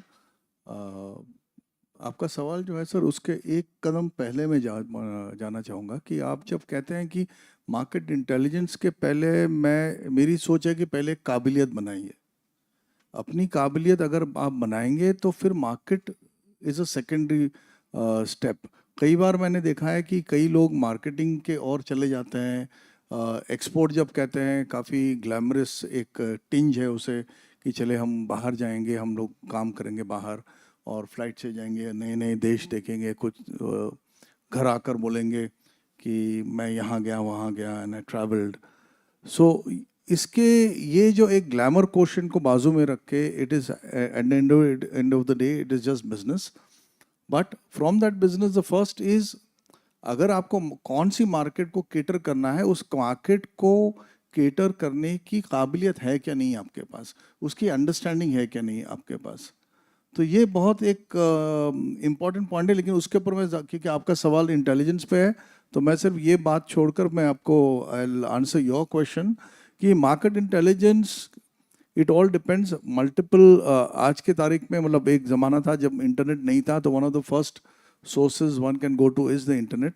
लेकिन इंटरनेट में भी फिल्टर करना बहुत ज़रूरी है, क्योंकि इंटरनेट पे सब कुछ सही और करेक्ट नहीं मिलता। तो इंटेलिजेंस के हिसाब से पहली बात तो आपको टारगेट करना कि आपके पास ताकत क्या है, एडवांटेजेस क्या है, आप कौन से मार्केट को केटर कर सकते हो। हर मार्केट की इंटेलिजेंस अलग होती है। फॉर एग्जांपल आप यूएस करेंगे, कनाडा करेंगे, आप यूरोप करेंगे, मिडिल ईस्ट करेंगे और फार ईस्ट, ये मेजर मार्केट जो है, हर कंट्री के कंज्यूमर्स और कस्टमर्स अलग तरीके से खाते हैं पीते हैं. जस्ट अ सिंपल एग्जांपल, अगर आप हम लोग अंगूर के समिट में बैठे हैं तो अंगूर अगर आप यूके को बेचते हैं तो यूके में अंगूर वो किताबों में जैसे लिखा होता है कि इट शुड बी ग्रीन. हम इंडियंस जो है, हम लोग को पता है कि अगर अंगूर थोड़ा पीला होता है तो वो मीठा होता है. हम जब घर लेके आते हैं तो अंगूर को थोड़ा पीला लेकर आके उसको खाते हैं. लेकिन यूके में अगर आप अंगूर को पीला कर दे तो उनको लगता है खराब हो गया है. Now this kind of market intelligence can only be received when you speak to the customer, when you go there. Now there is a lot of data available. Data available आजकल पेड डेटा है, customs data है, आजकल organisations companies है जो data बेचती हैं. उससे आपको मार्केट के बारे में, मतलब बायर सेलर के बारे में मालूम पड़ेगा. लेकिन बिसाइड्स दैट एक्चुअल आपकी मार्केट क्या चाहती है, उसे उसकी गैप्स कहाँ पर है, उसकी गैप्स कहाँ पर है, ये स्टडी करना बहुत ज़रूरी होता है कि हम उस गैप में कैसे फिट होते हैं. आप ऐसे ही अगर आप जाएंगे कि मुझे किसी कोई मार्केट में कुछ चीज़ सप्लाई करनी है लेकिन उसको अगर आपकी ज़रूरत ही नहीं है तो how will you even cater to that market. तो ये समझना बहुत ज़रूरी है कि कौन से मार्केट में, पहली बात तो हमारे पास क्या है, हमारी काबिलियत क्या है, और हमारे पास जो है वो कौन से मार्केट में फिट होगा. फिट होने की उसके अंदर कोई वैल्यू ऐड है, या तो कस्टमर को वैल्यू ऐड है, या कंज्यूमर को वैल्यू ऐड है, या हमें कोई वैल्यू ऐड है. ये सारी जो इंटेलिजेंस हमें वो अलग अलग डेटा से मिल सकती है. एक तो मार्केट इंटेलिजेंस नॉर्मली जब बोलते हैं कि they talk of getting an order, customer को कहाँ मिले, बट सिर्फ कस्टमर के बियॉन्ड ये बातें जाती हैं. कस्टमर तो आपको मिल ही जाएंगे, लेकिन अगर आपको पूरी अंडरस्टैंडिंग ठीक तरह से हो, और इस अंडरस्टैंडिंग के लिए आप बहुत सारे एग्जीबिशंस हैं, बहुत सारे एग्जीबिशन में जाएंगे, इंटरनेशनल एग्जीबिशन में जाना बहुत ज़रूरी है. वहाँ पर आपको सिर्फ इंडिया नहीं, आपको बाकी दुनिया में क्या हो रहा है अपने इंडस्ट्री में वो देखने को मिलेगा, समझने मिलेगा. उस हिसाब से आपको समझेगा कि हम कितने आगे हैं या पीछे हैं, या हमारे पास अपॉर्चुनिटीज़ क्या है या नहीं है. तो ऐसे एग्जीबिशन में जाना बहुत ज़रूरी है. आपको पेड डेटा बहुत मिलता है. आपको एक्चुअल कंट्रीज़ में जाकर बायर्स के साथ इंटरेक्ट करने से एक अलग पहलू मिलेगी समझने के लिए कि एक्चुअली ये इनको क्या चाहिए. आप general data, bookish data, computer data, internet data, उससे ज़्यादा बेटर है कि आप अपने कस्टमर्स से मिलकर बैठकर उनके कंट्री में उनकी क्या ज़रूरत है, उनकी क्या मुश्किल है, उनकी पेन पॉइंट क्या है. ये जो पेन पॉइंट को अगर आप रिजॉल्व करते हैं तो then you have a business, you have a market. तो ये पॉइंट को अगर आप बेहतरीन तरीके से अगर कस्टमर से बेस्ट बैठ के बात करो तो आपको बताएंगे. तो बहुत सारी ऐसी चीज़ें हैं, सोर्सेज बहुत हैं, लेकिन उस इंटेलिजेंस को यूज़ कैसे करना, मैं आपको सिर्फ बताऊंगा कि बायर कहाँ मिलना, वो is not enough. Just finding the buyer is not enough, but finding कि why the buyer, what is this pain points, कहाँ पर है, कौन से कंट्री में है. इंटेलिजेंस ऑल्सो मीन्स कि इसकी कमर्शियल टर्म्स कैसी हैं, पैसे मिलते हैं नहीं मिलते हैं, सेफ है, सैंक्शन कंट्रीज कौन सी है, डिफ़िकल्ट कंट्रीज कौन सी है, पैसे कैसे मिलेंगे, मेरे पैसे सेफ है नहीं है, एलसीज मिलती है नहीं मिलती है. तो intelligence includes all this information, and all that information सिर्फ आपको इंटरनेट या डेटा से नहीं मिलेगा. A lot of things is you have to also walk the talk, you have to travel there, you must go and visit your customers, visit the markets, and her country में एक अलग तरीके का एक distributorship models होते हैं. अपने countries में अबाउट 98% स्ट्रीट सेल्स होती है. हम लोग हमारी जो सब्जियां, फलें और सब्जियां हम लोग रास्ते पर से खरीदते हैं. तो हमारी डिस्ट्रीब्यूशन सिस्टम है कि किसान से मंडी जाती है, मंडी से नुक्कड़ पर आ जाती है. अब ये जो सिस्टम है, अगर आप यूरोपियन या अमेरिकन वेस्टर्न वर्ल्ड में चले जाओ तो 98% सुपरमार्केट सेल्स होती है. वहाँ पर डिस्ट्रीब्यूशन सिस्टम ही अलग है. तो उनकी कंट्रोल्स, उनकी ज़रूरतें, उनकी ख़रीदने की जो तरीके होते हैं, वो कंज्यूमर किस तरीके से देखता है. हमारे वहाँ जैसे फॉर एग्जांपल हमारा कस्टमर थोड़ी बार्गेनिंग कर लेता है कि भाई मैंने 100 रुपये बोले तो बोले कि भाई मुझे 2 किलो चाहिए, तो भाई ठीक है भाई 5 रुपये 10 रुपये कम करता हूँ. There is an interaction between buyer and seller.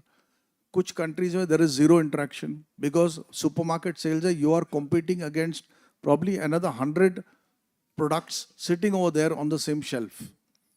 तो आपके पास कोई इंटरेक्शन होती नहीं है जिसके साथ आप बात करें कि भाई ये मुझे ठीक नहीं लग रहा है, मुझे कोई 2 रुपए कम करके दो, 5 रुपए कम करके दो. तो उस कंट्रीज में your product will speak for itself, उस कंट्रीज में the product sells for itself. हमारे कंट्रीज में जो बेचने वाला है उसको पता है कि इस नुक्कड़ पे मुझे 5 रुपए ज़्यादा मिलेंगे, 1 किलोमीटर दूर पर वहाँ पर सोसाइटी अलग है, वहाँ पर स्पेंडिंग पावर ज़्यादा है, मैं 5 रुपए बढ़ा दूंगा वहाँ पर. ये उसकी मार्केट इंटेलिजेंस हो जाती है टू अंडरस्टैंड दैट. लेकिन दूसरे कंट्रीज में नहीं होता है. अफ्रीकन कंट्रीज में अलग तरीके से खरीदते हैं. तो ये सारी चीज़ें समझना, कंज्यूमर हैबिट समझना, मार्केट हैबिट समझना, डिस्ट्रीब्यूटरशिप कैसी होती है, क्योंकि हर जगह पर फिर आपको कोल्ड चेन भी इन्वॉल्व होता है कि कोल्ड चेन में आप प्रोडक्ट को एंड कंज्यूमर तक कैसे पहुंचाते हैं. कुछ कंट्रीज में नहीं होती है तो उसके लिए पैकेजिंग अलग लगती है. कुछ कंट्रीज में ठीक ठाक उसकी डिस्ट्रीब्यूशन मॉडल्स होती है तो एंड कंज्यूमर तक अच्छा माल पहुंचता है. रिमोट एरियाज में उसे हम लोग को कोल्ड चेन मेंटेन अलग तरीके से पैकेजिंग में करना पड़ता है. तो there is methods of market intelligence, but understanding market intelligence is another skill altogether. Understanding it correctly will actually help you reach your goal better. I hope I have tried to give some light on the बहुत बढ़िया, absolutely on the dot, I totally agree. देखिए, जैसे मुझे कई लोग approach करते हैं, जैसे अजहर भाई बता रहे हैं कि अरे मेरे को कोई बायर दिला दो ना. मैं बोला ठीक है, ये लो फ़ोन नंबर, ये बायर है, ये तो ले रहा है. मैंने कहा तुमको बायर का नंबर और कॉन्टैक्ट चाहिए जैसे अजहर भाई बता रहे हैं डेटा से, या ऑर्डर चाहिए? दोनों में फ़र्क है. तो ऑर्डर के लिए तैयारी चाहिए, जो अजहर भाई ने बताया कि प्रिपरेशन है या नहीं हमारी, तो हम वेल प्रिपेयर्ड है या नहीं. अभी देखिए, मैं आपको क्विकली, मैं कुछ डेटा ढूंढ रहा था अभी. Ministry of commerce government of India की वेबसाइट है, उसमें जो अपना फ्रेश ग्रेप्स है उसका मेरे को 23-24 का डेटा बता रहा है कि 3,460 करोड़ का इंडिया ने एक्सपोर्ट किया. एक्सपोर्ट के लिए मेरे हिसाब से अच्छी वैल्यू है. क्यों? क्योंकि वो पिछले साल से 75% ज़्यादा है. 75% ग्रोथ एक प्रोडक्ट के लिए बहुत अच्छा है एक्सपोर्ट मार्केट. और नेदरलैंड में सिर्फ एक देश में 1680 करोड़ का एक्सपोर्ट किया. अभी हम अगर चाहते हैं कि हमको मार्केट लिंकेज वहाँ चाहिए या मार्केट इंटेलिजेंस चाहिए, तो सबसे पहले तो ये डेटा हो कि कौन सा कंट्री इंडिया से ऑलरेडी कितना ले रहा है. उसका मतलब कोई ना कोई आपके जैसा इंडिया से एक्सपोर्ट कर रहा है. तो कोई कर सकता है तो हम क्यों नहीं कर सकते? तो उसकी हमको तैयारी करनी है. दूसरा मुझे आंकड़ा इंटरेस्टिंग लगा रशिया, कि रशिया जो है वो 250 करोड़ का इंडिया से इंपोर्ट कर रहा है और उसमें भी 73% ग्रोथ है. और जो ड्राइड ग्रेप्स है उसमें मैंने देखा रशिया का ग्रोथ पिछले साल के हिसाब से इंडिया से जो बाई कर रहे हैं रशिया वाले, वो है 834%. तो ये इमर्जिंग मार्केट हो गया, यहाँ एक अपॉर्चुनिटी है. लेकिन रशिया में और नेदरलैंड में बिल्कुल अलग तरह से बिजनेस होता है. मोरक्को में मैंने देखा ड्राइड ग्रेप्स हाईएस्ट जा रहे हैं इंडिया से 109 करोड़. जैसे अजहर भाई बता रहे थे कि हर कंट्री में अलग तरीके से बिजनेस है, इंडिया में भी है. तो ये समझना ज़रूरी है. अभी कैलाश भाई, मैं आपसे एक सवाल पूछता हूँ कि आप फार्मर हैं, आप प्रोड्यूसर हैं, तो आपके हिसाब से जो फार्मर प्रोड्यूसर है वो तो मंडी पे डिपेंडेंट है, वो तो मर्चेंट एक्सपोर्टर ट्रेडर पे डिपेंडेंट है एक्सपोर्ट करने के लिए. तो उसको क्या चैलेंजेस है मार्केट में डायरेक्ट लिंकेज को लेके या मार्केट इंटेलिजेंस को लेके, कि जानकारी को लेके क्या चैलेंजेस है, और आपके हिसाब से उसका क्या सॉल्यूशन है? फार्मर के लिए जो आपने पूछा कि उनके जो चैलेंजेस है मार्केट के लिए, तो पहले फार्मर अपना माल खुद बनाने के लिए उनको चैलेंजेस ज़्यादा है. क्लाइमेट चेंज की वजह से वो माल बनाने में इतनी उसकी एनर्जी ख़त्म हो जाती है तो वो मार्केटिंग के लिए आगे जा नहीं पाता. पहले वही चैलेंज है को जो क्लाइमेट चेंज के लिए पहले फार्मर को कुछ तो काम और होना चाहिए, कोई मॉडल ऐसे आने चाहिए कि फार्मर के लिए बिना दिक्कत वो अपने फल हो या कोई सब्जी हो कोई भी, और कम से कम दवाई छिड़का के और कैसे वो बना सकता है, इसके ऊपर पहले उसका वो चैलेंजेस है. और दूसरी बात है, उसको अगर मार्केट में बेचना है तो जैसे अभी अजहर भाई ने बताया, क्या जो उनका भी चैलेंजेस उन्होंने बताया, एक्सपोर्ट का होगा या इंडियन ग्रेप्स का.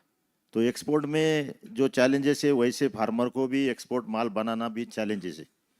जो बेचना है तो उनको फार्मर को रेसिड्यू फ्री माल बनाना है। इधर बापना साहब बैठे, जैसे बापना साहब ने बताया रेसिड्यू वो चेक करते थे, फिर सोचते थे आगे क्या स्प्रे करना है, कौन से सैंपल फेल हो गए, उसके ऊपर उन्होंने काम किया। लेकिन ये कि ग्रेप का फार्मर ऐसा है कि इधर अभी दवे साहब बैठे कि जो ग्रेप नेट यूज हुआ, मेरे ख्याल से इंडिया में पहला ग्रेप नेट आया, फिर उसके बाद अनार नेट आया, वेज नेट आया। लेकिन जो मॉडल बनाया गया, मॉडल जो बनाया था, वो मॉडल बनाने में अपेडा में डायरेक्टर थे दवे साहब, वो हमेशा नासिक आके फार्मर के साथ, एक्सपोर्टर के साथ, लेबोरेटरी के साथ, सबके साथ बैठ के मीटिंग करते थे। सब एक टेबल पे बैठ के एक दूसरे की प्रॉब्लम सॉल्व करके ये ग्रेप नेट का मॉडल बनाया। ये मॉडल अगर इधर इतना सक्सेस हुआ तो बाकी फलों में दूसरे भी लाया गया है, लेकिन सब में होना चाहिए। सब्जियों में क्यों नहीं होता है, उसमें भी होना चाहिए। तो ये मॉडल अगर आप उधर यूज करेंगे तो वो भी अच्छा रहेगा। दूसरी जो बात है, अभी मैं जो मार्केट के लिए फार्मर की जो दिक्कत आपको बताता हूँ, मैं पिछले हफ्ते एग्रीकल्चर मिनिस्टर के साथ आपके आनंद में आया था, एनडीडीबी में और नेशनल डेयरी, और उसके बाद अमूल में गए थे हम।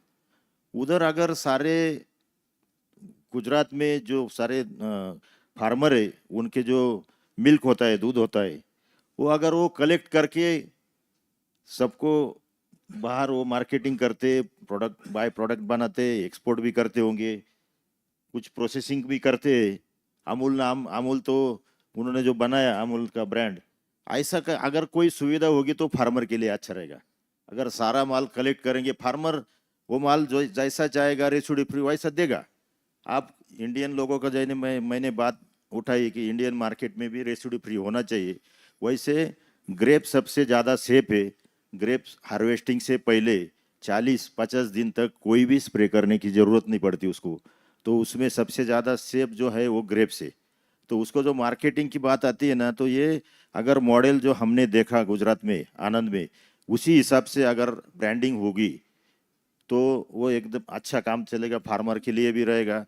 सारे फार्मर अपना माल, जैसे उधर मिल्क का हमने देखा, सारे मिल्क वाले सारा मिल्क उधर लाके दे देते, और उसके बाद उसकी ब्रांडिंग होती है, फिर मिल्क बेचा जाता है, कुछ प्रोसेसिंग होती है। तो वैसा ही अगर फार्मर के लिए, ग्रेप्स के लिए हो गया तो मार्केटिंग की जो दिक्कत है वो ख़त्म हो जाएगी, क्योंकि मार्केटिंग के इतने ज़्यादा चैलेंजेस है फार्मर के लिए। जैसे अभी एक्सपोर्टर है, कुछ एक्सपोर्टर बहुत अच्छे काम कर रहे हैं काफ़ी सालों से, जैसे अभी सह्याद्री में, इनका सह्याद्री में काम चलता है, और कुछ एक्सपोर्टर है जो कभी दिक्कत देते नहीं फार्मर को। फार्मर के चैलेंजेस में पहले उनको पेमेंट पूरा मिलता नहीं, देने के बाद इतने सारे चैलेंजेस है। ग्रेप्स एक्सपोर्ट के भी होंगे और लोकल ट्रेडर भी होंगे, दोनों में इतने चैलेंजेस है कि हमने अभी एमआरडीबीएस नासिक में द्राक्ष बागायतदार संघ में हमने फार्मर को पूछा कि कितने लोगों के पेमेंट मिले नहीं है, तो 750 फार्मर के 750 हमारे पास आरजे आए, फार्मर तो 1500 थे, और सारा एक सीजन का उसका 61 करोड़ का आंकड़ा है हमारे पास। 61 करोड़ अगर एक सीजन में एक नासिक डिस्ट्रिक्ट में नहीं मिलते, क्योंकि कोई ट्रेडर देता नहीं लोकल वाला, कोई उसके लिए कोई कानून कायदे नहीं है इतने जो चाहिए वो।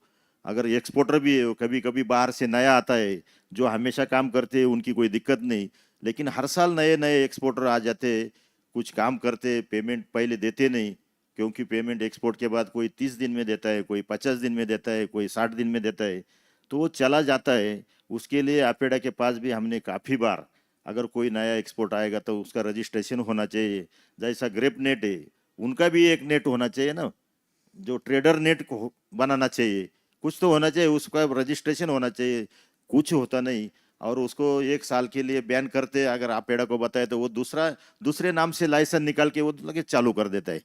तो ये सारा चैलेंजेस फार्मर के लिए है, तो ब्रांडिंग होना जरूरी है, मार्केटिंग भी होना जरूरी है, क्योंकि अभी अमूल की जैसे जाहिरात आती है टीवी पे, वो डिजिटल मार्केटिंग होना चाहिए, और कूलिंग चेन अवेलेबल होना चाहिए इंडियन मार्केट के लिए, क्योंकि अभी साउथ में भी अंगूर अपना जाता नहीं, इतना बड़ा मार्केट है, तो कूलिंग चेन, क्योंकि उनको ज़्यादा सेल्फ लाइफ नहीं है, ज़्यादा दिन लगते, नया नया वैरायटी लाना चाहिए। अभी सारे कंपनी वाले इधर बैठे फार्मर से ही पैसा कमाते हैं, लेकिन उसका CSR फंड कहाँ जाता है, कहाँ यूज होता है, हमें नहीं पता चलता। हमने बम्बई में ये बात उठाई, जब मिनिस्टर ने मीटिंग लगाई थी, अजीत दादा ने, और उसके साथ एग्रीकल्चर मिनिस्टर थे, उधर भी मैंने ये बात उठाई थी कि अगर आपको इंडियन मार्केट में इंडियन जो कंपनी है, और दवे साहब मैं बोलता हूँ जो आपने बताया कि जो चीज़ इम्पोर्टेड है तो 500 में लेते हैं, इंडियन है 300 में, तो वो लेते नहीं है, क्योंकि इम्पोर्टेड उसके ऊपर ब्रांडिंग ऐसा ये कई सालों तक था। लेकिन अभी सारे जो फार्मर है वो इंडियन प्रोड्यूस खरीद रहे हैं अभी, क्योंकि उनको भी पता चला कि अपना प्रोडक्शन कॉस्ट अगर कम करना है तो उसके लिए इंडियन प्रोडक्ट अच्छा है, तो वो लेने लगे।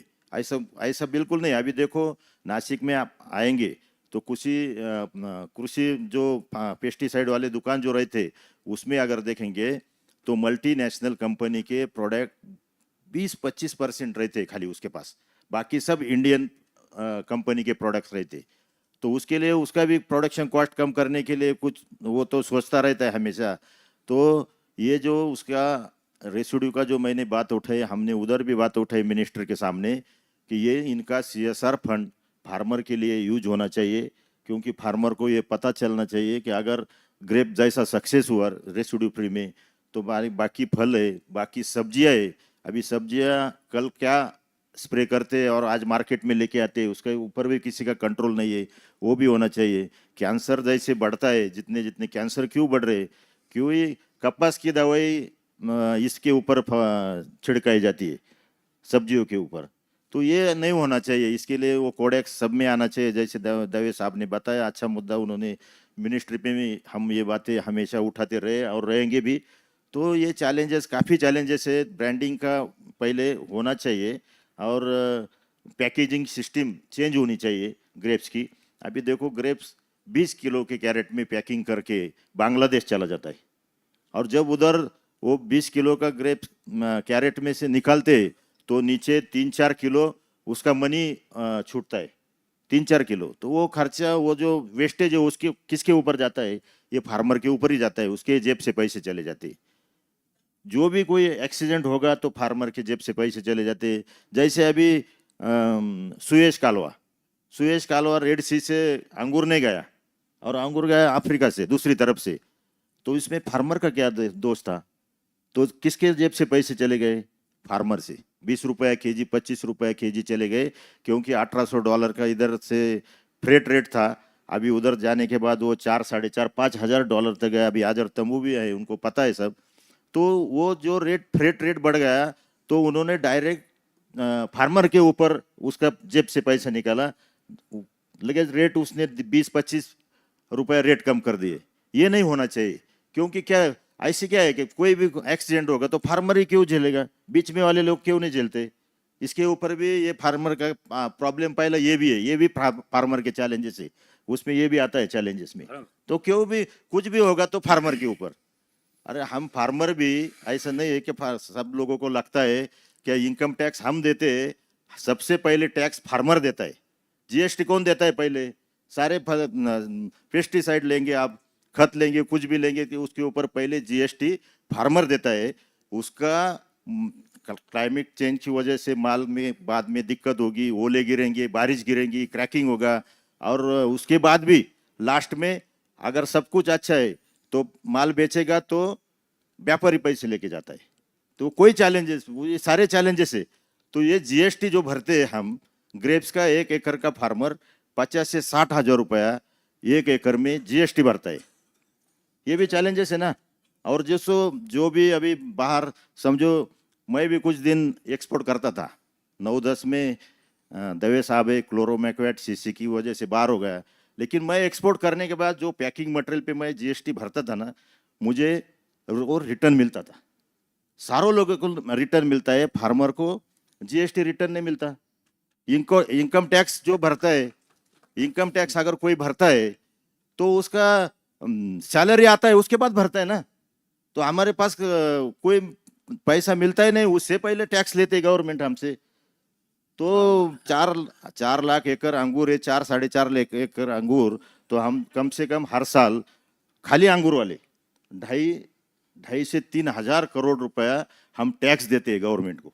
हमने गवर्नमेंट को दिखाया भी ऐसा नहीं हम बोल रहे, एनआरसी का पेपर है हमारे पास, क्या टैक्स कितना हम पे करते, एनआरसी ने निकाल के दिया है हमें। तो ये सारा होना चाहिए। जैसे अभी अजहर भाई ने बताया नहीं, रोड टैप स्कीम है जो एक्सपोर्ट के लिए, इसमें क्या है, रोड टैप स्कीम विशेष कृषि उपज योजना थी, दवे साहब थे तब, तो 7% थी। WTO ने कुछ ऑब्जेक्शन लिया, इसीलिए फिर उन्होंने रोड टैप स्कीम लाई एक्सपोर्ट के लिए, जो माल एक्सपोर्ट होता है उसके लिए। क्यों, यानी GST परतावा, जो माल आप भेजेंगे उसका परतावा देने के लिए वो स्कीम लाई। वो स्कीम लाई 3%। हमने NRC से सब पेपर दिया और निकाला 2021 में, तो वो मिलना चाहिए 9 रुपये 50 पैसे, जो ग्रेप्स एक्सपोर्ट होता है उसके ऊपर, वो मिलता है 3 रुपये। हम गए दिल्ली में, विलास शिंदे थे मेरे साथ, और कॉमर्स के सेक्रेटरी थे राजेश अग्रवाल, उनके सामने, और इधर के एग्रीकल्चर सचिव थी वी राधा सिंह। वी राधा हमारे साथ आने के बाद सब बातें हुई उधर, उनको हमने दिखाया, राजेश अग्रवाल ने, और आपेडा के चेयरमैन थे देव, तो उन्होंने बताया कि हमने ये जो स्कीम बनाई ये सारा एवरेज निकाल के 3% किया।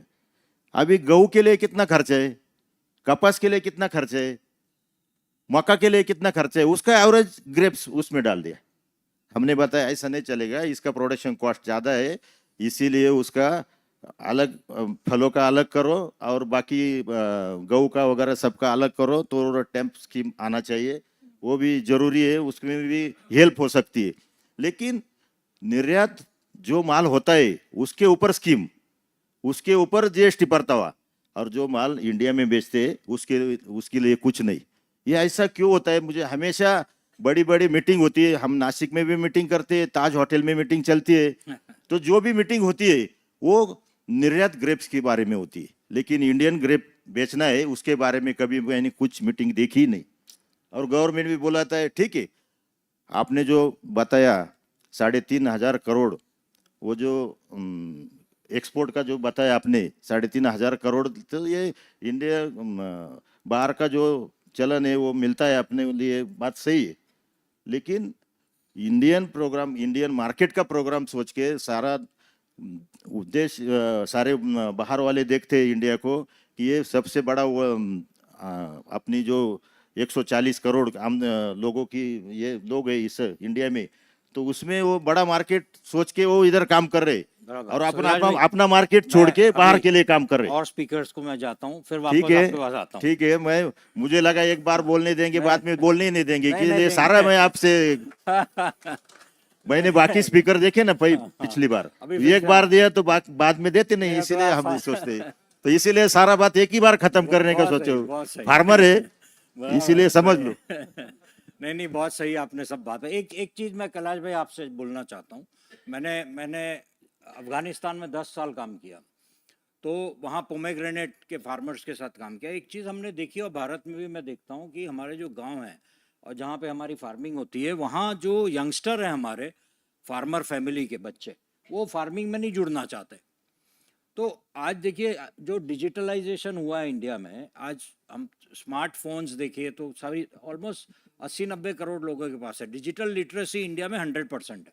तो मार्केट पॉइंट ऑफ व्यू से जो यंगस्टर्स हैं फार्मर फैमिली में, उनको हमको मोटिवेट करना चाहिए कि आप मार्केट की तरफ ध्यान दो।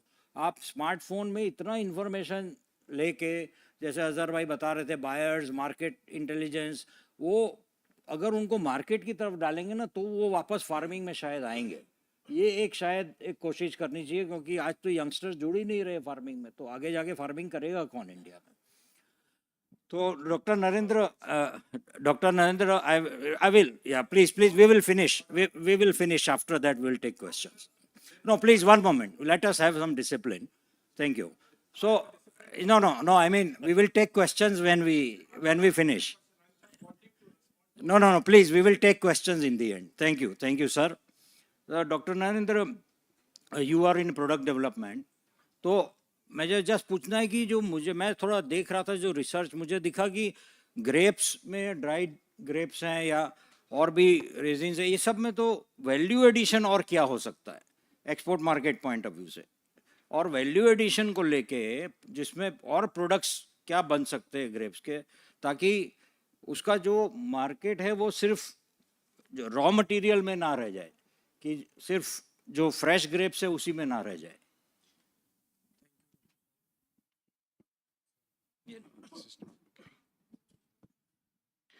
Thank you, Dr. Shah. Good afternoon, ladies and gentlemen. It's an absolute pleasure to be here at the summit and with the co-panelists. On the behalf of IPL Biologicals Limited, I would like to thank BCC and NRCG, especially NRCG for the invitation here. And we have worked with the NRCG since long. I'm listening in this summit. Actually, in this summit, the main theme, if I see, is the sustainability. And I was listening to Simon. He was talking about residue-free exports. And I was listening to Dr. Nilanjan, who was talking about the four things, actually. He was talking about the quality, he was talking about the yield, he was talking about the cost efficiency, and he was saying that there are not many products, biological products in the markets. Okay, so that is where IPL Biologicals Limited is coming into the picture. IPL Biologicals Limited actually having more than 45 products in their portfolio, and we have worked with the NRCG in a long-term study. हमने उनके साथ में एक long-term study करी from 2019 to 2021. Dr. Saha is sitting there to address all these problems. And what we found out there through this 3 years study, we found out that the number of applications that we have done, farmers generally कितना करते हैं applications, वो करीब 40 से 50 application करते हैं. Through the biological interventions, you can reduce the number of applications by 50%. आप जो 40-50 स्प्रे करते थे उसको घटा के you can come down to 10 to 15. That's a major achievement if you follow the biointensive measure study. And to this effect, actually, credit goes to Dr. Saha and whole NRCG. For that study, they have published a bulletin. This is the bulletin of that study, and all the things are here. Anyone can approach either NRCG or the IPL Biologicals Limited for that. And what happened with that study कि उसमें जो है detections भी करी negligible हैं, almost negligible detections, right? और जो pest का जो load है after 3 years study, that is going down. तो आपको हो सकता है आगे जाके आपको कम एप्लीकेशन और करने की जरूरत पड़े. आपको जो अभी 15 एप्लीकेशन जो आप कर रहे हो सकता है वो आपको 10 एप्लीकेशन करने पड़े गोइंग फॉरवर्ड, और हो सकता है उससे कम एप्लीकेशन करना पड़े इन द फ्यूचर, क्योंकि ये टेक्नोलॉजी जो है वो इम्प्रूव हो रही है. Now we are coming up with the new consortiums where lot of microbes are also there, which play, which better controls the pest and diseases. So actually the things are happening in the biological space, and IPL Biologicals Limited actually working in this space since last 30 years, and we have more than 50 products, and these 50 products are science-based, fully science-based, okay? And I'm looking after the product development. I'm testing these products all over the country in different geographies, in different conditions, in different agroclimatic zones. I know how they are performing. Actually, there is not much awareness, but we are trying to create that awareness in the market. And we have, I think Dr. Shah have visited our R&D in Gurgaon. That's a world-class R&D there. We have the plant in Haridwar, and we are coming up with the very good facility, fully automatic facility in the Gujarat, and we are spending more than 400 crore going forward in the next 2 to 3 years. We have doubled our manpower in from the last year.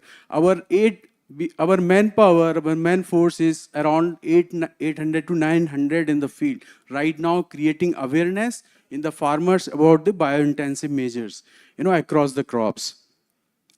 And we have enrolled Yuvraj Singh for, as an ambassador, and because he also suffered because of that, cancer. So he happily is working with us. And I'm very hopeful actually for these biointensive measures if you apply. Thank you. हाँ, thank you doctor Narendra. Narendra भाई ने एक बात बहुत बढ़िया बोली sustainability की। मैं एक आपको डेफिनेशन ऑफ कॉम्पिटिटिवनेस बताना चाहता हूँ। आप जो लोग भी बिजनेस कर रहे हैं या फार्मर हैं, आप देखिए कि ये डेफिनेशन ऑफ कॉम्पिटिटिवनेस आपके बिजनेस में अप्लाई होता है या नहीं। 4 चीज़ें हैं। Efficiently create goods and services which meet global market demand, leading to rising living standard for everybody in the society and which is sustainable into the future. ये 4 element अगर आपने अपने बिजनेस में इनकॉर्पोरेट किए तो you will be in the competitive domain of business. Now I will request mister Ranjan Sahu from ECGC. जैसे अभी कैलाश भाई बता रहे थे कि एक्सपोर्ट करते पैसा नहीं आता, पैसा काट लेने में आता है। तो जैसे ईसीजीसी इंश्योरेंस करती है एक्सपोर्ट्स का, तो ईसीजीसी आज हम जो बात कर रहे हो मार्केट इंटेलिजेंस और मार्केट लिंकेज की बात कर रहे हैं। तो ईसीजीसी ऐसी क्या सर्विस देती है जिससे मार्केट इंटेलिजेंस मिले एंटरप्रेन्योर्स को from the point of view कि उनको इंपोर्टर के क्रेडिबिलिटी के बारे में पता चले? Good afternoon, everybody. I am from ECGC Limited, a public sector undertaking under Ministry of Commerce. What we cover, we are basically export credit risk insurer. हम cover क्या करते हैं, बायर का जो फॉरेन बायर्स है उसका default, insolvency, non acceptance, in case of LC opening bank का insolvency defaults, and we also cover the political risks involved in the transaction, that is due to political issues, some import restriction and some diversions of shipments, ये सब cover करते हैं। तो उसको कैसे cover करते हैं, बेसिकली 2 टाइप्स का हम मॉडल है। एक तो हम कंट्री अंडरराइट करते हैं, हमारा मोर देन 200 कंट्रीज़ को हम कवर करते हैं। तो हर एक कंट्री का इन्वॉल्व जो रिस्क इन्वॉल्व होता है उसको हम पर्टिकुलरली एक रिसर्च करके उसको रिस्क अटैच करते हैं। एंड सेकंड, हम बायर को भी अंडरराइट करते हैं। बायर के लिए हम क्या करते हैं, तो हम इंटरनल एक रिस्क मॉडल बनाए हैं। तो उसमें हम बेसिकली बायर के ऊपर रिपोर्ट कॉल करते हैं। बायर का जैसे कोफास हो गया, डीएनबी हो गया, एमएनएस क्रेडिट, ऐसे इंफॉर्मेशन कलेक्ट करते हैं। बेसिकली हमारा एग्जिस्टिंग अराउंड 4 लाख बायर का जो डाटा है उसका कैसे बिहेवियर है, पेमेंट बिहेवियर्स अदर एक्सपोर्टर के साथ, कम्युनिटी के साथ, वो भी देखते हैं। प्लस हमारा जो इंटरनल उसका फाइनेंशियल्स क्या है, उसका बैलेंस शीट क्या है, वो सब देख के एक स्कोर बना के उसको एक हम लिमिट, जैसे उसका कितना हम क्रेडिबिलिटी उसका फिक्स कर पाएंगे वो देखते हैं। वो दोनों का कॉम्बिनेशन में एक प्रोडक्ट बनाता हूँ और मैं उसमें कवर करता हूँ सर। ये मेरा मॉडल रहता है सर। बाकी मैं जैसे इंश्योरेंस के बारे में, ये तो एक तो आपका रिसीवेबल को कवर करता है, और अनलाइक अदर इंश्योरर ये आपको एक मार्केटिंग टूल भी काम करता है। क्या है सर, आप कोई अननोन टेरेन में जा रहे हैं, कोई बेटर क्रेडिट टर्म में जा रहे हैं, कोई पहले डीपी में कर रहा था, एलसी में कर रहा था, अभी उसको आ रहा है कि क्रेडिट में करना है, तो उस केस में आपको ये प्रोडक्ट आपको हेल्प करेगा एज ए मार्केटिंग टूल। तो बेसिकली आपका इंश्योरेबल को भी प्रोटेक्ट करता है, प्लस आपको अननोन मार्केट, अननोन बायर के साथ काम करने के मौका देता है। बहुत बढ़िया, धन्यवाद। इनफैक्ट मैं सब लोगों को मैं प्रोत्साहन करूंगा कि आप, मेरी फिलॉसफी ऐसी है कि कभी भी आप जब पहली बार एक्सपोर्ट करें या पहली बार किसी कंपनी को, नई कंपनी को एक्सपोर्ट करें, हमेशा ईसीजीसी इंश्योरेंस लें। क्योंकि आपका सबसे पहले तो हमको अपना प्रिंसिपल को प्रोटेक्ट करना है, प्रॉफिट तो बाद में आया। तो फ़ायदा क्या होता है ईसीजीसी इंश्योरेंस से कि बायर की जो क्रेडिबिलिटी है वो पता चल जाती है। मुझे तो कई बार लोग बोलते हैं मेरे को तो 100% एडवांस मिल गया, क्या ज़रूरत है। मैं यही बोलता हूँ कि आगे जाके वो क्रेडिट मांगेगा तो फिर आप पहले से ही क्रेडिबिलिटी चेक करा लो ना। तो बहुत बढ़िया रोल ईसीजीसी प्ले कर रहा है। हम सबको सब जगह उनकी ऑफिसेज है, उनको एक बार मिल के समझना चाहिए, और वो प्रोटेक्शन लेके बिजनेस करे। सबसे पहले अपना प्रिंसिपल प्रोटेक्ट करें। तो मिस्टर दानी, आपसे एक सवाल मैं ये पूछना था कि आपकी ऑर्गेनाइजेशन में जो मार्केट लिंकेज और मार्केट इंटेलिजेंस को लेके आप क्या काम कर रहे हैं? Okay, thank you. Thank you, Mr. Shah. So first of all, we are very at Corteva. We are thankful to be part of this esteemed summit, and we are grateful for the invitation by NRCG as well as along with the BCCI.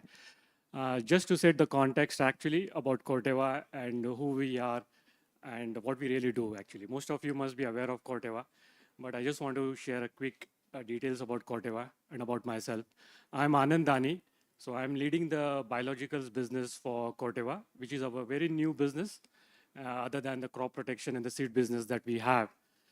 About Corteva, Corteva is like a very young company, 5 years old, but it has a very old history of over 300 years actually.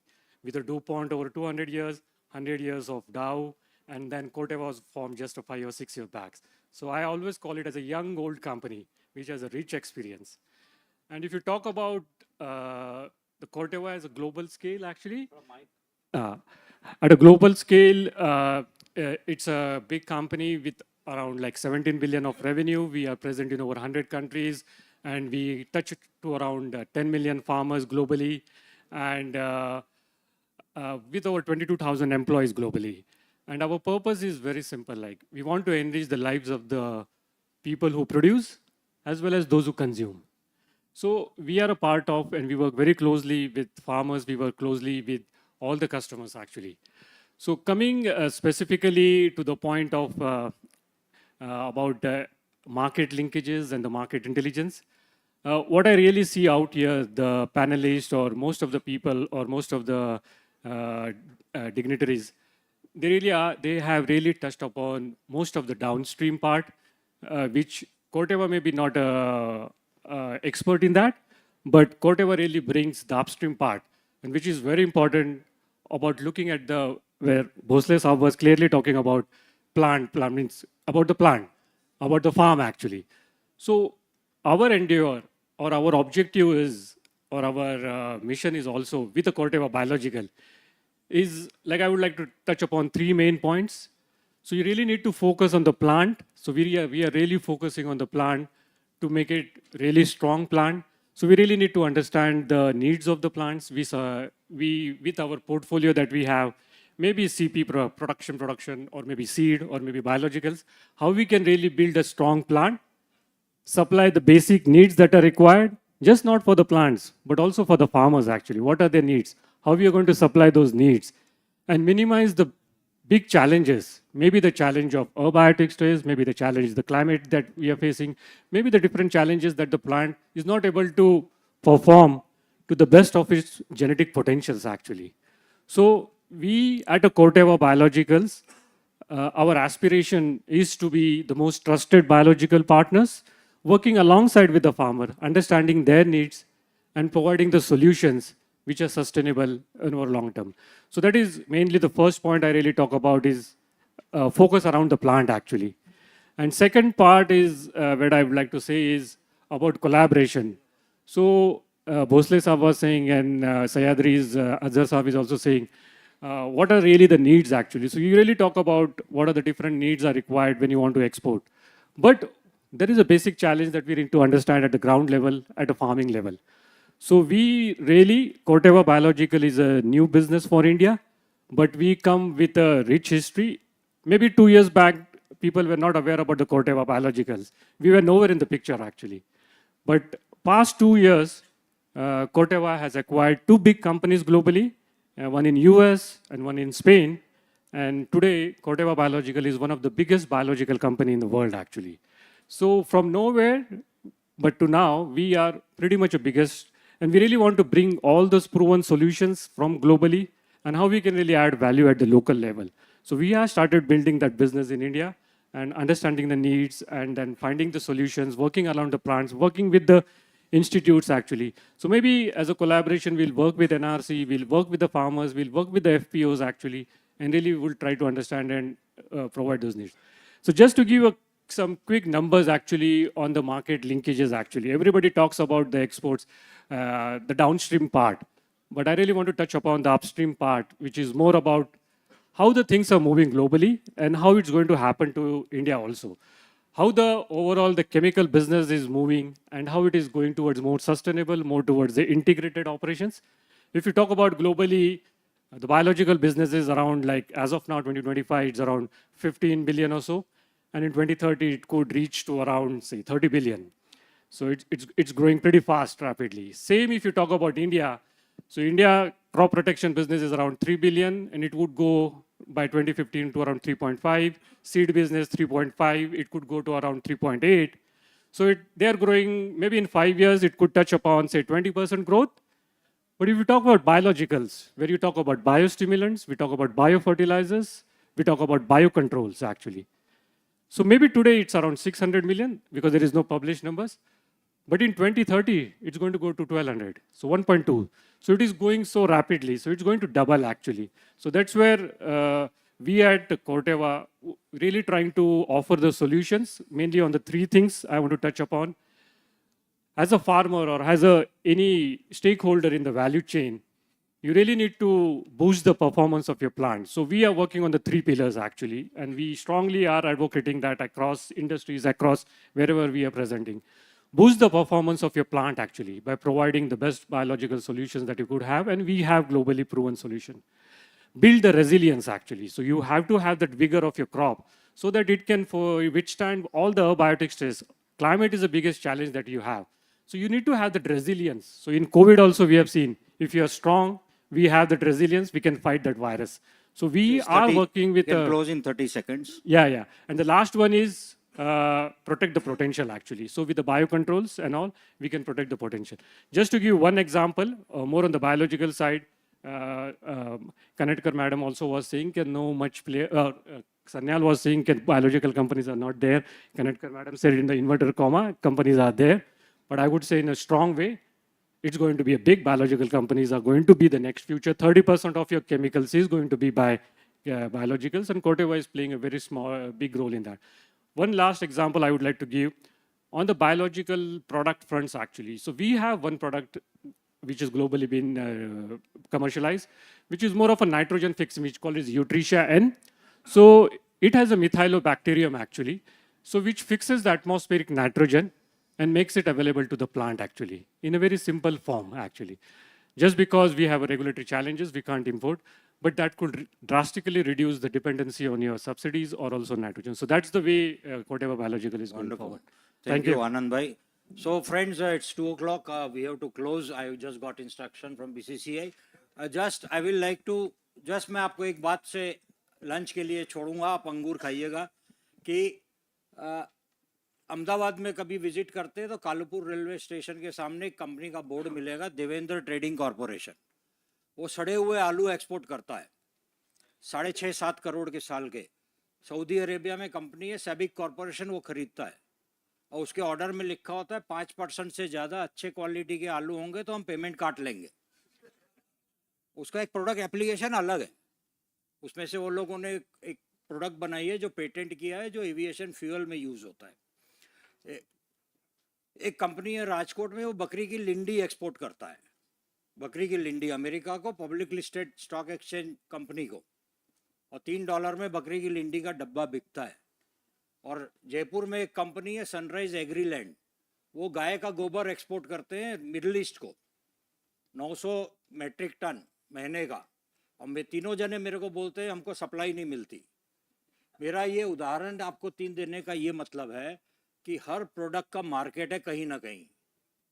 तो market linkage और market intelligence की आज हमने बात की, तो आप ये इंफॉर्मेशन पहले गैदर करिए मार्केट का. और मार्केट में जब तक हम नहीं जाएंगे और मार्केट को नहीं समझेंगे, तब तक हमारे प्रोड्यूसिंग पॉइंट ऑफ व्यू से चैलेंजेस भी अगर सॉल्व हो गए ना, तो भी हमको मार्केट नहीं मिलेगा. तो ये इस बात से मैं आज का सेशन क्लोज करता हूँ. और क्वेश्चन आंसर मेरे ख्याल से हम लोग नेटवर्किंग लंच के टाइम पे ले सकते हैं. Thank you very much. हाँ हाँ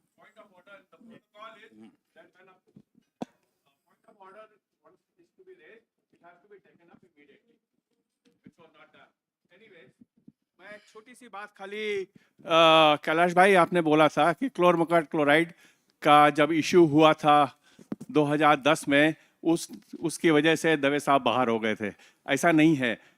उससे सुन लीजिए, वो क्लोरमोकाट क्लोराइड का जो इशू था, वो आने से पहले कुछ दिन पहले ही मैं फॉर इमरजेंसी रीजंस मैं यूएसए चला गया था करीब 2 महीने के लिए, ठीक है। दूसरी बात मुझे खाली ये कहनी है, ECGC please, I think you need to organize more awareness programs on a sectoral basis. हो सकता है आप करते होंगे, पर मेरे ख्याल से अगर इसको और बढ़ाएंगे तो अच्छा रहेगा। वो बहुत सी इंडस्ट्री के लोगों को नहीं मालूम है। करते रहते हैं।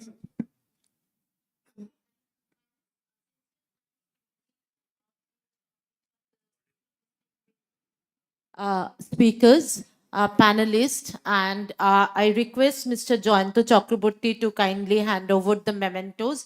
And we have lunch in 2 halls just outside this, this auditorium, left hand side. So we request all of you to kindly have the lunch, and we'll be here back for the next 2 technical sessions by 2:45. So kindly return to the auditorium here in this hall by 2:45.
And one for shortlist also.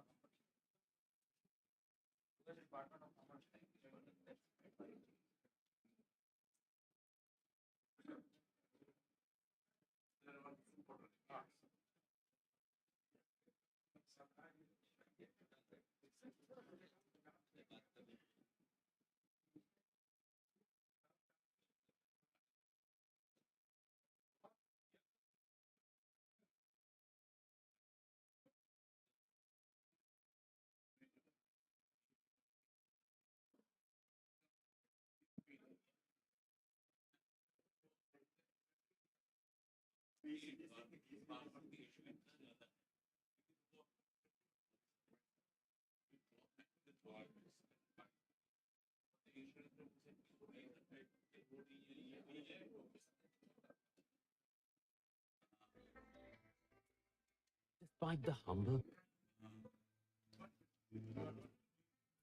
long before the sun's rays touch the earth's horizon, they begin their day in the embrace of silence.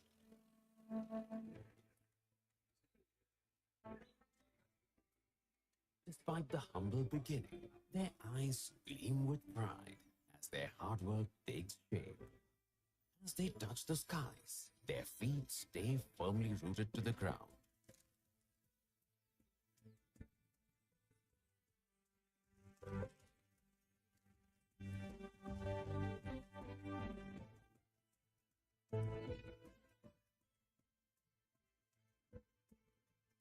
They share with others before adding to their own.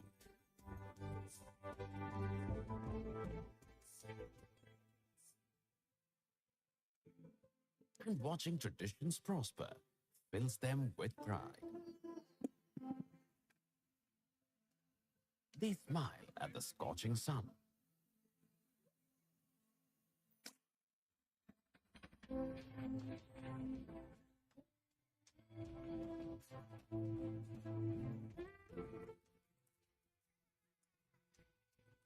All the while showering happiness on others fills them with joy.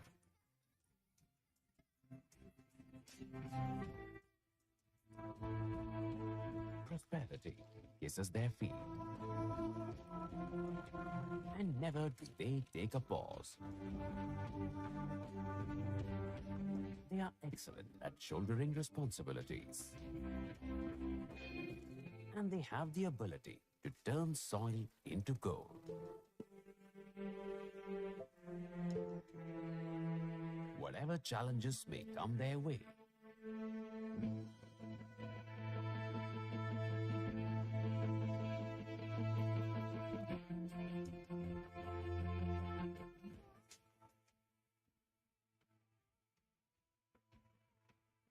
they possess the emotional and technological strength to overcome every obstacle with ease.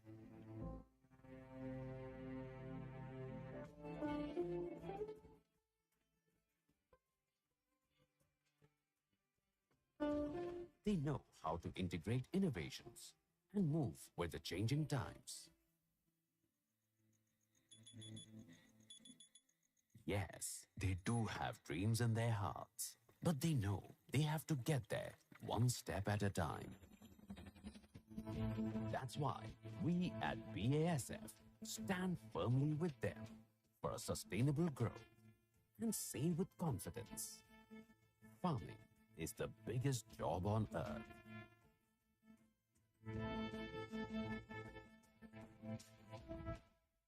BASF. We create chemistry.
In the heart of India, where fertile fields stretch wide, where the farmers nurture their crops with unyielding pride, amidst the lush green crops that sway and dance, stands a company that helps enhance the yield and quality of food produced on our land.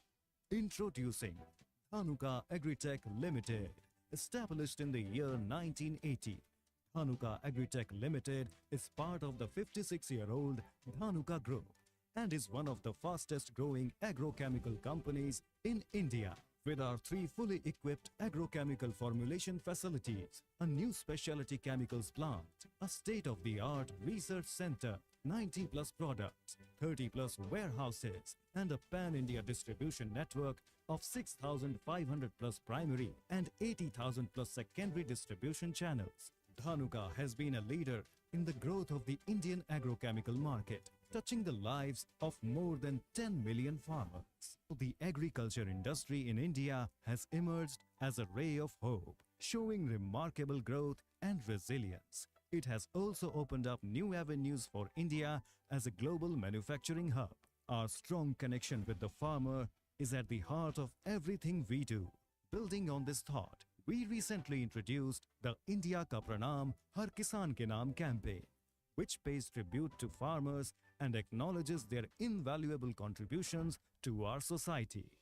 We embark on the synthesis journey with our pharmaceutical division, which was established in the year 1997 for the manufacturing of cephalosporin antibiotics to manufacture advanced pharmaceutical intermediates. Our acquisition of Orchid Pharmaceuticals in 2020 has propelled our pharmaceutical business to more than double and now stands at more than $130 million.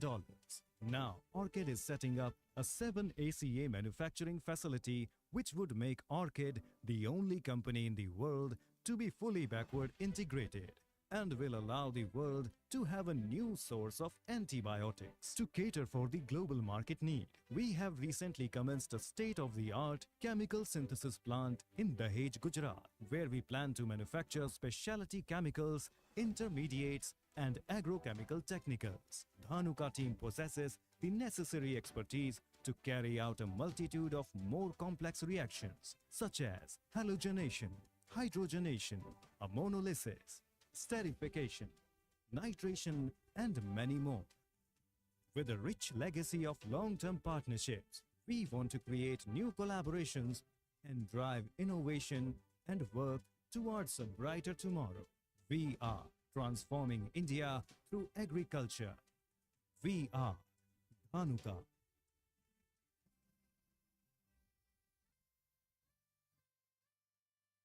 In the heart of India,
वो भी तो खाना खाने गए system वाला ये समाप्त था सिस्टम भी तो नहीं खाना खाने गए वो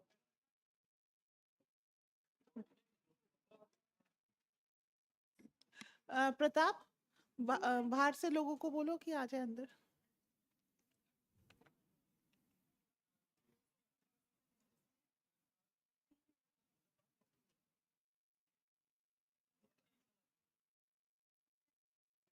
समझते थे उनको कॉल करो जाने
दो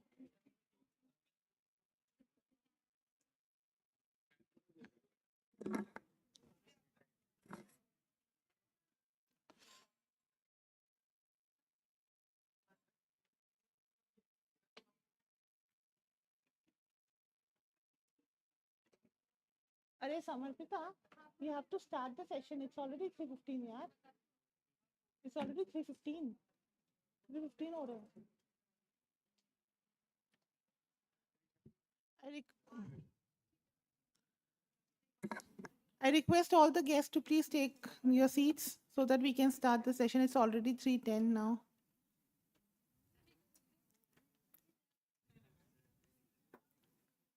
वो पैनलिस्ट को बुला लेते हैं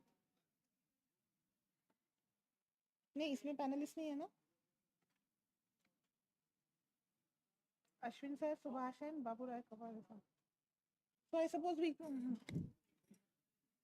should start the session because it's already 3:10 and then we have one more session. He's not here.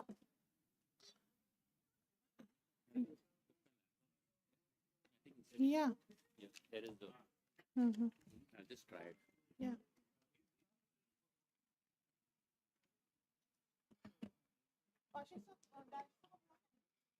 He's not going to present the theme. They are main person. And then two receivers. Sharma sir. Sharma. These four.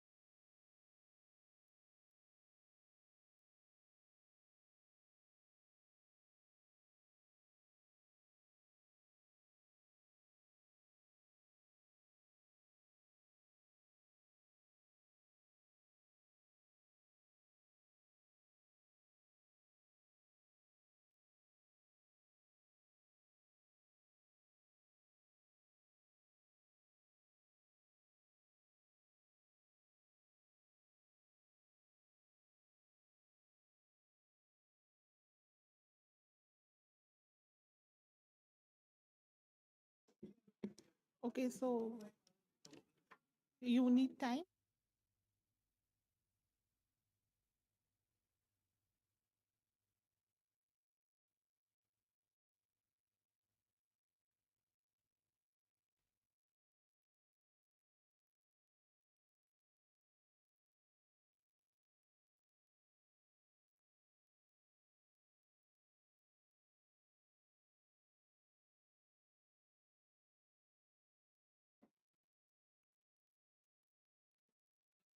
पर Sharma sir का भी presentation है ना first and then it's yours.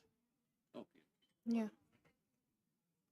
I'll just make sure that Yes, my he's a. slideshow is coming on. Yeah. It is. नहीं Ajay Sharma sir का है अभी. नहीं, ये मेरा नहीं. हाँ, this one. This is mine. But you display the previous one because that presentation is going to be first. Previous वाली लगा दीजिए. Dr. Sharma की. Yes.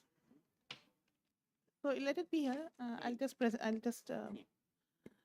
So I welcome you all again after lunch. I request you to please settle down so that we can finish the program in time. Session 3, technical session 3 is on marketing of value added products. I would like to call on stage now Dr. Ajay Sharma, Principal Scientist, ICR, NRCG Pune. Mr. Ashwin Rodrigues, Founder and Winemaker, Good Drop Wine Cellars. Mr. Subhash Arve, Resin Grower. And Mr. Baburai Kabare, Resin Grower.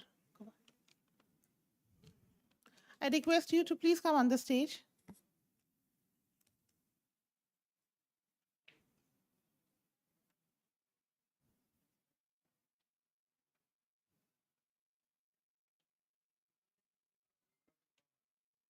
So this is a kind of presentation, sort of a technical session. It is not a panelist, so all the presenters here will give us short presentation.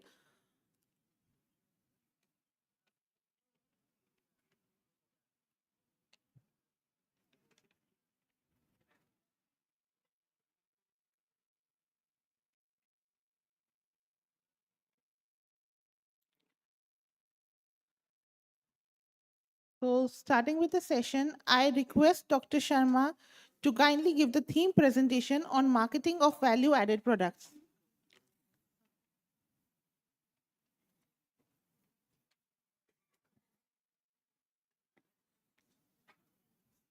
Thanks, Dr. Sumishta. Dignitaries on the dais, of the dais, and dear friends. So this is the third theme, and this is regarding the marketing of value-added products. So value addition and marketing are different aspects. In case of the grapes, they are worldwide, 50% grapes are converted into the wines, and 8% converted into the raisins, and rest is consumed as the table grapes.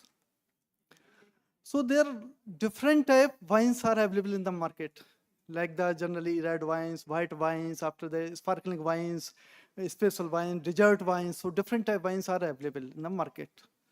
So according to the demand, winemakers make the wines. So specific consumers are there for each and every type of the wines.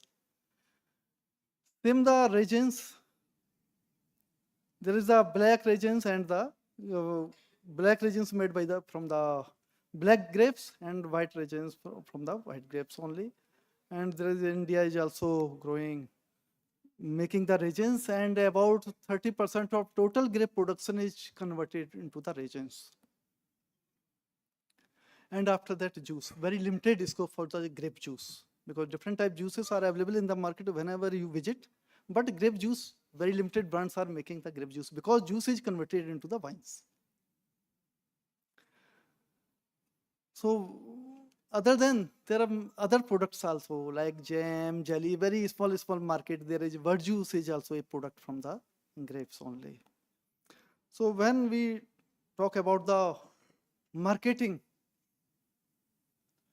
when during 2004, I think wine policy was declared by the Maharashtra state. So there are a lot of incentives were given to the people who are interested in the winery establishment. So people just registered and started many wineries, and more than, at a time there was more than 100 wineries were in the Maharashtra. People were just thinking, this is very simple, just harvest the grapes and ferment it, wine is ready. But there is no quality. So quality is very important when you are going to market your product. Quality, packaging material, marketing strategies. Now, social media influencer, they are also catching the consumer for particular product. So this is about theme. So first presentation is mine. So NRCG contribution in promoting agribusiness of grapes. Next, please.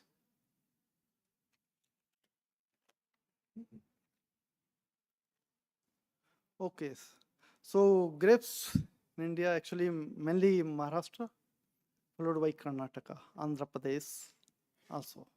So other states are growing grapes, very limited scope is there.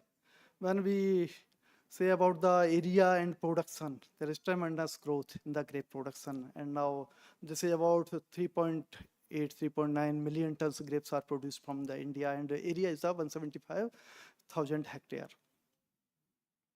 New areas are coming. In the morning session, there was discussion in Northeast also, West Bengal also, just penetrating, we are penetrating and encouraging the people to grow grapes, because demand, huge demand in the Indian market only. Export is the different, but in Indian market, there is huge demand.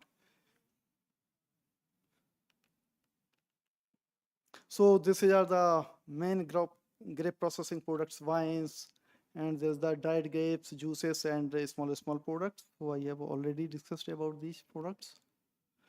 So Indian wine industry. So there is Maharashtra mainly, Nasik, Pune, Sangli, and in Karnataka, Vijayapura, Bagalkot, Bangalore, Ramnagar, these regions. Previously there was many wineries, but now few serious players are in the business. Indian wineries, many wineries closed down, while winery from different countries are earning very well, like the Moet Sandan. So this is the quality issue actually. And there is a GI for wines, Nasik Valley wines, the GI, and red wines and white wines made by different varieties. And there is especially for a Riesling. Riesling is known for the different type wines. And the ice wine is made from the Riesling only, while under Indian conditions, we are producing very good wines from the Riesling. So this is regarding the adaptability of the grapes under different conditions.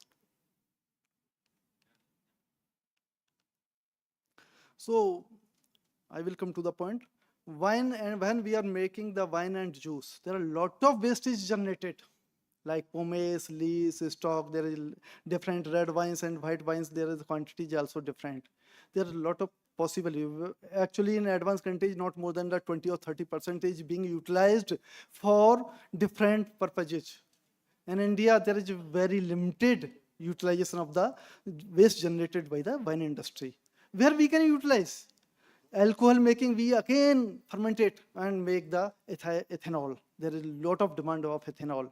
Biofuel, food industry, lot of, there is demand, and different type products are available based on the waste generated from the wine industry. Natural color and dyes, we can just extract the natural color. There are a lot of demand of natural colors for food industry and other purposes also. Cosmetic industry, there are a lot of brands are there available worldwide. Nutraceuticals, And again, you can't do anything, go for cattle feed, very simply. So there are the different products, cosmetic products as well as the food, there's the nutraceutical products are available in the market worldwide. So we also started in this area and we worked on the utilization of fine wine lees of the Cabernet Sauvignon. So we improved the quality of the ice cream, yogurt and low sugar ice cream. There are lot of change, lot of improvement in the quality in terms of the nutraceutical values, rheological activities, as well as the sensory properties. When we are adding the in the ice cream, so melting was slowed down when we are adding the fine wine lees of the Cabernet Sauvignon. So these are our some technologies. So these are some products. Resin. There is about 2 to 2.5 lakh tons we are producing resins every year. And ODOP, one district, one product. Sangli is identified for this purpose. Exports, we are exporting about 27,000 tons and earning the currency of the 266.7 crore by the export of the regions. The areas where Sangli, Solapur, Bijapur, Bagalkot, these are major areas, and Nasik also very limited production is from the Nasik. And there is also GI is there, Sangli regions, Sangli, Vidaran, GI is there, but in marketing they are not using. So I told you there's the production of the regions from the Sangli, Solapur. There's the dry areas, water scarcity is there. And you know, in the 2015-16, there was a lot of water scarcity was recorded in the Latur. There was no water, so water was supplied from the Sangli or Miraj railway station.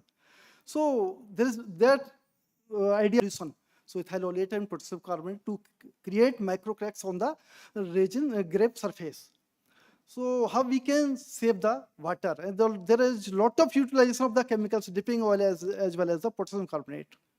And we are using about 14 to 15 crore liter of water in the dipping only.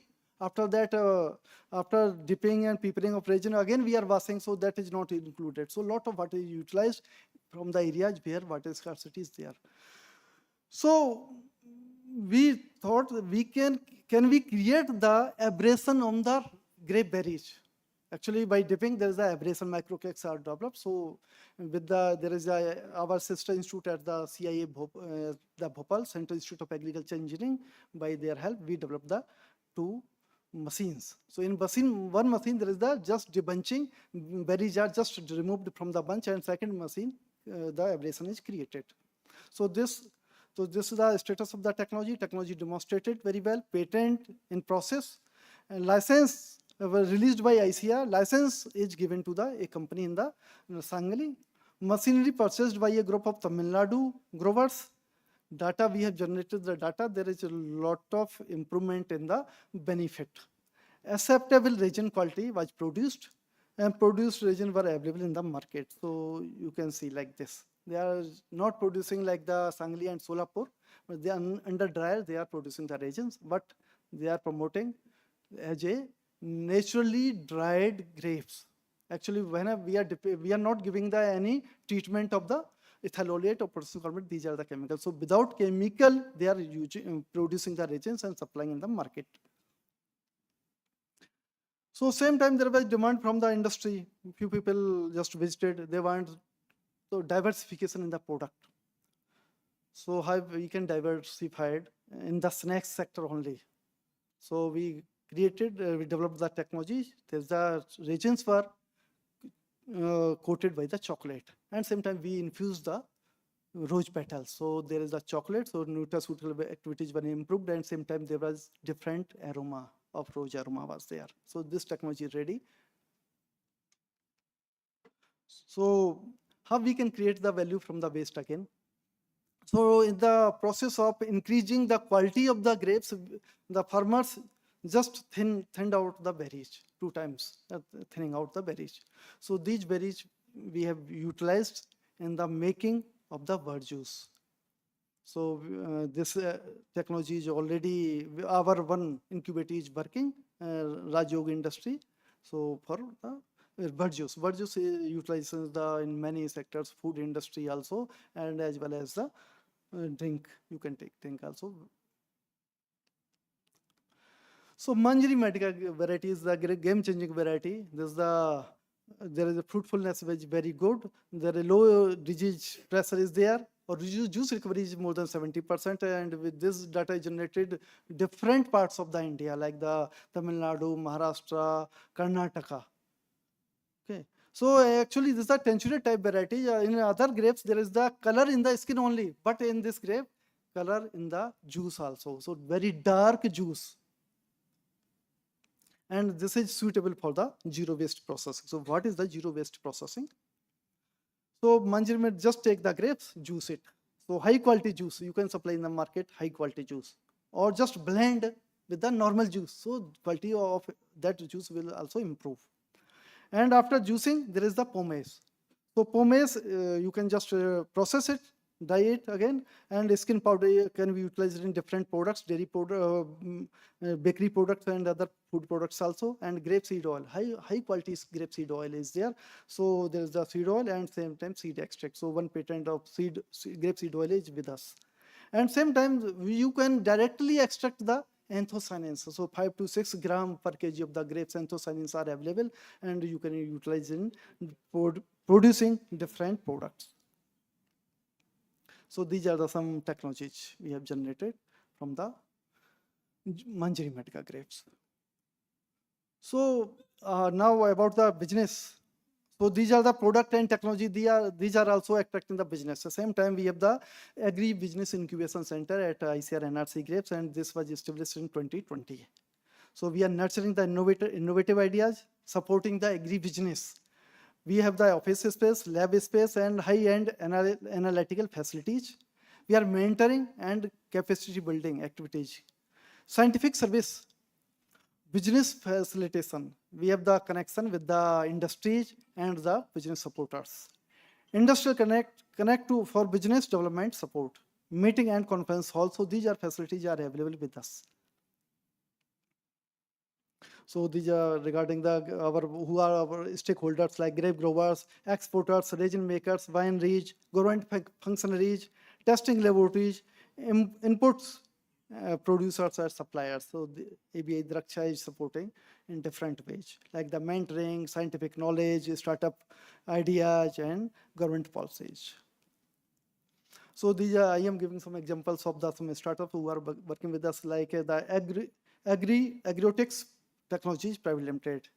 This is a sensor-based system for the generating the data. API of NRCG, DSS is we have provided advisories to farmers. So precision farming. This company is focusing on the precision farming. Farmers are saving input cost by adopting advisories. Agriotics plan to extend their business now. And the second is the AgroG Organics Private Limited. This is the millet-based products, and this company has about 90 recipes with them. Involved in human resource development, not only producing the product, upgrading the knowledge and skill of the other people also. Supporting farmers by purchasing the millets and assessing new markets. AgroG Organics get recognition at various places. Even our president, madam, also awarded our incubator. And there is a one-stop digital agri solutions. This is also working in the advisory, providing advisory based in the Sangli. Other than this, we are supporting a new startups also, the soil sense. There is 1% outside. So they have developed the sensor. So you can easily develop the data about your soil data very easily, and very small sensors are available. So no need to collect the sample and give to the laboratory. So this is working again precision. And Rajyo, I just give the example about the bird juice. And same again, we have supported the establishment of one farmer producing company also, Fresta, Farmers Producer Company Limited.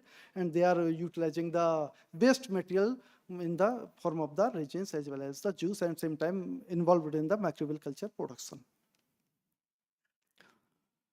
So there are different technologies you can start your business, like grape cookies, millet-based cookies, grape chocolate, pomace seed extract, as well as the biopesticide, bird juice production, chocolate-coated resins, activated nanoparticles, and grape seed oil. These are some areas where you can start a startup. So these are some activities and in the print and media also. So this was last year we organized a very big program, Pune Agri Startup Conclave 2024. So there was a lot of gathering, and there was under a roof there was innovators, startup companies, and the funding agencies were available. Thanks for giving me this opportunity.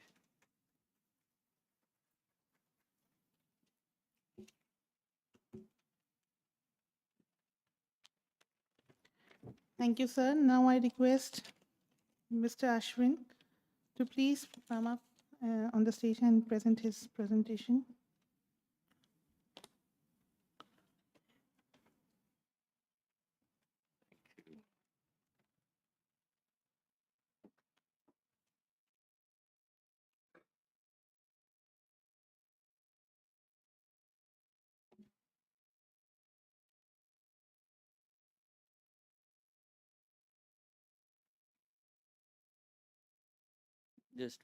Just one second.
Yeah, ready. Yeah, great.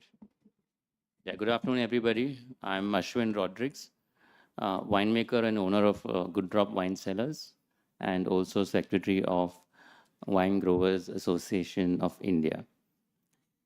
Today, I'm going to share a very interesting presentation, maybe even hard hitting, that will talk about really the challenges जो हम face करते हैं यहाँ पे India में wine industry में the challenges and even the opportunities जो है यहाँ पे यहाँ पे how many anybody from wine industry here wine drink तो फिर हम आप साथ में ही हो गए फिर वाइन इंडस्ट्री के बाद पार्ट ही हो गया आपके बिना तो कोई इंडस्ट्री है ही नहीं और growers grape growers quite wine grape growers Oh, good, excellent. So very good. So I think it's going to be a very interesting presentation. अभी जो इंडियन इंडस्ट्री जो वाइन इंडस्ट्री जो चालू हुआ लगभग कोई लोग बोलते हैं 25 साल पहले या 40 साल पहले जो जो पोटेंशियल था जो अपॉर्चुनिटी था वो हमको लगता है कि वो अभी तक वो फुलफिल हुआ नहीं अब बोलते हैं कि अभी तक हम स्टार्टिंग फेज में हैं 25-30 साल हो गए तो कब तक हम स्टार्टिंग फेज से हम फर्स्ट गियर से दूसरा गियर या तीसरा या चौथा गियर पे कभी हम कब जाएंगे and that is the question which I want to address here is what is the fast track way of becoming a world renowned wine producer हम सब जानते हैं कि हम में कुछ कमी नहीं है लैंड की कमी नहीं है हमारी एंटरप्रेन्योर्स की कमी नहीं है फार्मर्स यानी इंटेलिजेंट फार्मर की कमी नहीं है तो फिर भी क्यों आज की तारीख में सिर्फ वाइन ग्रेप सिर्फ 2% है क्यों आज की तारीख में इंडियन वाइन जो मार्केट है तो वाइन मार्केट उसमें वाइन सिर्फ 1% से भी कम है 1% भी नहीं है आज की तारीख में इनफैक्ट इंडियन अल्कोबेव इंडस्ट्री ग्रो हो रहा है आज की तारीख में लेकिन वाइन डी ग्रो हो गया वाइन एक्चुअली पिछले 2 साल में इंडियन वाइन कम हो गया हालांकि बियर का सेल ज़्यादा हो गया, स्पिरिट्स का सेल ज़्यादा हो गया, ये बहुत मैंने, it's a very concerning matter. And only if we do something about it, if we get together and do something about it, अगर हम साथ मिलकर अगर कुछ करेंगे तो हम जल्दी इस समस्या से बाहर हम निकल सकते हैं. And that is the purpose of my presentation today. Firstly why wine, ये हम सब जानते हैं कि वाइन फार्मर के लिए अच्छा है, but this is one very, this is a fact that wine gives the highest realization to the farmer, more than beer, more than spirit. So farmer को सबसे ज़्यादा जो पैसा मिलता है पर लीटर ऑफ अल्कोहल प्रोड्यूस्ड. इसलिए यूरोप में भी और दूसरे देशों में गवर्नमेंट्स बहुत सपोर्ट करती हैं वाइन इंडस्ट्री को. ज़ीरो टैक्सेज है. आप इटली में जाओ तो आपको एक ग्लास वाइन 2 यूरो में मिलेगा, उससे ज़्यादा नहीं. जैसे हम चाय पीते हैं यहाँ पे, वैसे वाइन पीते हैं यहाँ वहाँ पे, at a very low cost money. How to increase farmer income by 18,000 crores,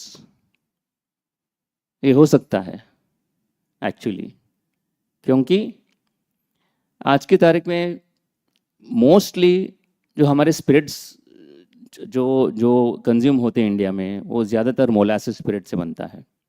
it's a waste product. Farmer का बेनिफिट बहुत कम है उसमें. अगर हम 10% भी उसका जो है हम वाइन में कन्वर्ट हम कर सकें तो रूरल डेवलपमेंट, फार्मर इनकम को बहुत फ़ायदा हो सकता है. I'll give you मैं presentation बाद में, if anybody wants to, I'm happy to share the copy of this presentation, but I'll just move a bit faster now. यदि हम जानते ही हैं कि there is wine tourism and also rural economy is benefited. Wine is also less harmful for health, and in moderately consumed, it is also beneficial for health. And like I said, India में बहुत छोटा है, it is less than 1%. हालांकि France में 30% है, USA 20% है, लेकिन it seems like we are stuck at a certain level. So what is the reasons? The number one reason is regulation, over regulation. मैंने ज़रूरत से ज़्यादा रेगुलेशन. हर स्टेट्स में उनके सबके दिमाग चलते हैं, they have their own regulations. It becomes very difficult for small and medium producers to survive in this market. A few buyers which are retailers और बहुत सारे sellers जैसे हम wine producers. तो आप जानते हैं, anybody from the wine industry, कि it's very difficult. आपने स्कीम सुना होगा, discounts.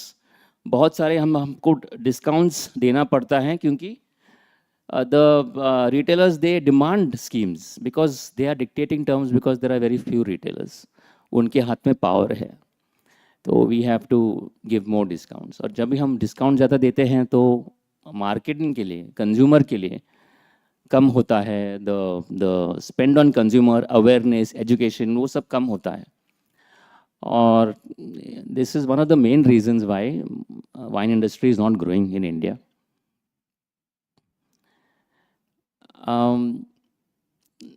This is another threat, another very important thing which I want to मेरे किसान भाइयों के साथ मैं शेयर करना चाहता हूँ. आज की तारीख में महाराष्ट्र में बहुत ये चल रहा है कि वाइन में मोलासिस स्पिरिट ऐड किया जाता है और वाइन एज अ वाइन बेचा जाता है. ये हमारे इंडस्ट्री के लिए जहर है, क्योंकि वाइन की मात्रा कम होते जा रहा है और स्पिरिट की मात्रा ज़्यादा होते जा रहा है. और वाइन शॉप में बिकता है ये, बियर शॉप में बिकता है ये. और हालांकि अब आप देख सकते हैं कि ये पौवा जैसा दिखता है अभी, ऐसे ये घंटी लिकर नहीं है, CL नहीं है, ये वाइन है. और वाइन ऐसे पैकेजिंग में बेचा जा रहा है महाराष्ट्र में और बाहर भी, क्योंकि दूसरे स्टेट्स में तो टैक्सेशन में फ़र्क नहीं है between regular wine and fortified wine. तो लोग बल्क वाइन लेते हैं महाराष्ट्र से, डाइल्यूट करते हैं, पानी डालते हैं, स्पिरिट डालते हैं, फ्लेवर डालते हैं और एज अ वाइन बेचते हैं. तो this is very dangerous for our country and we have to fight this. तो the solutions very quickly is, अभी ये सॉल्यूशंस ऑलरेडी हो चुके हैं और मैं एटलीस्ट इन महाराष्ट्र में मैं अवेयरनेस आपको दिलाना चाहता हूँ कि वाइन ओनली आउटलेट्स महाराष्ट्र में एक फैंटास्टिक लाइसेंस है, सिर्फ 9,000 रुपये में आप वाइन शॉप आप डाल सकते हैं, ओनली 9,000 रुपीज़, सिर्फ वाइन, बियर नहीं, स्पिरिट नहीं, सिर्फ वाइन। वाइन बार लाइसेंस भी बहुत बहुत रीजनेबल फी पे मिलता है, ग्रामीण में 30,000, शहर में 1,30,000। तो महाराष्ट्र में काफ़ी सारे बेनिफिट्स दिए गए हैं। होम डिलीवरी के लिए हम already we have asked for permission, तो ये चालू है by our association. Wine tourism, fortified wine की मैंने बात किया already, and very importantly free trade between states. अभी महाराष्ट्र में बाहर के वाइन्स अलाउड नहीं है, बाहर के वाइन यहाँ अलाउड नहीं है क्योंकि महाराष्ट्र में टैक्स बहुत बढ़ा दिया है to protect the farmer.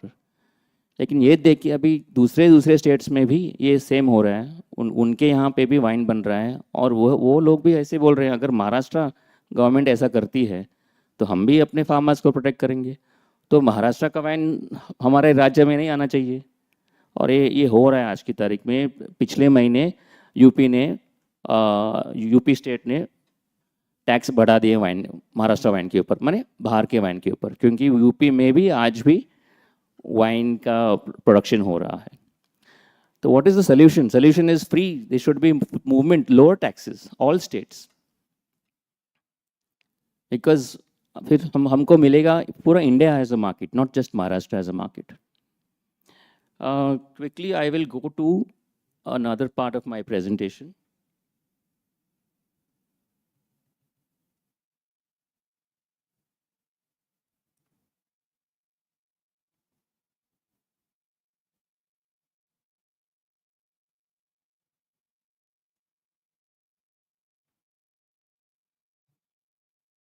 The opportunities in the wine industry.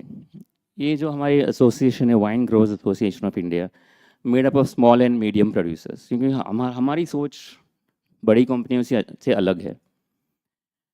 हम चाहते हैं कि और ज़्यादा वाइनरीज आए इंडिया में, हज़ारों वाइनरीज, जैसे कि फ्रांस में है, जैसे कि ऑस्ट्रेलिया में है, यूएस में है। इंडिया में मुश्किल से 100 वाइनरी भी नहीं है, 100 वाइनरी से इंडस्ट्री बनता नहीं है। तो जब भी मैंने ये एसोसिएशन फॉर्म किया 2 साल पहले, तो first thing was collaborate is go to NRCG, क्योंकि सब ग्रेप्स से चालू, एवरीथिंग स्टार्ट्स विद ग्रेप्स। और with doctor Kaushik Banerjee we have found an excellent partner, very proactive, and हमने विजिट किया है हमारे जो वाइन मेकर्स और विटिकल्चर्स के साथ, एंड एज एन आउटकम हमने एमओयू किया है विद एनआरसी। एमओयू में this is the MOU with 9 point programme जो हम 5 साल में कंप्लीट करना चाहते हैं। इसमें से I want to focus at least with अपने किसान भाइयों के साथ, जो भी आप वाइन ग्रेप्स आप ग्रो करते हैं, जैसे कि कैबरने, शिराज, शेनिन, इसका क्रॉपिंग आपको पता है कि बहुत कम है, 5 टन 7 टन ज़्यादा से ज़्यादा। एक्चुअली बाहर देशों में जो 2 किस्म के वाइन होते हैं, one is called premium wine जैसे कि शिराज, कैबरने, और दूसरा जो कमर्शियल वाइन है। कमर्शियल वाइन जो है वो अलग ही वैरायटी से बनाए जाते हैं, जो विच कैन गो लाइक, जैसे कि बियर टाइप प्रोडक्ट आप बना सकते हैं, कार्बोनेटेड वाइन हम बना सकते हैं। उसमें क्रॉपिंग ज़्यादा होता है, 15 टन 20 टन पर एकड़। ब्रिक्स भी मिलता है, 20 ब्रिक्स 21 ब्रिक्स मिलता है, और फ्लेवर भी है उसमें। ऐसे वैरायटीज़ हमारे पास आज नहीं है। हम क्या करते हैं, हम एक्सेस उठाते हैं टेबल ग्रेप इंडस्ट्री से, मनी उठाते हैं। आज की तारीख में मनी का कॉस्ट भी इतना बढ़ गया है, और एक्चुअली मनी जो है या सोना का या थॉमसन सीडलेस वाइन मेकिंग के लिए सूटेबल नहीं है। 13-14 ब्रिक्स आता है, 15 ब्रिक्स आता है, फ्लेवर उसमें वाइन के लिए नहीं है, और कॉस्ट भी बढ़ रहा है। तो we have to, with the help of NRCG, for the first time we are going to identify commercial grape varieties, not premium grape varieties that can give us high cropping, that can give us high bricks, that can give us flavor for wine industry. तो एक बार ये अब जब भी हम success ये हो जाएगा, then we can we will collaborate with we'll approach MRDBS or work with MRDBS to grow such varieties, especially for the wine industry. और टुडे जो जो मैं बोल रहा हूँ कमर्शियल ग्रेड जो वाइन है, it is selling more than premium wine, more than premium wine, much more than premium wine. और उसका जो पोटेंशियल है यहाँ पे कम से कम प्रीमियम वाइन से 10 गुना ज़्यादा है, 10 गुना कम से कम। That is really where we need to focus. और ये एक very very very interesting point is a joint dialogue between India and Australia.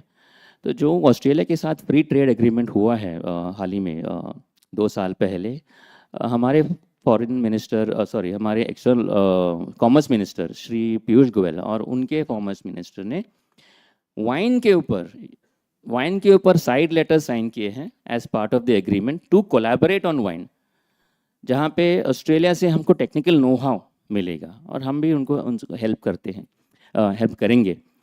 तो जो हमने MOU हमने साइन किया है उसके ऊपर ऑस्ट्रेलिया के जो रिसर्च इंस्टीट्यूट है वो हमको हेल्प करेंगे as an advisory, free advisory. तो this is a very very landmark, it's a very landmark move which has happened. Apart from that quickly I will just share जो हम कर रहे हैं as an association to address the key issues of the winery, especially in the vineyard. So एक तो I was part of the QRT team for at NRCG. फिर हम every quarterly हम wine tech group meetings करते हैं, जहाँ पे हम विटिकल्चरिस्ट और वाइन मेकर्स हम मिलते हैं नासिक में, जनरली शेयर करते, इन्फॉर्मेशन शेयर करते हैं, नॉलेज शेयरिंग सेशंस करते हैं।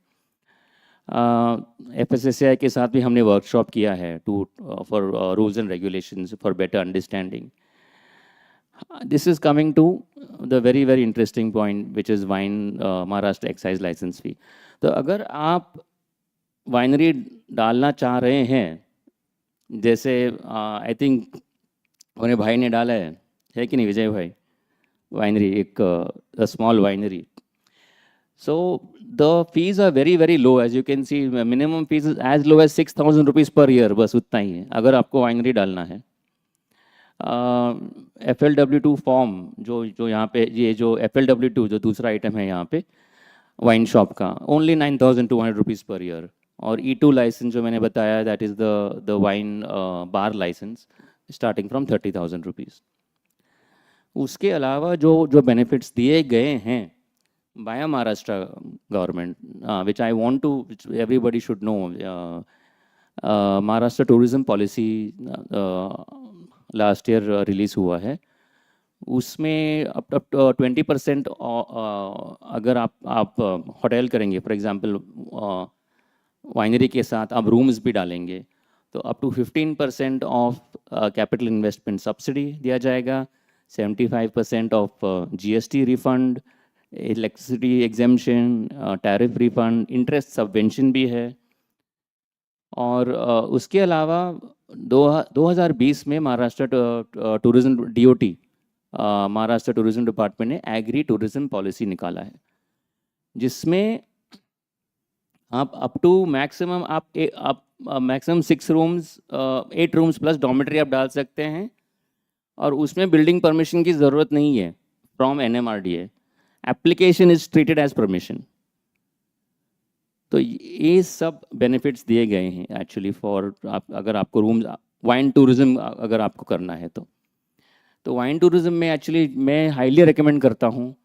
सो अगर आप क्योंकि selling wine is still very difficult in India, लेकिन wine tourism is a very very big opportunity, जहाँ पे आप छोटी वाइनरी डाल सकते हैं, साथ में कुछ रूम्स डाल सकते हैं, give that authentic माने real experience of living in a village, जो आपसे ज़्यादा कोई नहीं दे सकता है बेहतर।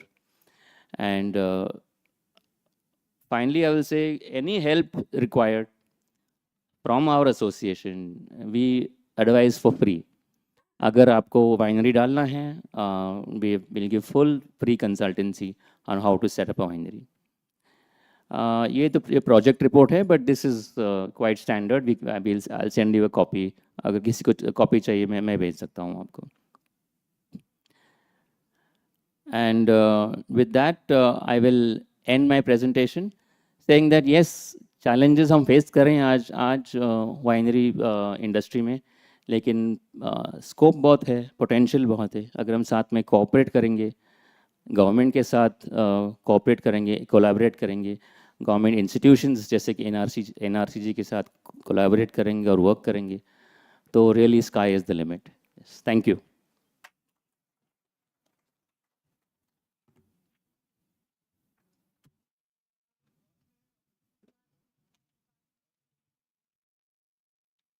I'll take this later then.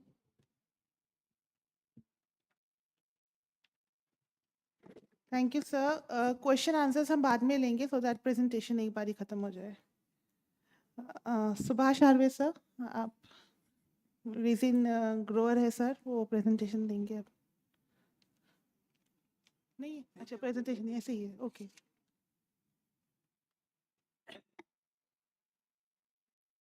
Hello, Subhash आर्वे, द्राक्ष उत्पादक. मी द्राक्षाच्या शेतीमध्ये 1972-75 पासून आहे, माझं शिक्षण पूर्ण झाल्यापासून. आणि द्राक्ष उत्पादनाबरोबरच बेदाणे तयार कसे करायचे याच्यावरती संपूर्ण आमच्या शेतीमधलं म्हणजे द्राक्ष शेतीमधलं लक्ष दिलं. सुरुवातीपासूनच बेदाण्यात माझी BSc ॲग्री, MSc ॲग्री बेदाण्यावरतीच झाली.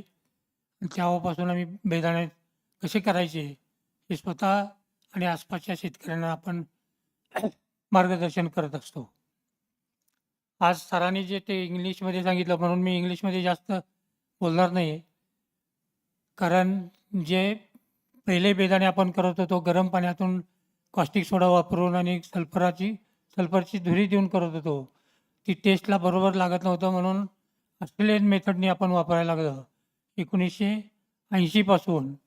आणि तेव्हापासून Australian method, cold deep method या पद्धतीनं बेदाणा आज संपूर्ण महाराष्ट्रामधले सांगली असेल, सोलापूर असेल, कर्नाटक असेल बेदाणा करतो. आणि आज आपल्याला आश्चर्य वाटेल की सांगली, सोलापूर आणि आसपास कर्नाटक 2 ते 2.5 लाख टन, जास्तीत जास्त 3 लाख टनाचं उत्पादन होतं बेदाण्याचं.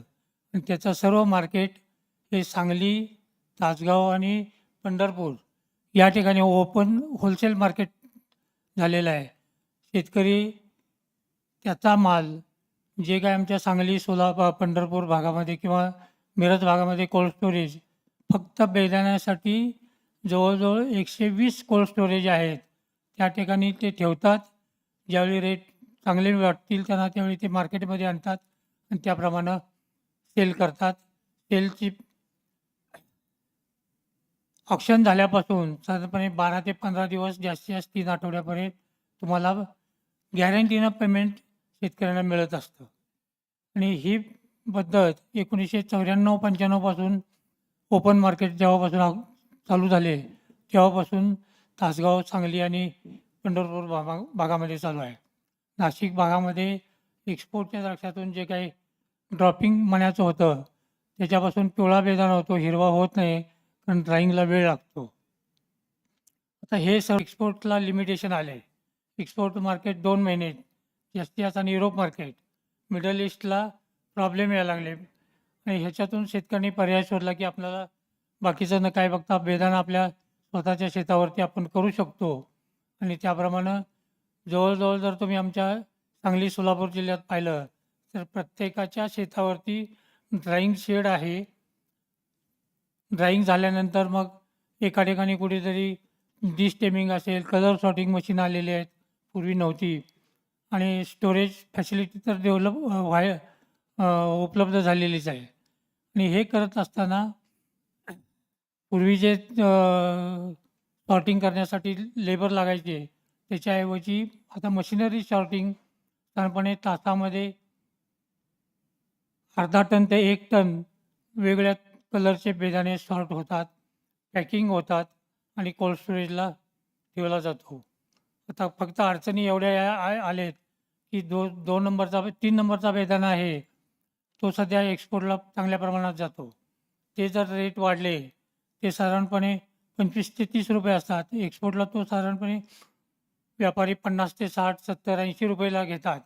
त्याबरोबर जे रेग्युलर मार्केटमध्ये रेट आहेत, ते सुद्धा त्याप्रमाणे वाढायला लागले आहेत.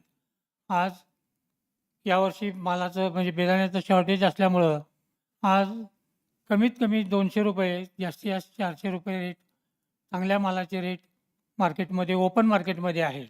रिटेल मार्केटमध्ये तर त्याच्यापेक्षा जास्त असतील. आणि जो 3 नंबरचा काळा बेदाणा आहे, तो बेदाणा तर साधारणपणे 50पासून 100 रुपये किलोपर्यंत रेट आहे.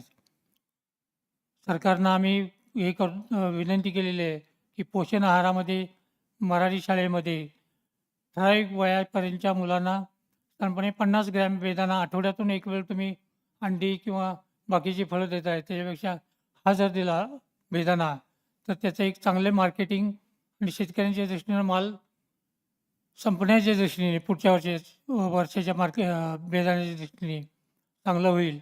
हा विचार चालू आहे. बघूया केव्हा सरकारचे जर त्यांची प्रोसेस कोडॅक्सप्रमाणे साईज कुठला पाहिजे, कलर कुठला पाहिजे, याप्रमाणे ते चर्चा चाललेली आहे. आणि त्याप्रमाणे आणि सगळ्या एक याच्यातली अडचण म्हणजे असे निर्माण म्हणजे दूर होते, की बेदाण्याच्या द्राक्षाला हार्वेस्टिंगच्या अगोदर साधारणपणे 1 महिनाभर कुठलीही औषधं मारली जात नाहीत. त्यामुळं औषधाचा रेसिड्यू त्या बेदाण्यामध्ये मिळत नाही. ॲनालिसिस केलेलं आहे आपण NRCमध्ये. त्यामुळं मुलांना शालेय पोषणात जर दिलं, तर त्याला कुठले हझार्ड किंवा हे होणार नाही. आणि दुसरं, की तो टिकायला स्टोरेजमध्ये चांगल्या प्रकारे टिकतो. स्टोरेजमध्ये ठेवलं, जेवढी क्वांटिटी पाहिजे तेवढी 1 आठवड्याला बाहेर आली, तर राहिलेला बेदाणा तो ठेवला जातो आणि आठवड्यातून किंवा महिन्यातून तो मुलांच्यापर्यंत पोहोचू शकतो. दुसरं एक आमचं NRC थ्रू असे एक मागणी आहे, की ग्रेप बोर्ड तयार करावं, की ज्याच्यामुळं त्याचे स्टँडर्ड ठरले जातील. कोडॅक स्टँडर्ड असतील किंवा कलर स्टँडर्ड असतील. ते जर ठरले, तर एक स्टँडर्ड रेटनी बेदाणा तयार होईल. आज आपल्याला द्राक्ष बेदाण्याची जी आहेत, त्याला कुठलेही PGR नाहीत, कुठलेही बाकीचे हे वापरले जात नाहीत. जे एक्सपोर्टच्या द्राक्षासाठी किंवा लोकल मार्केटच्या दृष्टीने लोक वापरतात. आणि त्यामुळं त्याचं ड्राईंग आज माझी द्राक्षे स्वतःची 8व्या 10व्या दिवशी शेडवरती टाकून बेदाणा तयार केला जातो. म्हणजे होतो तयार. इतर वेळी तो साधारणपणे 15 ते 20 दिवस जातात आणि मग समजा आभाळ आलं, पाऊस पडला, तर त्याची क्वालिटी बिघडते आणि मग मार्केटमध्ये रेटवरती फरक पडत असतो. बेदाण्याच्या संदर्भात मशिनरीनी ड्राईंग करायचे प्रयत्न फार केले आम्ही, परंतु ते सक्सेस झाले नाही. त्याच्यामध्ये पॉवर इन्व्हॉल्वमेंट जास्त व्हायला लागली. प्रॉब्लेम बरेच यायला लागले त्याच्यामध्ये. म्हणून सावलीमध्ये वाळवणं हा एकमेव पर्याय आमच्या सांगली, सोलापूर किंवा कर्नाटकमध्ये आहे आणि त्याच्यातूनच चांगली क्वालिटी बेदाणा आपल्याला मिळू शकतो. बेदाण्याबरोबर मनुका पण ज्या काळ्या व्हरायटी NRCनी डेव्हलप केलेल्या आहेत, त्याचाही रेट बेदाणा चांगला होतो आणि तो बेदाणा मनुका साधारणपणे रिटेल मार्केटमध्ये 500 पासून 1000 रुपयेपर्यंत विकला जातो. त्याही व्हरायटी आपल्याला NRCमधून शेतकऱ्यांना किंवा कोण इंटरेस्ट असतील त्यांना मिळू शकतात. याच्याबद्दल अजून काही प्रश्नोत्तर असतील, विचारायचे असतील, डायरेक्ट आम्हाला विचारा. NRCमध्ये पण तुम्ही हे करू शकता. काही अडचण येणार नाही आणि मार्गदर्शन तर आम्ही नेहमी करत असतो संघामार्फत. Thank you.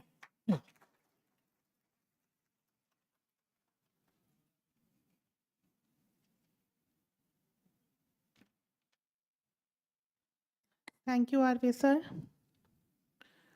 Baburao sir. Baburao sir, sir आप रीजन्स के ऊपर थोड़ा बताइए.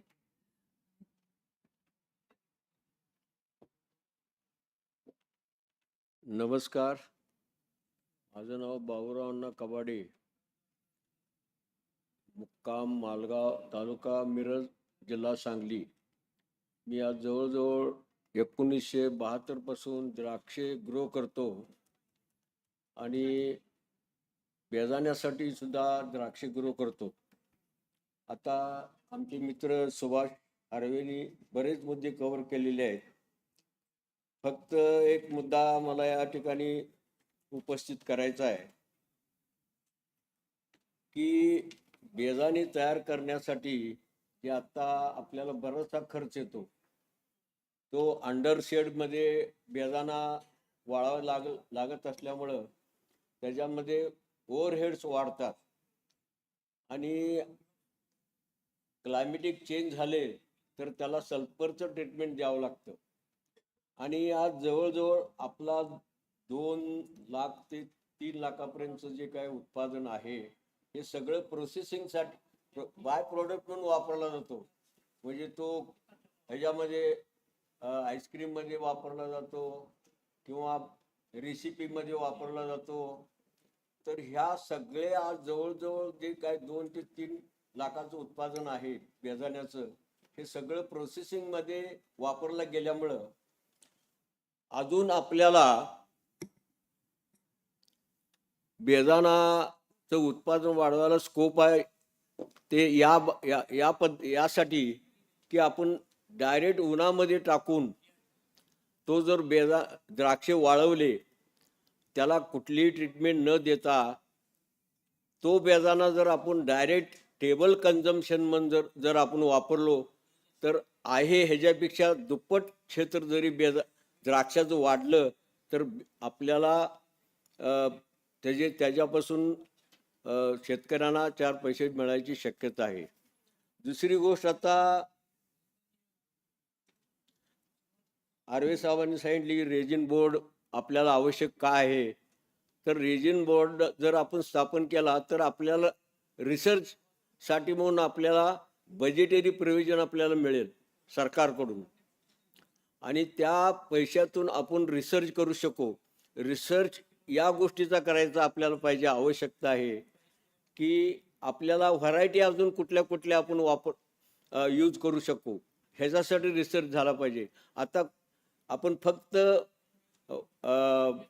थॉम्सन सीडलेस आणि काही ब्लॅक व्हरायटीज आपण रेजिन तयार करतो, पण अजून ह्याच्यापेक्षा आपल्याला रेजिन करण्यासाठी आपल्याला वाव आहे नव्या व्हरायटीचे. आणि ड्रायिंगच्या बाबतीत जर संशोधन हे झालं पाहिजे की ड्रायिंगचा खर्च कमी आला पाहिजे. आता खरं बोल तर आता जागतिक मार्केटमध्ये आपल्याला जर उतरायचं असेल तर आपलं कॉस्ट ऑफ प्रोडक्शन कमी केलं पाहिजे. आता जवळजवळ युरोपच्या मार्केटमध्ये टोटल युरोपच्या मार्केटमध्ये टर्कीचा आणि अमेरिकेचाच बेदाणा तिथं त्या युरोपच्या मार्केटमध्ये आहे. तर आपल्याला तिथं जर जायचं असेल तर आपल्याला आपल्या बेदाण्याचा प्रोसेसिंग कॉस्ट कमी केली पाहिजे. तर ह्या गोष्टी आपण ह्या रेजिन बोर्डाच्या मार्फत आपण करू शकू. आणि शालेय पोषण आहारामध्ये सुद्धा आपण त्याचा लहान मुलांना आज जर आपण जर बेदाणा जर द्यायचा झाला तर कुठलंही सल्फरचं ट्रीटमेंट न देता जर आपण तो जर मुलांना जर दिला तर त्यापासून त्यांना काही त्रास होणार नाही. असे काही मुद्दे आहेत. आणि काय तुमच्याकडून काय प्रश्न असतील तर मी इथं आहे, तुम्ही विचारू शकता.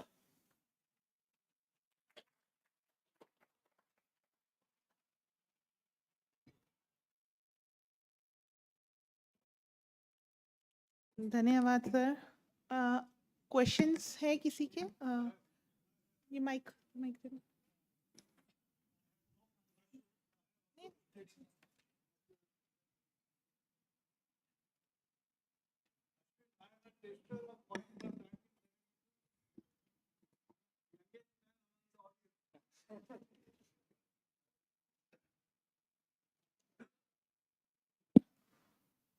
Youngest man among the audience from 1972. I am a wine taster, not wine drinker. Okay.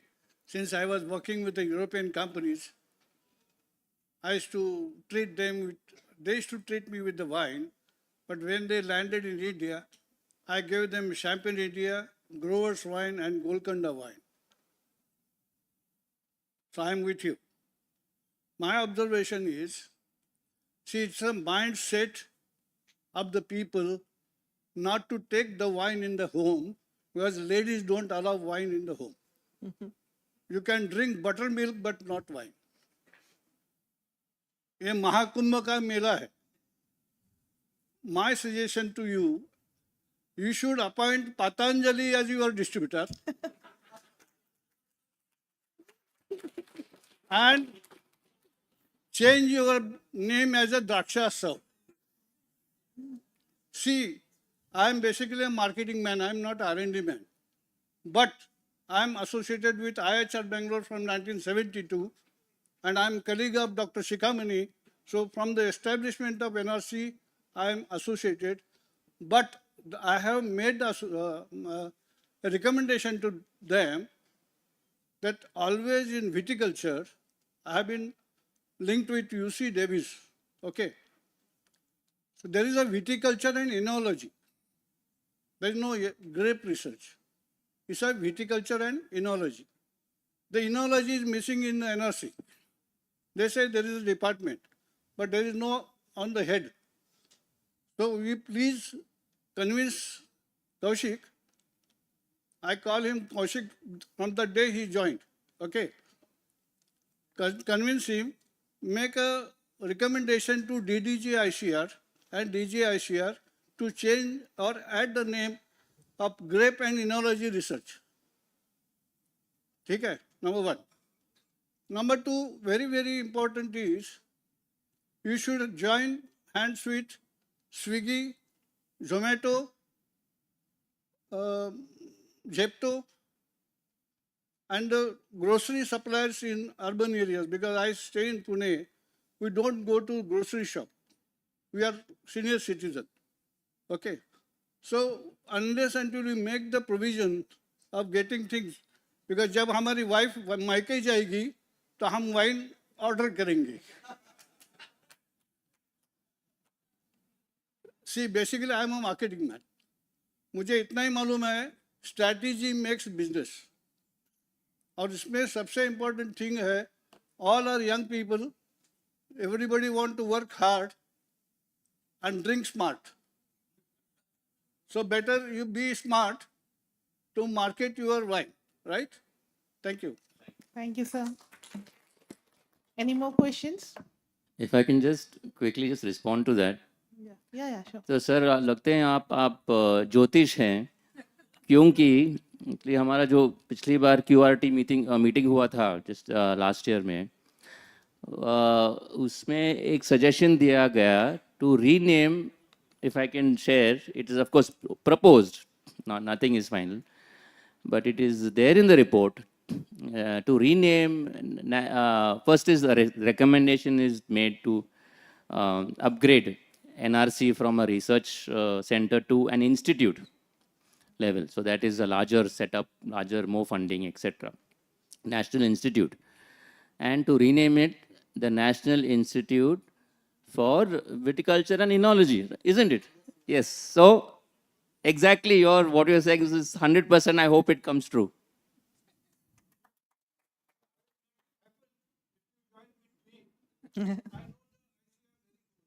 Done. Thank you for your support.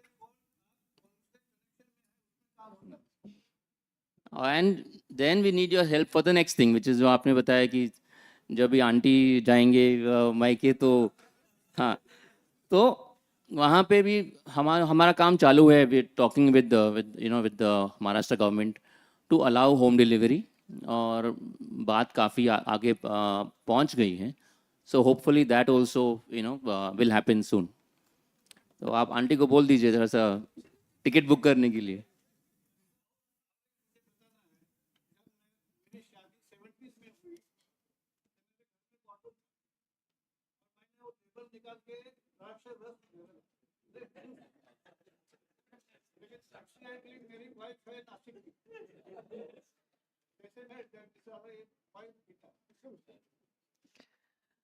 Okay, sir, your question. Mic, sir, mic on कर दीजिए.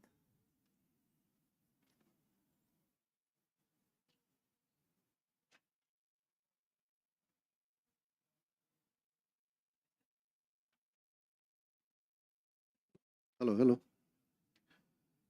Yeah, I'm not from marketing side. I'm from R&D side. But what my observations are here that we are trying to sell wine as a commodity, grapes as a commodity. When you sell any product as a commodity, I don't think you get the right price. According to me, wine fits very much as a lifestyle product. I'll give you an example. I have a moisturizing cream, 100 rupees, normal moisturizing cream. I added into it grape seed extract. I'm selling it as an antioxidant, anti-aging. What is the price? 1800.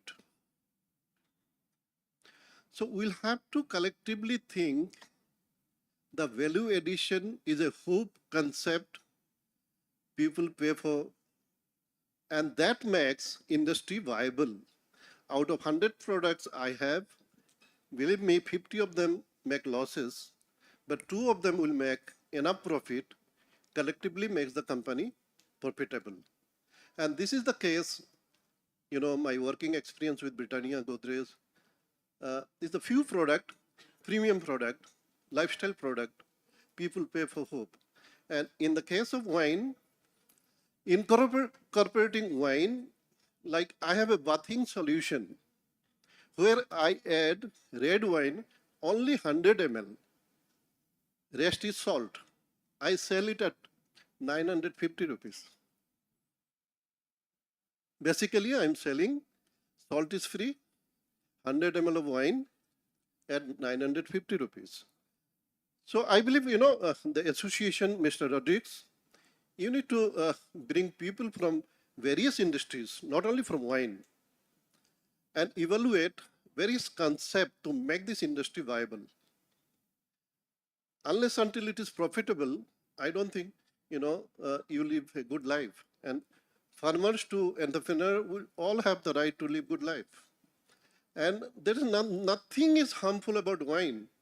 I don't know why people don't buy and keep it at home. And the young gentleman said, I'm with him. Thank you very much. This is my input. And this way I can give you a lot of input because I have a background from the food processing as well as other lifestyle brands. Thank you so much. Thank you, sir. Any further questions? Okay, we have one question. Sir आता सकाळपासून session चालू आहे. तुम्ही प्रश्न मगाशी बोलताना सांगितलं की 30 वर्षानंतर सुद्धा आपण गेअर बदलणार नसू वाईन इंडस्ट्रीचा तर अडचण आहे. तर तशीच गोष्ट द्राक्ष इंडस्ट्रीजमध्ये 70% मार्केटिंगवर द्राक्ष आहेत, 27% ते 28% बेदाण्यासाठी आहेत आणि 2%च फक्त वाईनसाठी आहेत. मग ही वाढवण्यासाठी NRCचं आणि ह्यांचं बाकीच्याचं काम काय आहे? दृश्य स्वरूपाचं दिसतच नाही आहे. सकाळपासून आपण ज्यावेळेस गेस्टना बोलवलं पुढं प्रत्येकाला विचारला गेला प्रश्न की कुणी सांगितलं की आम्ही आत्ता तरुण आहोत.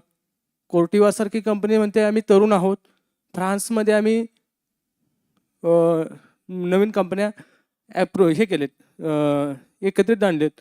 पण तिथला फ्रान्समधला 3 नंबरला ग्रेप्सच्या बाबतीत प्रोडक्शन यील्ड आहे त्यांचं. पण तरीही फ्रान्सची आर्थिक परिस्थिती वाईन इंडस्ट्रीमुळे चांगली आहे. मग त्या टेक्नॉलॉजी मल्टीनॅशनल कंपन्यांनी का आणू नयेत?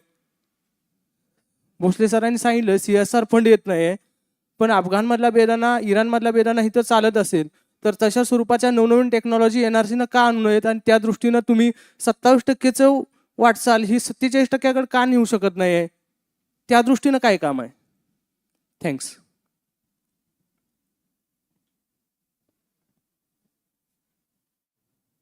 हेलो, आ रहा है? तो यहाँ पर 2-3 क्वेश्चन कवाड़े साहब और अरवे साहब ने भी किए हैं.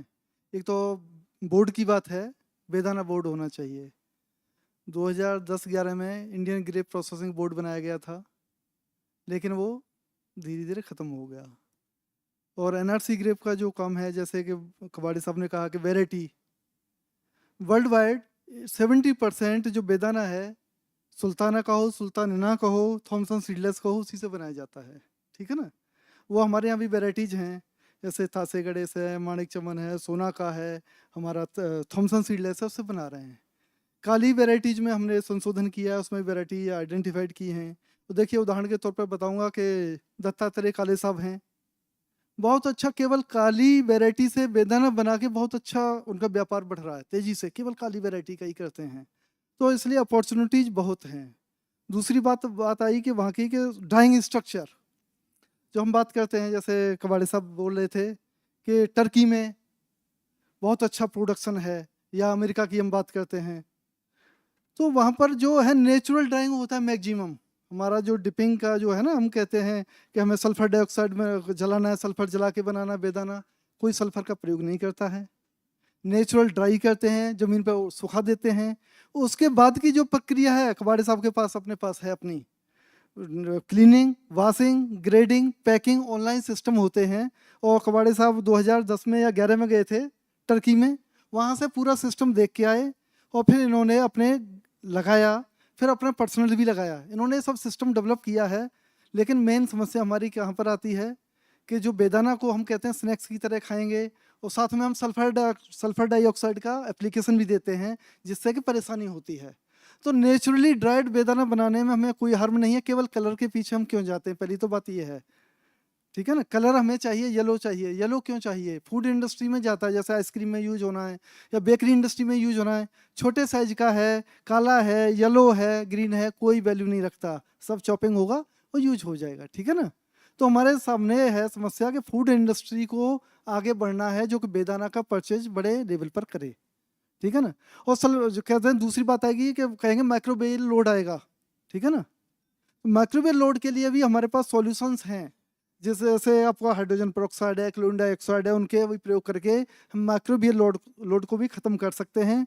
और कलर के लिए आप बेफिक्र रहिए, न्यूट्रिशन क्वालिटी पर कोई भी प्रभाव नहीं पड़ेगा। या काले कलर के बेदाना है या ब्राउन कलर के हैं या आपके येलो कलर के बेदाना है, कोई प्रभाव नहीं पड़ेगा।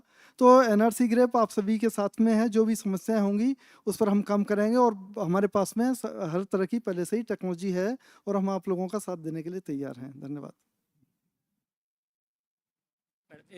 सर ये लास्ट क्वेश्चन, क्योंकि हमें दूसरा सेशन भी स्टार्ट करना है। हेलो, आई आप जस्ट इसको just one more thing I just like to add कि इसके पहले जो आपने बताया कि सिर्फ वाइन इंडस्ट्री सिर्फ 2% है, ज़्यादा ग्रो नहीं हुआ है।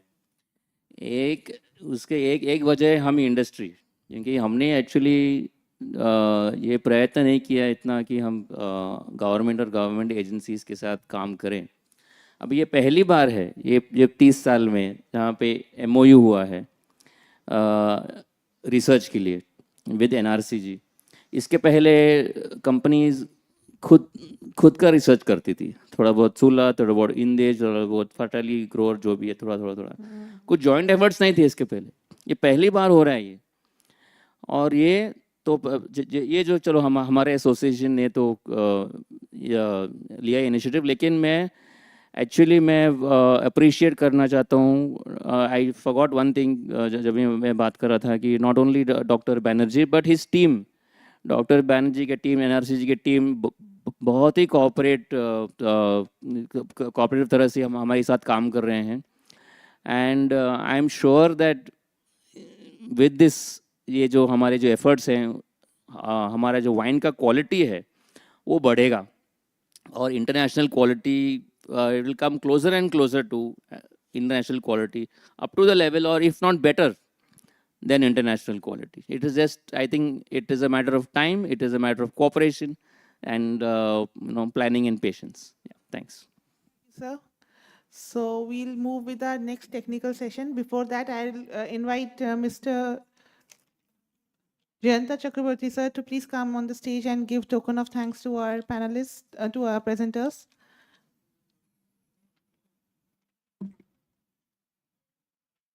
Dr. Ajay Sharma sir.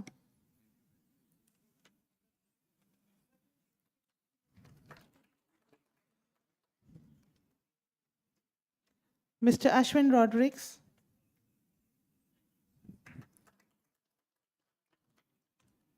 Mr. Subhash Harve,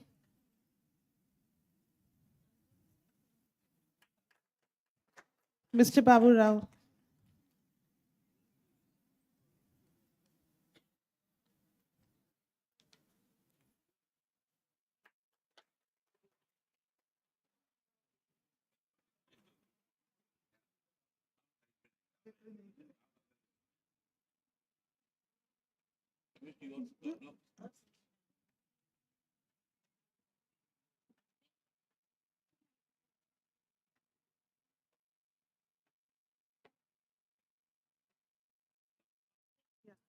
So now we are moving over to our last session. Please change the nameplates.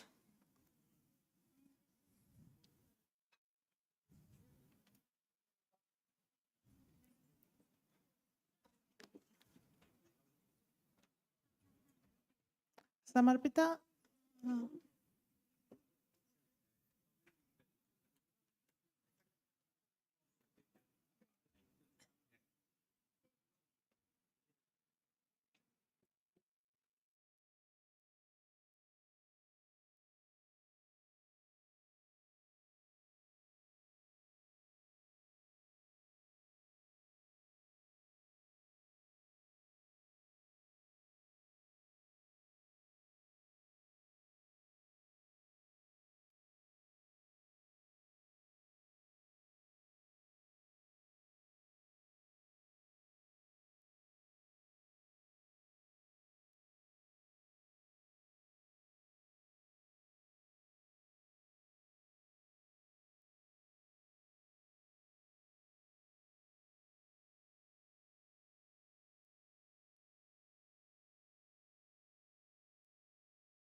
Okay, so I would like to request the panelists, Mr. Kevin Jost, co-founder, Austin Laboratories India, to please come on the stage.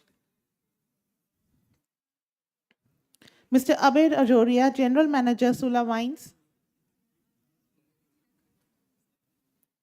Mr. Kunal Chok, Virgin Hills. Dr. Nishan Deshmukh, Senior Scientist, ICR, NRC Grapes.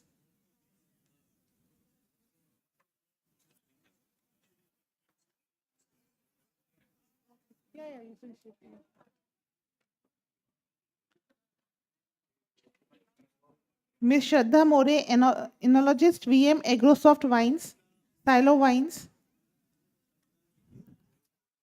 Ms. Mugdha Deepak Chaturvedi, Regional Manager, West Barman Lorry. Mr. Ashwin Rodrigues, who is the moderator of the session.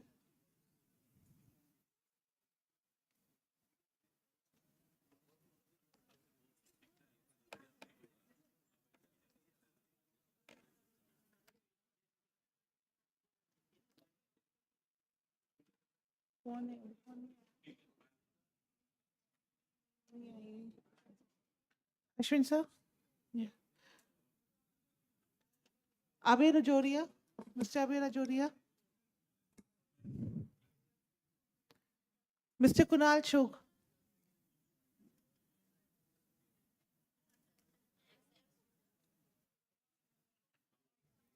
Ms. Shraddha More. Hi. अच्छा, okay. हाँ. Miss Mugdha Deepak भी है. Okay.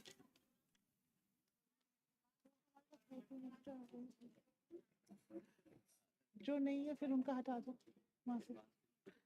So the theme for this technical session is Advancing Viticulture, Wine and Grape Tourism, and I request Dr. Nishan Deshmukh to kindly present the theme. Yes. Good evening to all. Before starting the program now, I would like to request to raise your hand. Everybody, clap for 3 times. Then do like this. Are you feeling better? Because we are moving toward one of the important session, that is tourism. We talk about tourism many times. I have been told to have give some brief about this program, brief about this session.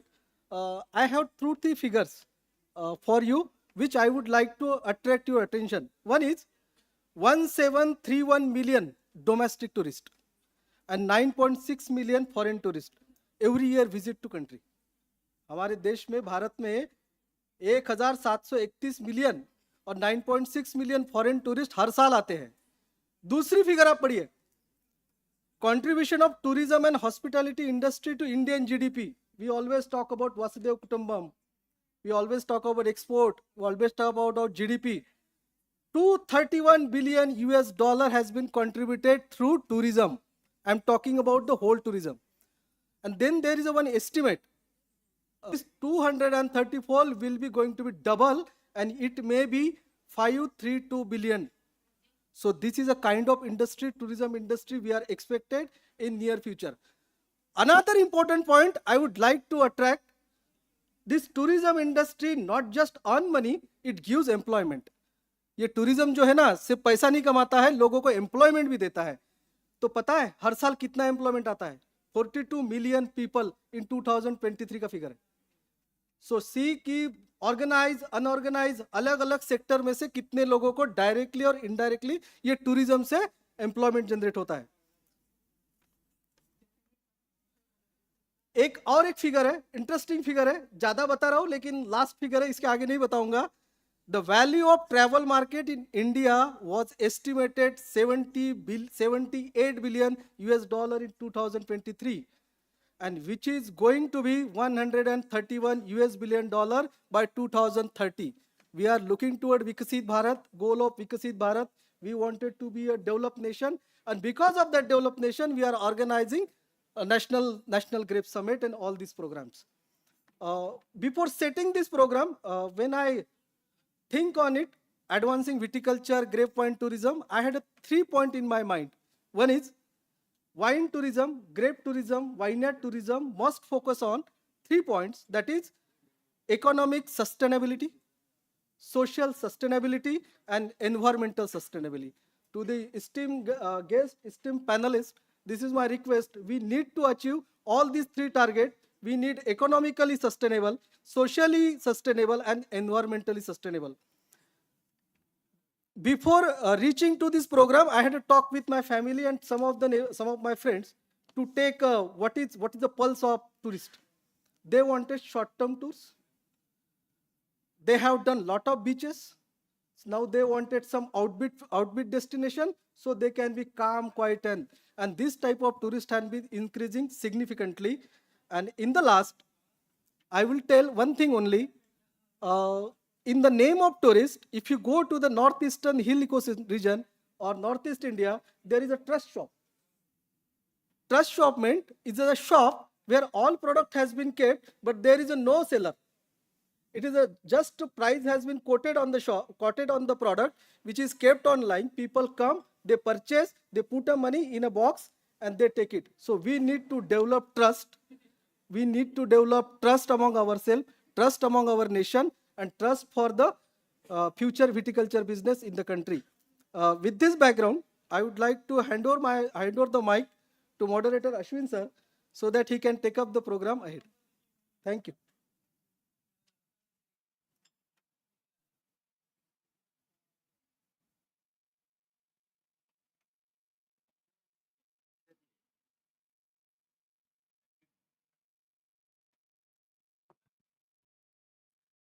Thank you, Dr. Nishant, for the fantastic introduction on viticulture, wine and grape on the tourism angle. I would like to start with, firstly, let me just give you a background of, of tourism, not just here in India, but the world. So wine tourism is a huge, it's a multi-billion-dollar industry worldwide. लोग जाते हैं France या US या Italy सिर्फ wine tourism के लिए. मैंने they travel halfway across the world just to visit only wineries. दिन में 3, 4, 5, 6 वाइनरीज विजिट करते हैं and they visit about may be 15-20 वाइनरीज in one tour and go back. Or it's not just about wine. It is also about culture. It is about the place. It is about the people. It is about the food. And that is the beauty of wine tourism. It is about what is in the bottle and everything what is around the bottle. Also, wine is grapes are grown in, अगर आप देखा जाए तो सबसे ज़्यादा सुंदर जगह में, जैसे कि फ्रांस के बॉर्डो रीजन में, बर्गंड रीजन में, around the Mediterranean reason, California में और अपने नासिक में भी, is so beautiful that there is always, wherever you're sitting outside and having a glass of wine, there's always a beautiful view, always beautiful weather. And that is the beauty of wine tourism. Now coming to India, I think how many people here have gone to Sula, visited Sula? तो काफी काफी सारे लोगों ने visit किया Sula. Okay, but I have to ask you one more question. Sula के अलावा दूसरे कौन से वाइनरीज आपने विजिट किए हैं? So not so many hands, not as much as Sula. So what does it go to show? There is no doubt Sula is a success story, no doubt. That success has to spread. It have to be many, many, many more for people than to come to Nasik and to, to spend a few days or a week in Nasik just enjoying wine tourism. And with that, I will start the session. I will probably, since I mentioned Sula, I'll straight away move to Abhay Rajoria, who is the general manager, Sula Wines, manages the vineyard. Abhay, what is your experience when tourists visit the vineyard? What are they looking for, and what is the experience that what is the experience that you offer them? Good evening. Actually, whatever Ashwin sir has said, that is quite correct. It is not only the wine bottle and wine, it is around the bottle also. Whatever is there, the holistic approach needs to be addressed to the tourist. So it is not only the wine, like it is not like that Sula can only make the good wine. There are other producer also which can make the equally good wine. But Sula is able to produce, like Sula is able to cater the tourism potential wherein they display, they do the viticulture things, what innovation they have put up, what effort they have made to bring this wine into bottle, and everything has been showcased in a proper, very channelized way, wherein like tourists can have a look of whole picture what has been through this wine bottle. So this is the like a this is the kind of approach need to be addressed by the small producer also. But only concern is that I would say if you are going into the Burgundy, there is a specificity of Burgundy, each producer knows what they are offering, and the Burgundy specific tourism has been catered by the government, and it has been I would say developed or like a kind of showcased in a proper way, so people know what they are expecting in Burgundy. Here, what is the problem? If we are looking into the Dindori, we are not able to showcase what is the difference between Dindori and Solapur's grape region that can be linked into the wine bottle, so that we are not able to see the picture which is around the bottle. We are only able to see the bottle which is inside the bottle. So I think this is the case where the small producer is lagging behind. Excellent. Thank you. Thanks for that very enlightening answer, Abhay. I'll move over to Shraddha. Shraddha More is enologist. That is the study of wine, of wine making, wine chemistry, of VM Agrosoft Wines. Shraddha, what is your experience? Have you thought about, have you got into wine tourism or thinking about getting into wine tourism at your winery at Nasik? Good evening, everybody. So this is a very interesting question, actually, the wine tourism. And lately, because Sula has set such a good example of wine tourism, so for small producers and for medium producers, they are like the role model basically. And so, of course, from next year, we're going to go into the wine tourism. But I think before that also, people who and the visitors who come to visit us, we always give a very deep understanding from where the wine is coming from. So wine tourism is just not only what showcases in a glass bottle in a very elegant way, but I think people need to understand the hard work of the farmers as well.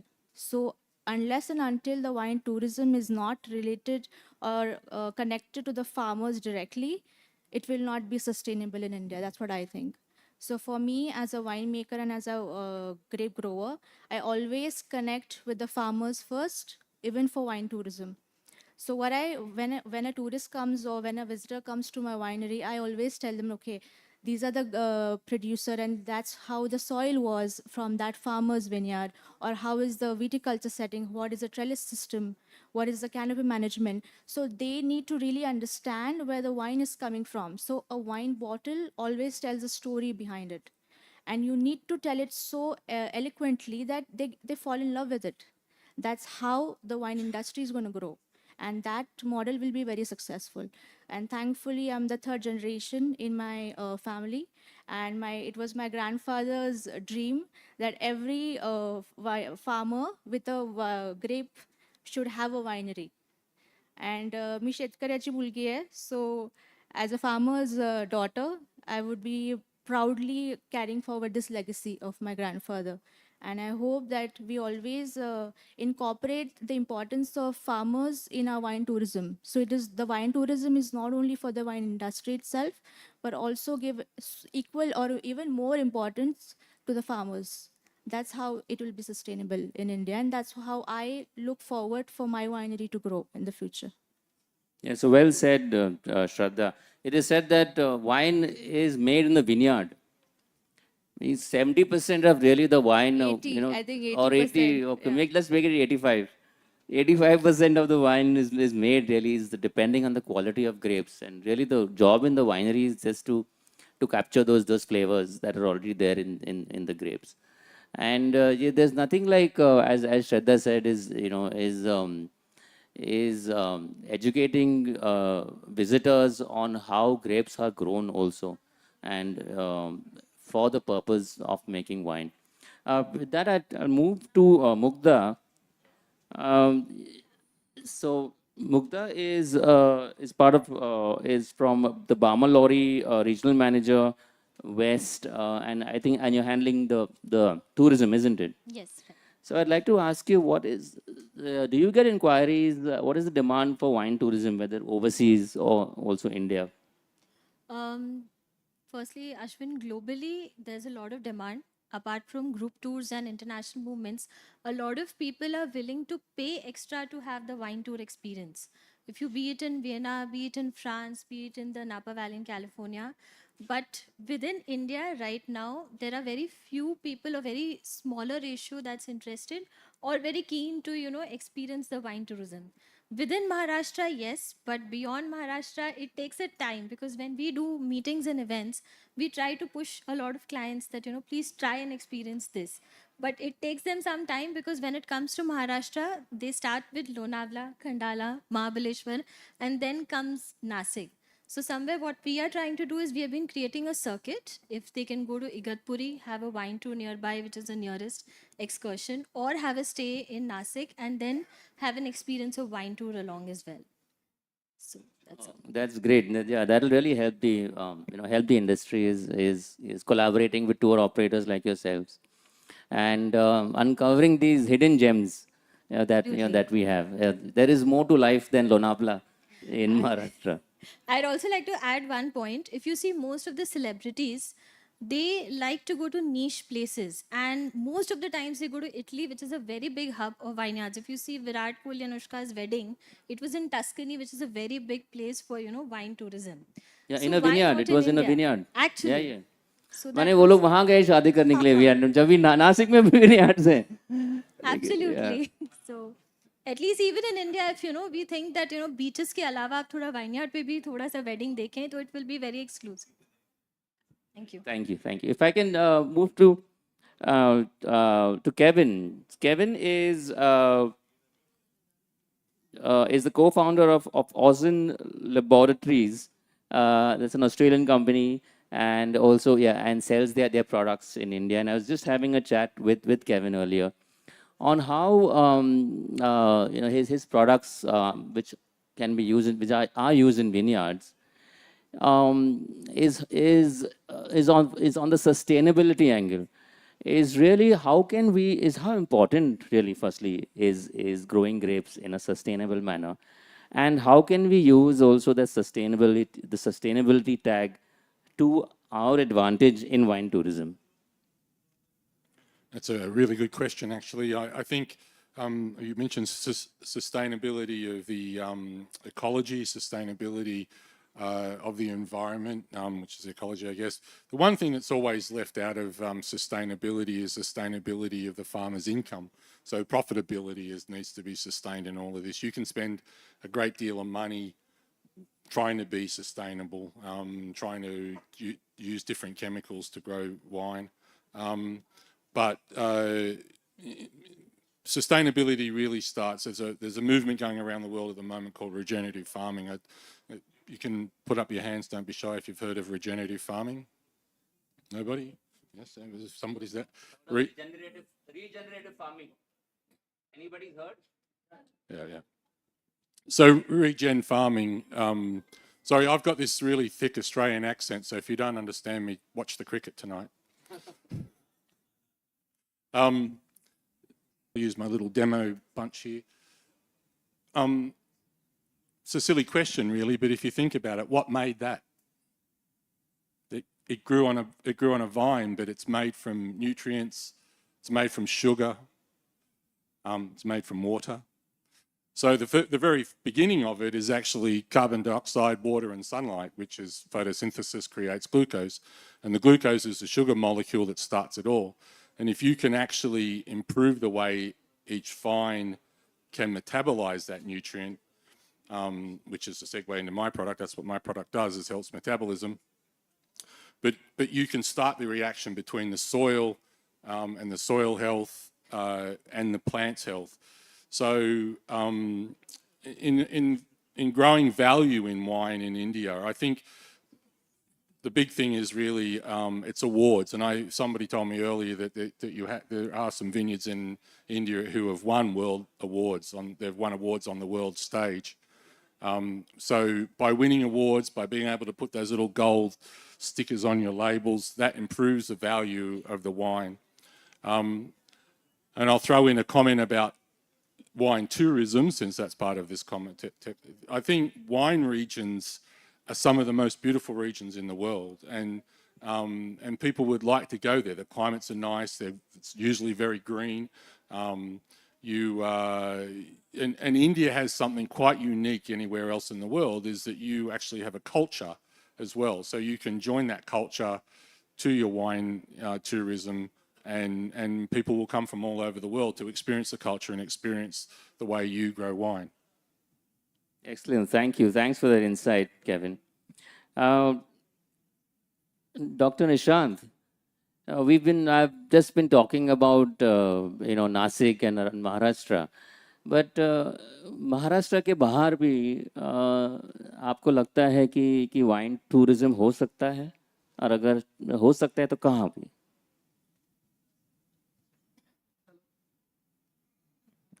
Hello, I'm audible, last man?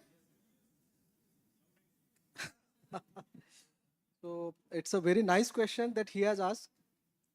We are in a capital of grape, that is wine capital. We call this as a Nashik, we call it as a Maharashtra.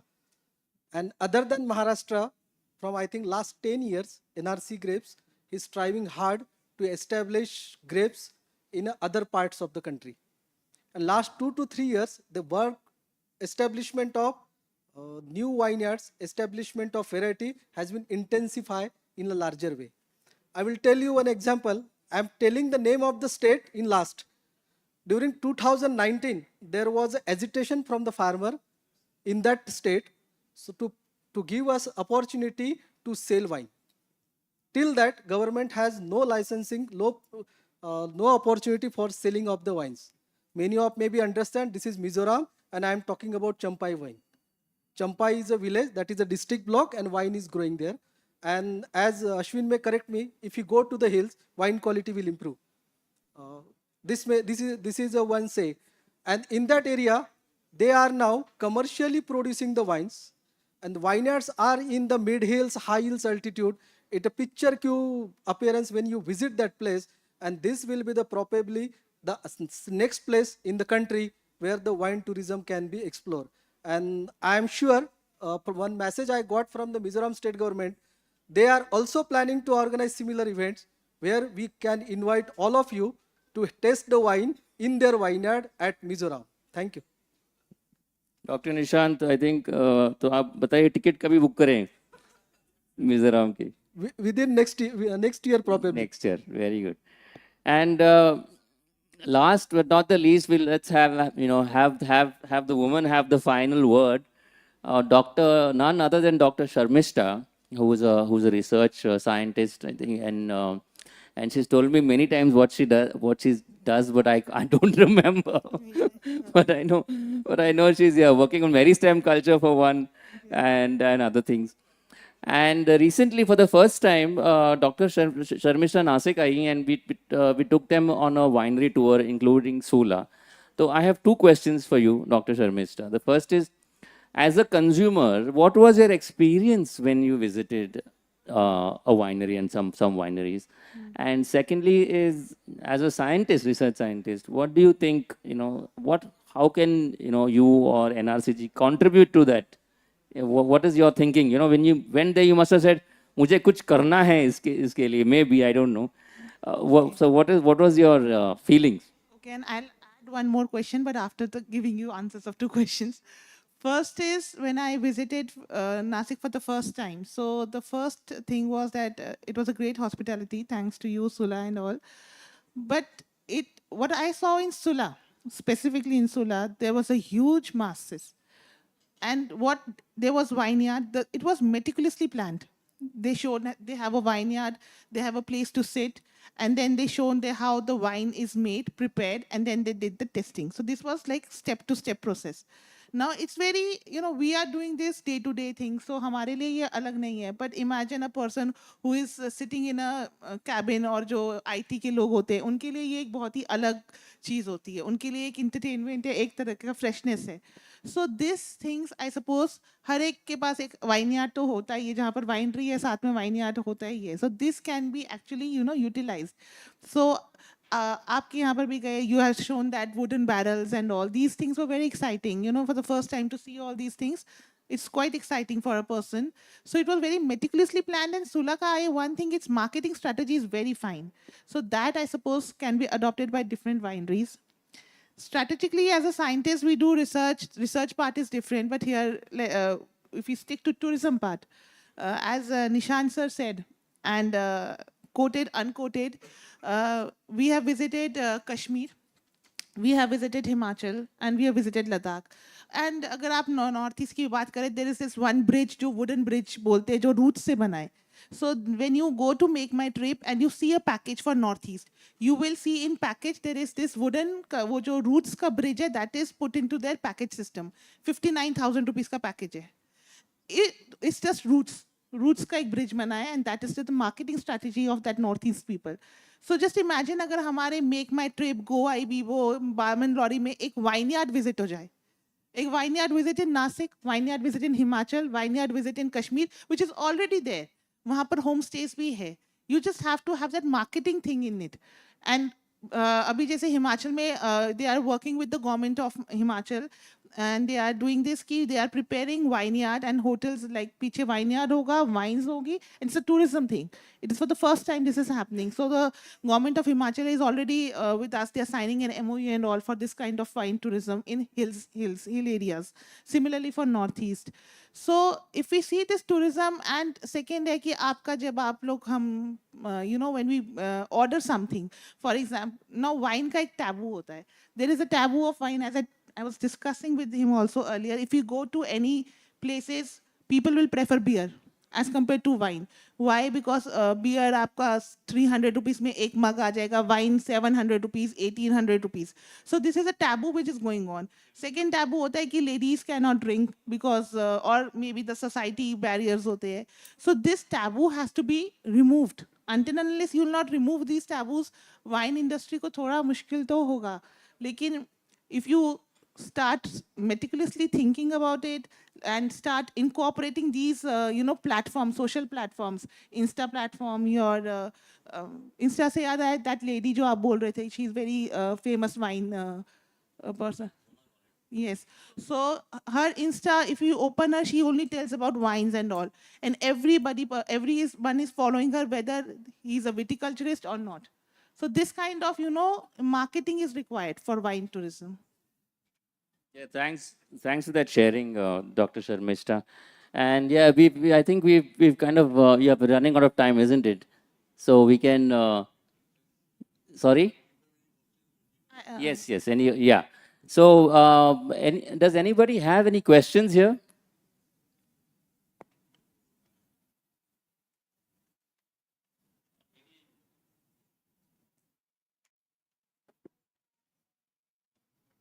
Hello.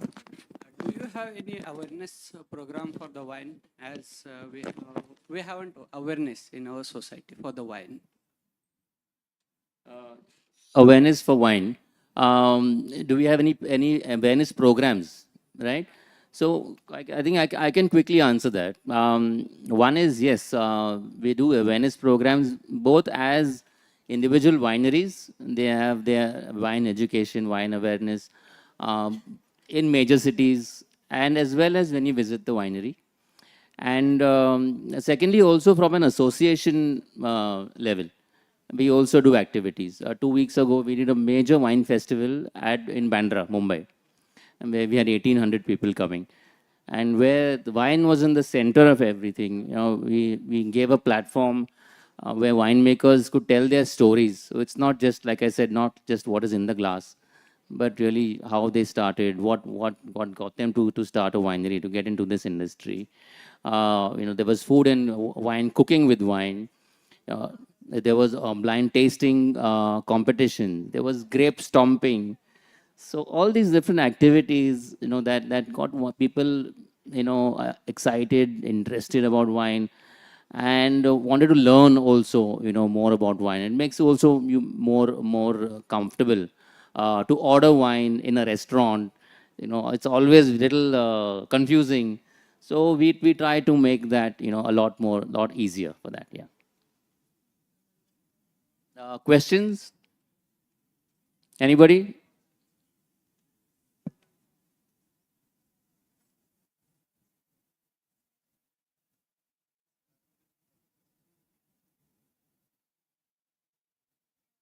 Hello. Yeah, I had the experience of starting wellness center in Sola. So that brings additional profit.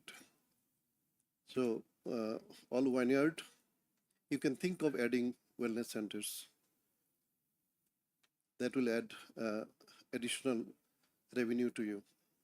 And if you need any help, I can help you.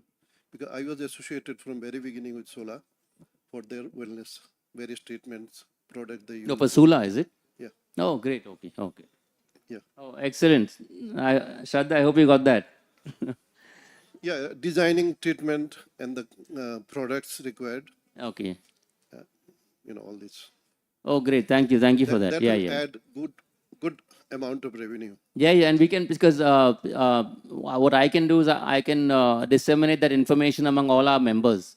So anybody who would like to tie up with you, we can look at that. I can educate free through the Excellent. association. Thank you. Thanks. Questions? Anybody on wine, on tourism? Yeah, we're done. So I just like to wrap up. Yeah, the last point of Dr. Sharmishta is about the importance also of marketing. And we, as we are generally wine producers. We are generally farmers, and sometimes we forget about this. We need to learn about this extra new angle, which is that of tourism and hospitality. And that's something again which our association does is we have online sessions, training sessions for our members. And one of the sessions that is coming up is about marketing, brand marketing, and how to start also your own wine tourism business. And there's a lot that we can learn. So I'd like to thank again our panelists, Mugdha, Shraddha, Abhay, Kevin, Dr. Nishant. Thank you so much for sharing your views. And over to Dr. Sharmishta. Thank you, sir. I would now like to call upon Mr. Jayant Chakraborty, sir, to please provide token of thanks. To Mr. Kevin Joyce.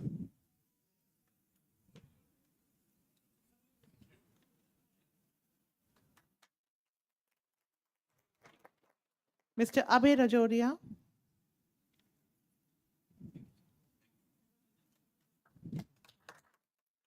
Dr. Nishant Deshmukh.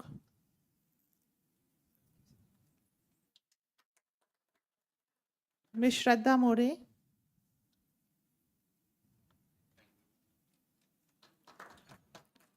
Ms. Mugdha Deepak Chaturvedi.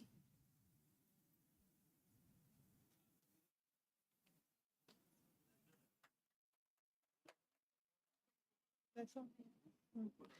So I already had in the morning. Mr. Ashwin Rodriguez. हो गया उनका Kaushik photo you also come.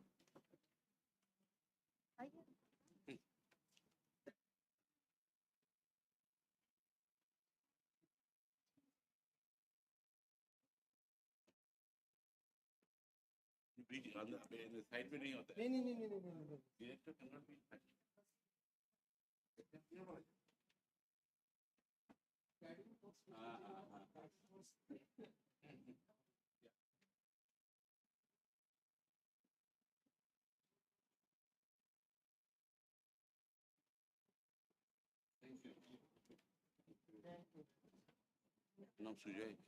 I'll call him. So this ends with our all the sessions. Now I would like to invite Dr. Sujoy sir to please give a formal vote of thanks.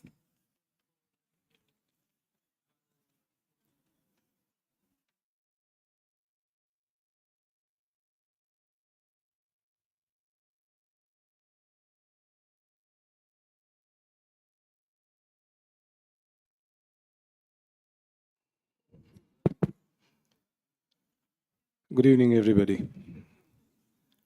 All good things must come to an end. So that's the norm of the day, that's the norm of the nature, and perhaps we are not an exception. So I have been vested this job of giving a formal vote of thanks. So first of all, I would definitely like to thank Dr. Subrata Gupta, Principal Secretary of MOFPI, who have found some time for us within his schedule to honor us with his august presence. Words should not be limiting when we talk about Bengal Chamber of Commerce and Industries, Mr. Jayant Chakraborty, Mr. Shubhadeep Ghosh, who have been instrumental in driving this particular program, and Samarpita Madam, who has been with us right from the inception to see that this particular program comes to a reality. It's been a tremendous work for the last 2.5 to 3 months, if I'm not wrong. So thank you to all the officials who have been really the driving force of this particular Grape Summit 25, the first of its type. And I will not again mince my words to thank the industry partners, to thank all the panelists who have come. I mean, right from last panel, Ashwin, Abhay, with whom actually NRC Grapes has a sort of a demand that, it's not that please do come. It's something we omit that word please and we say do come. And so that's it. So thank you, Abhay. Thank you, Ashwin. RBG, in spite of his ill health, and I know he's aging also, so he said that I'll definitely come. Simon, who has been a great friend of mine for quite a long time from Bayer, usually we do not get him in such activities, but once it came from NRCG, it was a yes on the first ringtone. So thank you, Simon, for that. Thank you all my Bayer team, to all the industry team, media people, and last but not the least, to all the people who have been managing the audio visuals, Sajid, who has been doing a wonderful job at the back end, Fern, Amit, and his team, Sri Lekha, who have been helping us for the venue to see that every program is being streamlined. Yesterday evening, we had some issues regarding streamlining this particular program, and once we told them that this has to be done, they complied immediately. Thank you, Amit, for the entire support. Well, I think I'm missing a lot of people. Sharmishta for an excellent anchoring. The entire staff and my colleagues in NRC Grapes, Nishant, Prashant, Somnath, Dr. Sharma, who has been instrumental in helping us in running this show. So I think that should be all as far as the vote of thanks is concerned. But unfortunately, it's no, because I think I have not mentioned the most important person for this particular program. And that's none other than the director, my director, Dr. Kaushik Banerjee, who actually was the thought, the think tank, the thought process behind this entire program. I remember one afternoon, he came back from Kolkata and he said that, hey, why don't we do it? So that was the spark which perhaps was required, and that has been instrumental in this particular program which you see today. We have been talking about getting the stakeholders in one platform. He has been, telling me this, get this done, get this done. Unfortunately, we couldn't, but that was the spark which was required. And today, as we stand here, I would like to thank profusely for his dynamic leadership, for his exemplary guidance as far as the NRC Grapes is concerned and as far as this particular program is concerned. Thank you, sir, for giving us the opportunity to host this, to run this program. And I'll rest my case or sign off at a particular note. I always try to finish it off in a very optimistic note that this is just the beginning. Hope to see you all in the next summits in the times to come. Jai Hind.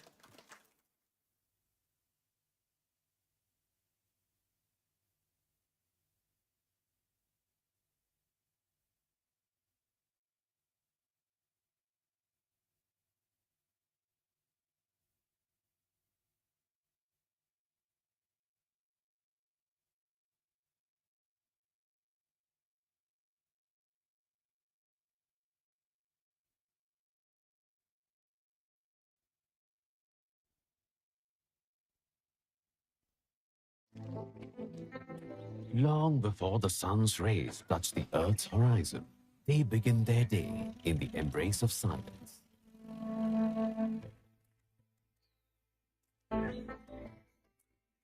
Despite the humble beginning, their eyes gleam with pride as their hard work takes shape.